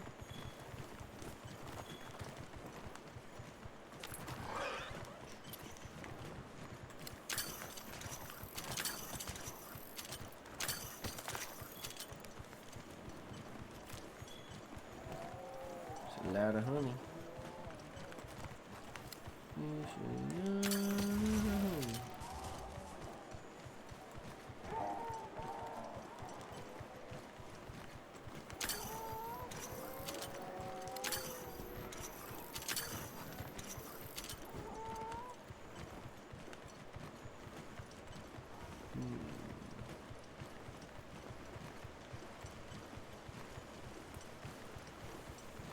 Ooh, what's that?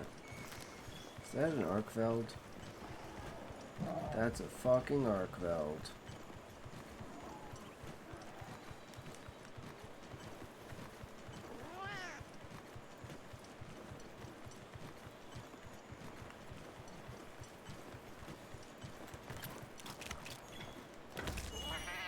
Nice.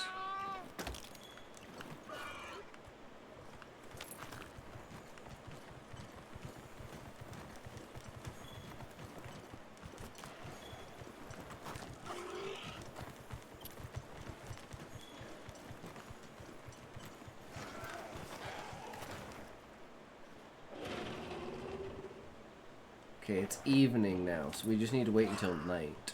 So we're pretty close. We just gotta go gather some more stuff and then fuck around a little bit more. Maybe kill some stuff. How about that? Let's kill these guys. We didn't do anything, but hey. No one ever really does, right?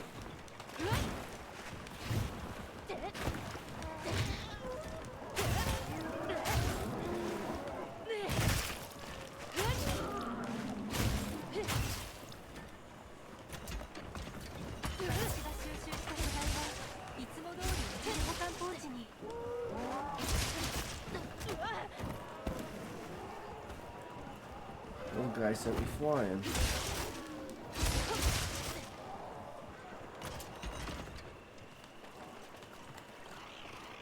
Okay, now it's gotta be nice, right?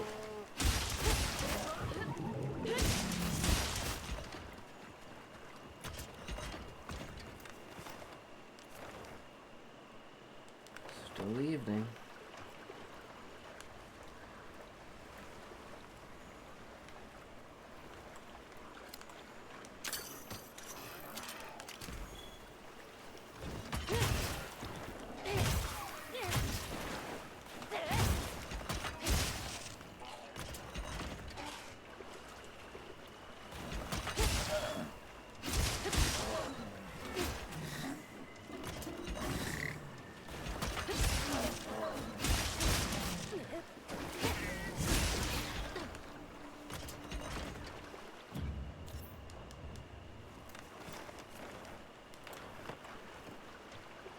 It'll eventually be night.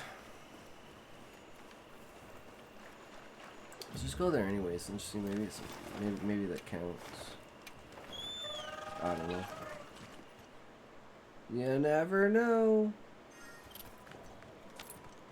Oh, speak with Woodwood by the entrance. Okay, I was right.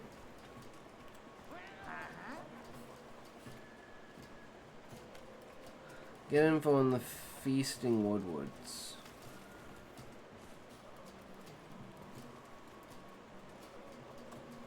Okay.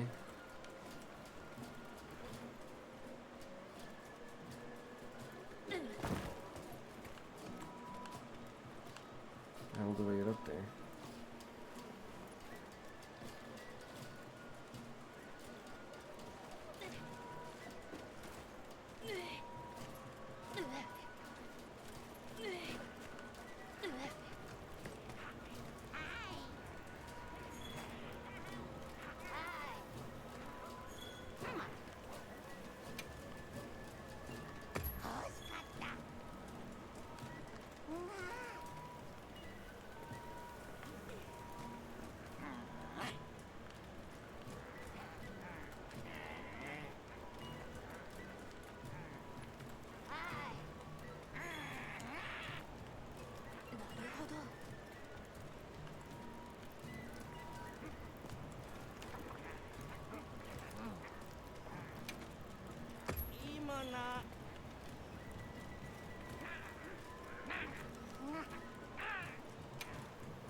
One more guy.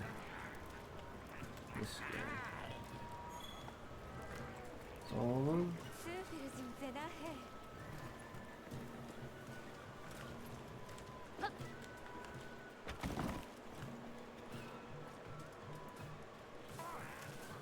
Sleeping Eye Jack.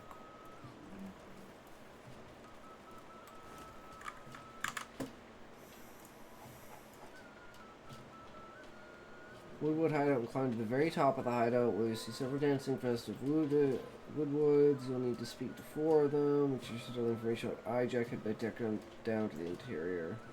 It's located at the bottom floor of the Woodwood hideout. I'm sleeping in a small hammock. You can center of the room, almost glasses on.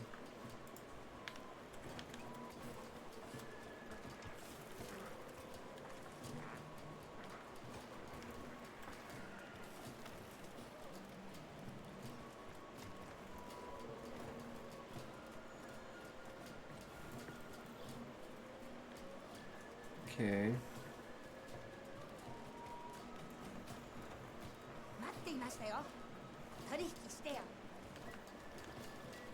I don't see him anywhere though.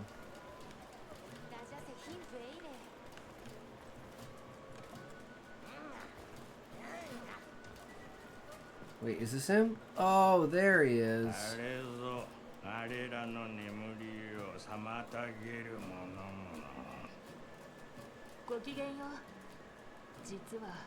そのメガネを落としてしまったんだ。返してもらえたら嬉しいのだが、どうだろう。我らのものを欲するか。ならば取引しようよ。ここはとびきりの蜂蜜で手を打ちます。それはイーストハニーのことだろうか。そうです、とびきりの。どうです、とびきりの蜂蜜渡しますか。取引成立。約束通りこれを渡すよ。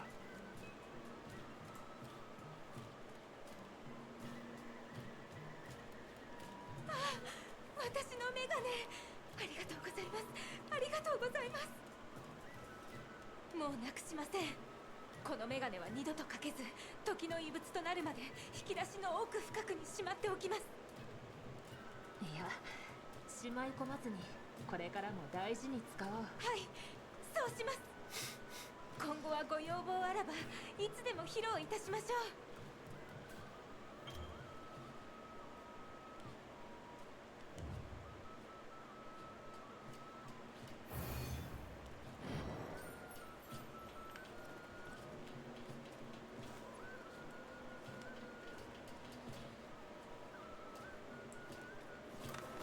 Back to this stupid one that we don't want to deal with.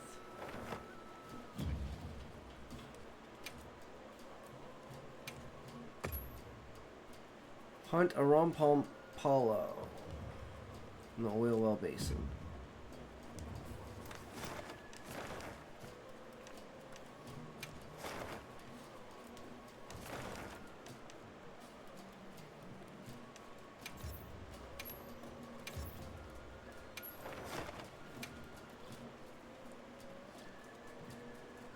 Let's go. Finally get to kill something.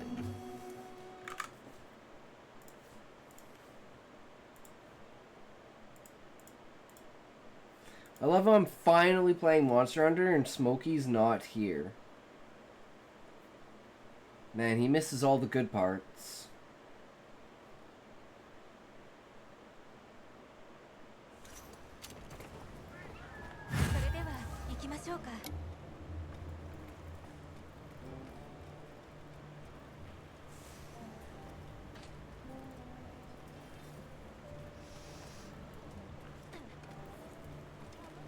Let's go. Let's go kill this Rompolo.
Perfect time to sharpen, right as it gets mounted.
Jesus, I just keep jumping into that one.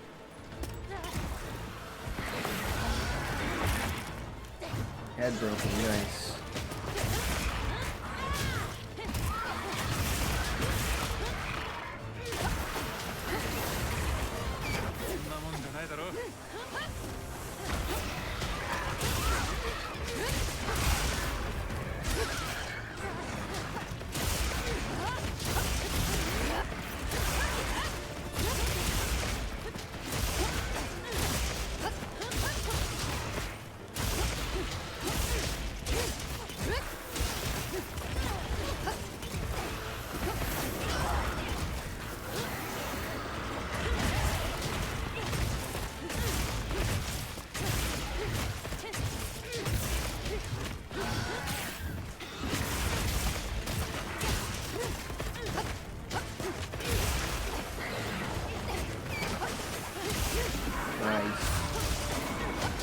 Fucked them up.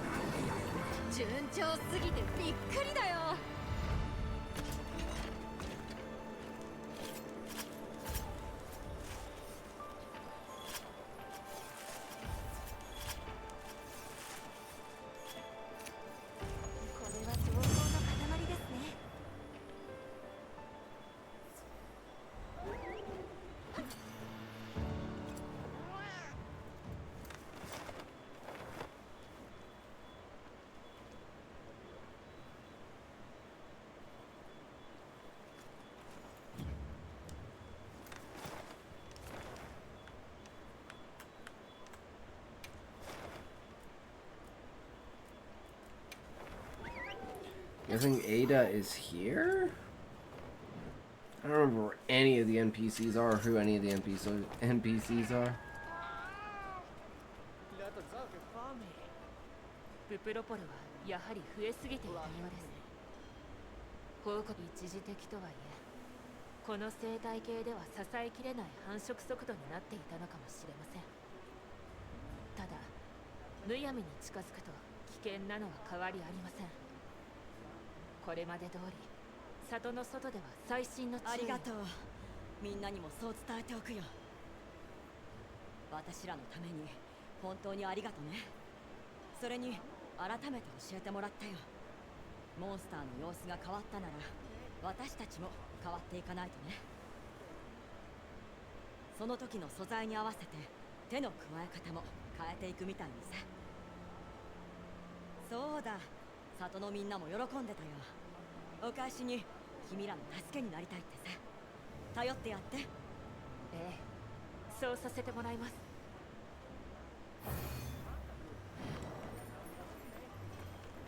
Alright, that's another one down.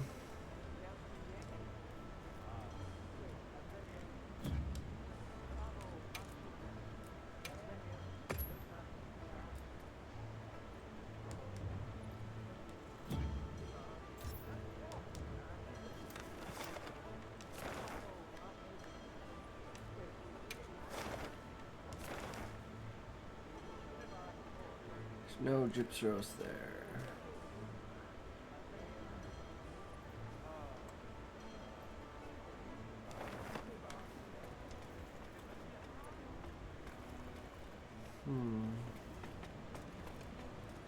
So we can just go see what we got at Alma here.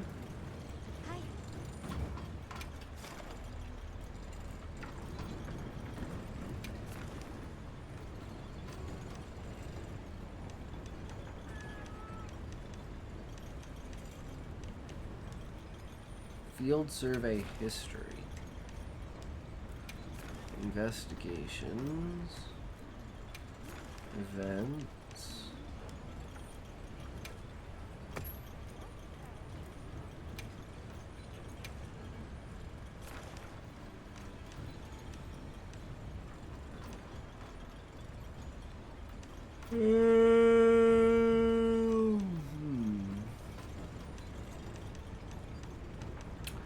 Gormagala?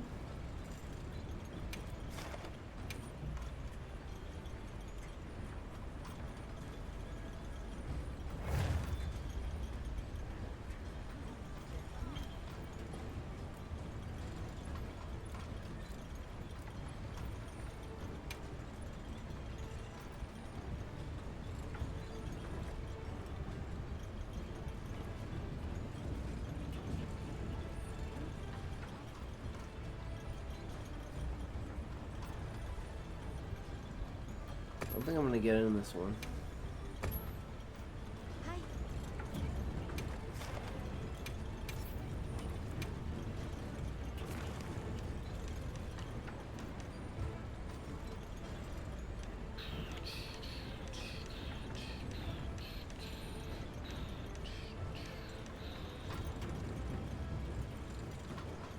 There's not so many of those though.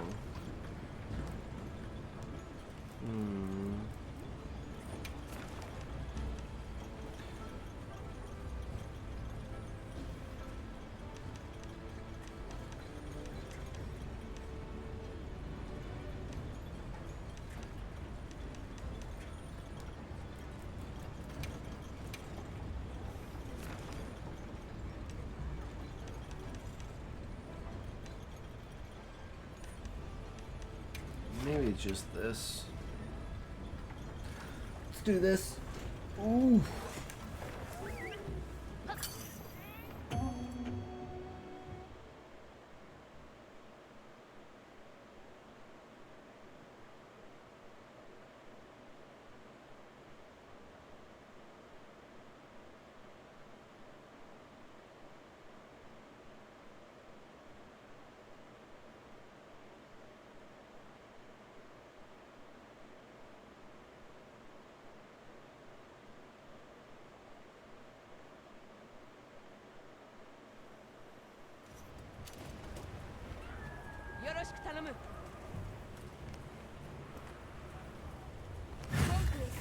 Eat first.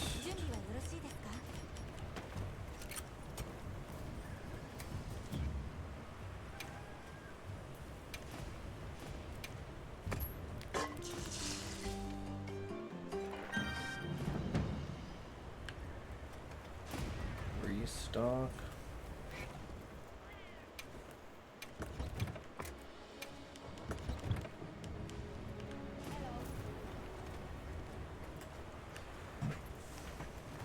Seems pretty far away, so we should be able to get a token.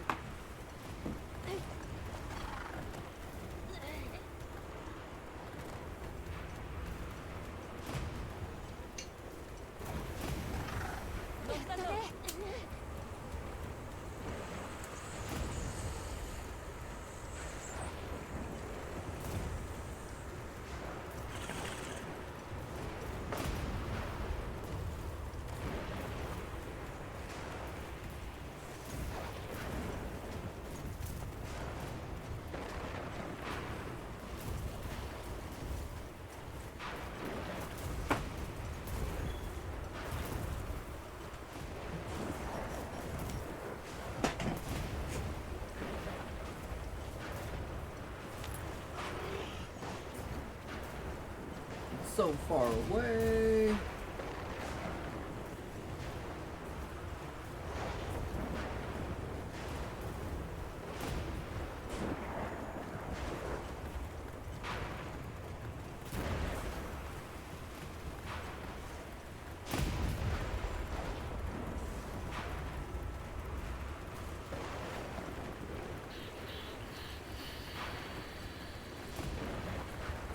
She just around the bend, just around the bend.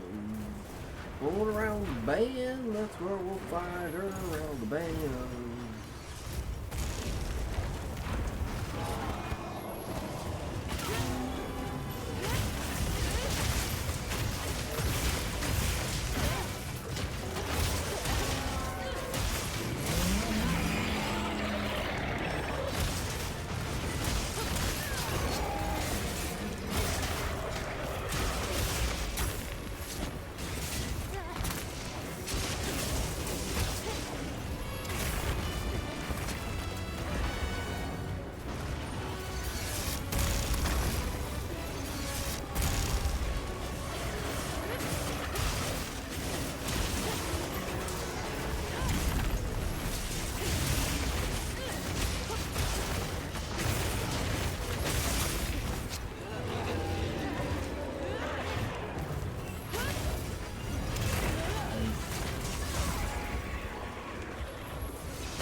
Let's go.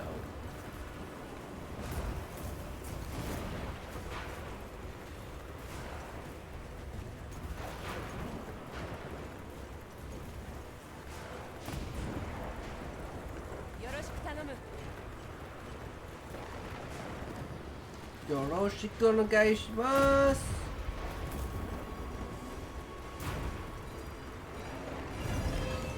Ah, I missed.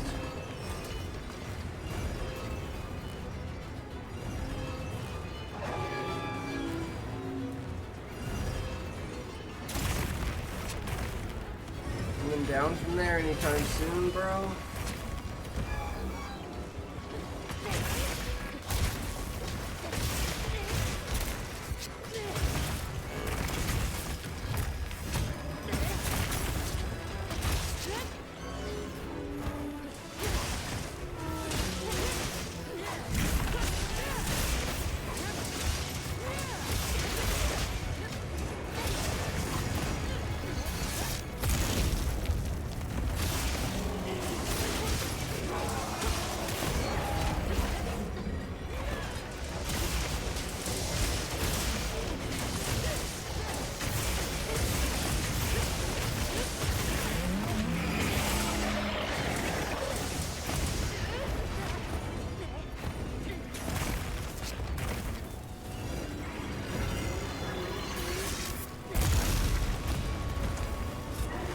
Get angry at me, guys.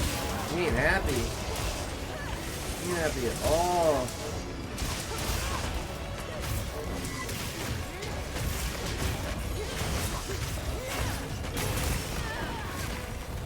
And he interrupted my attack.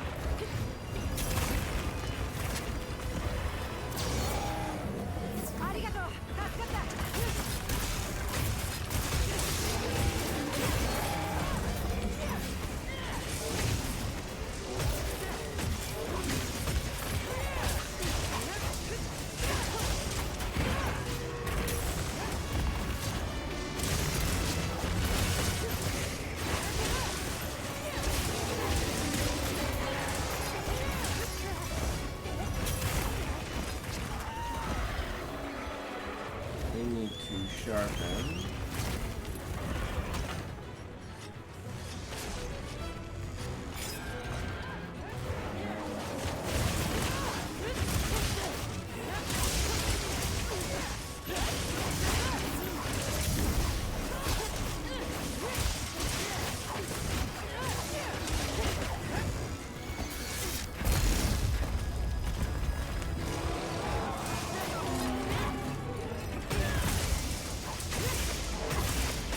love the way that Ray Dow looks, man. He looks so fucking badass.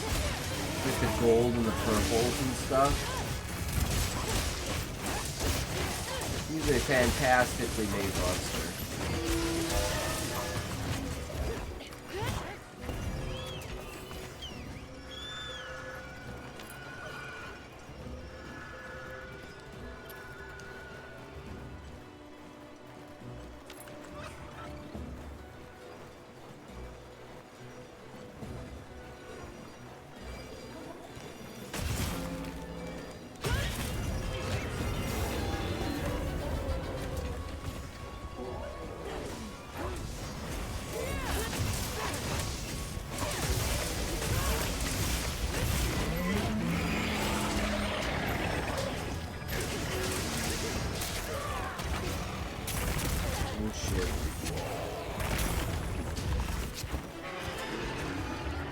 You're not happy with me.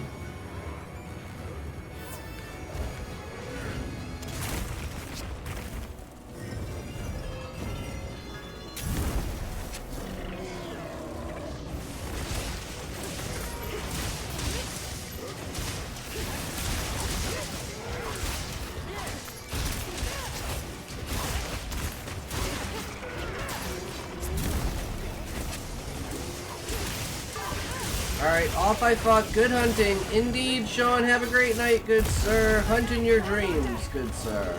Nice. Perfect timing. Lose them all. That's what it's all about. Ooh, that really hurt. That was really bad.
Alright, you should be pretty weak now.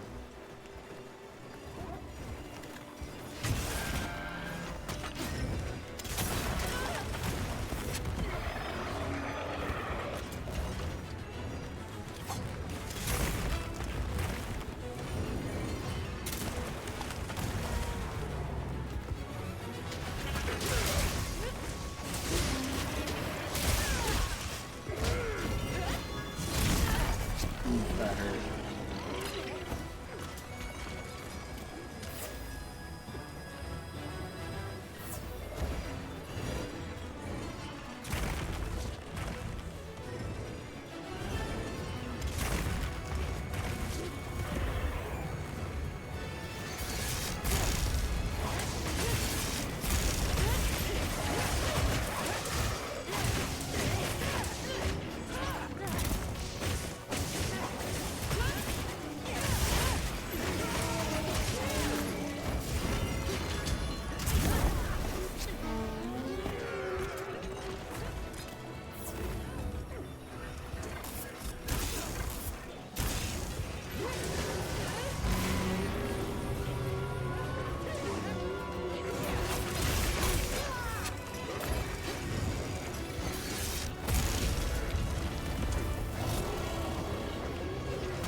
Oh, he's almost dead.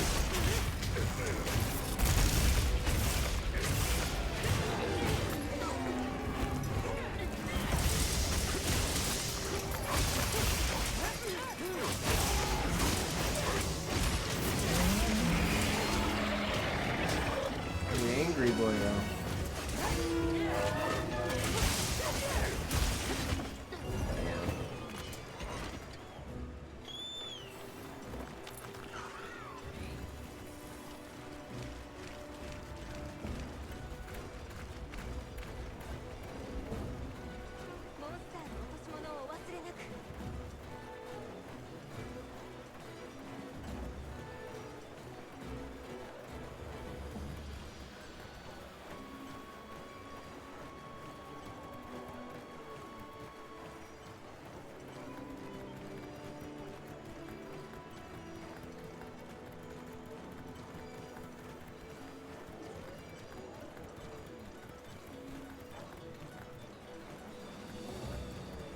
This music is badass.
Eating him for breakfast.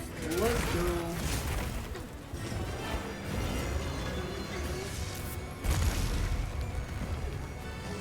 Oh, this guy joined at the last second. BFS. With the gun lance.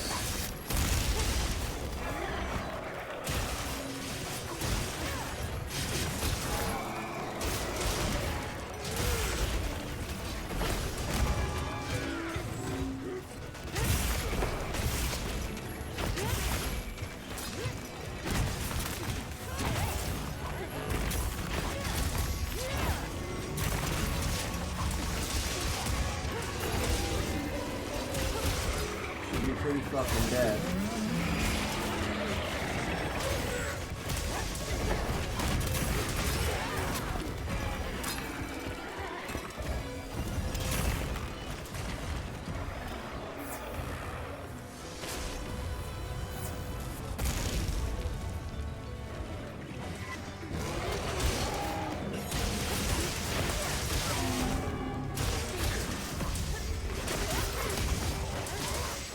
Nice.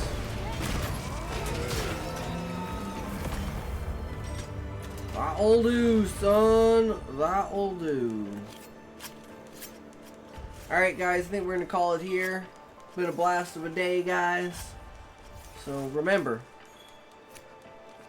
Sometimes we game. You can't... So when Smokey says we don't game, just tell him that he just ain't here. But hey guys, remember, thanks for stopping by, thanks for hanging out, you guys are fucking awesome. Remember, if you can't say fuck you to your friends, who can you say fuck you to? Fuck you! Alright, who we raiding today? Ooh, that was a silver crown. Nice. Nice.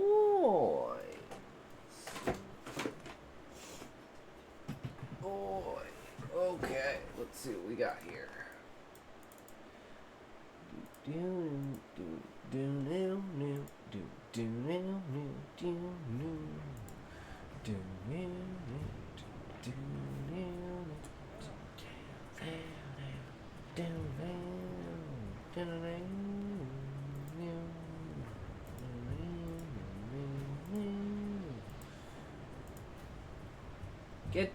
Sure, wheels are ready.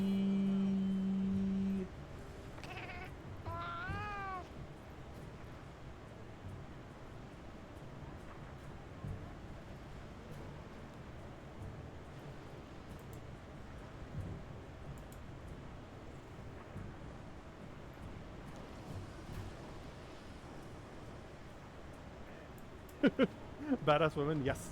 Star-crossed lovers kind of thing? No, not really.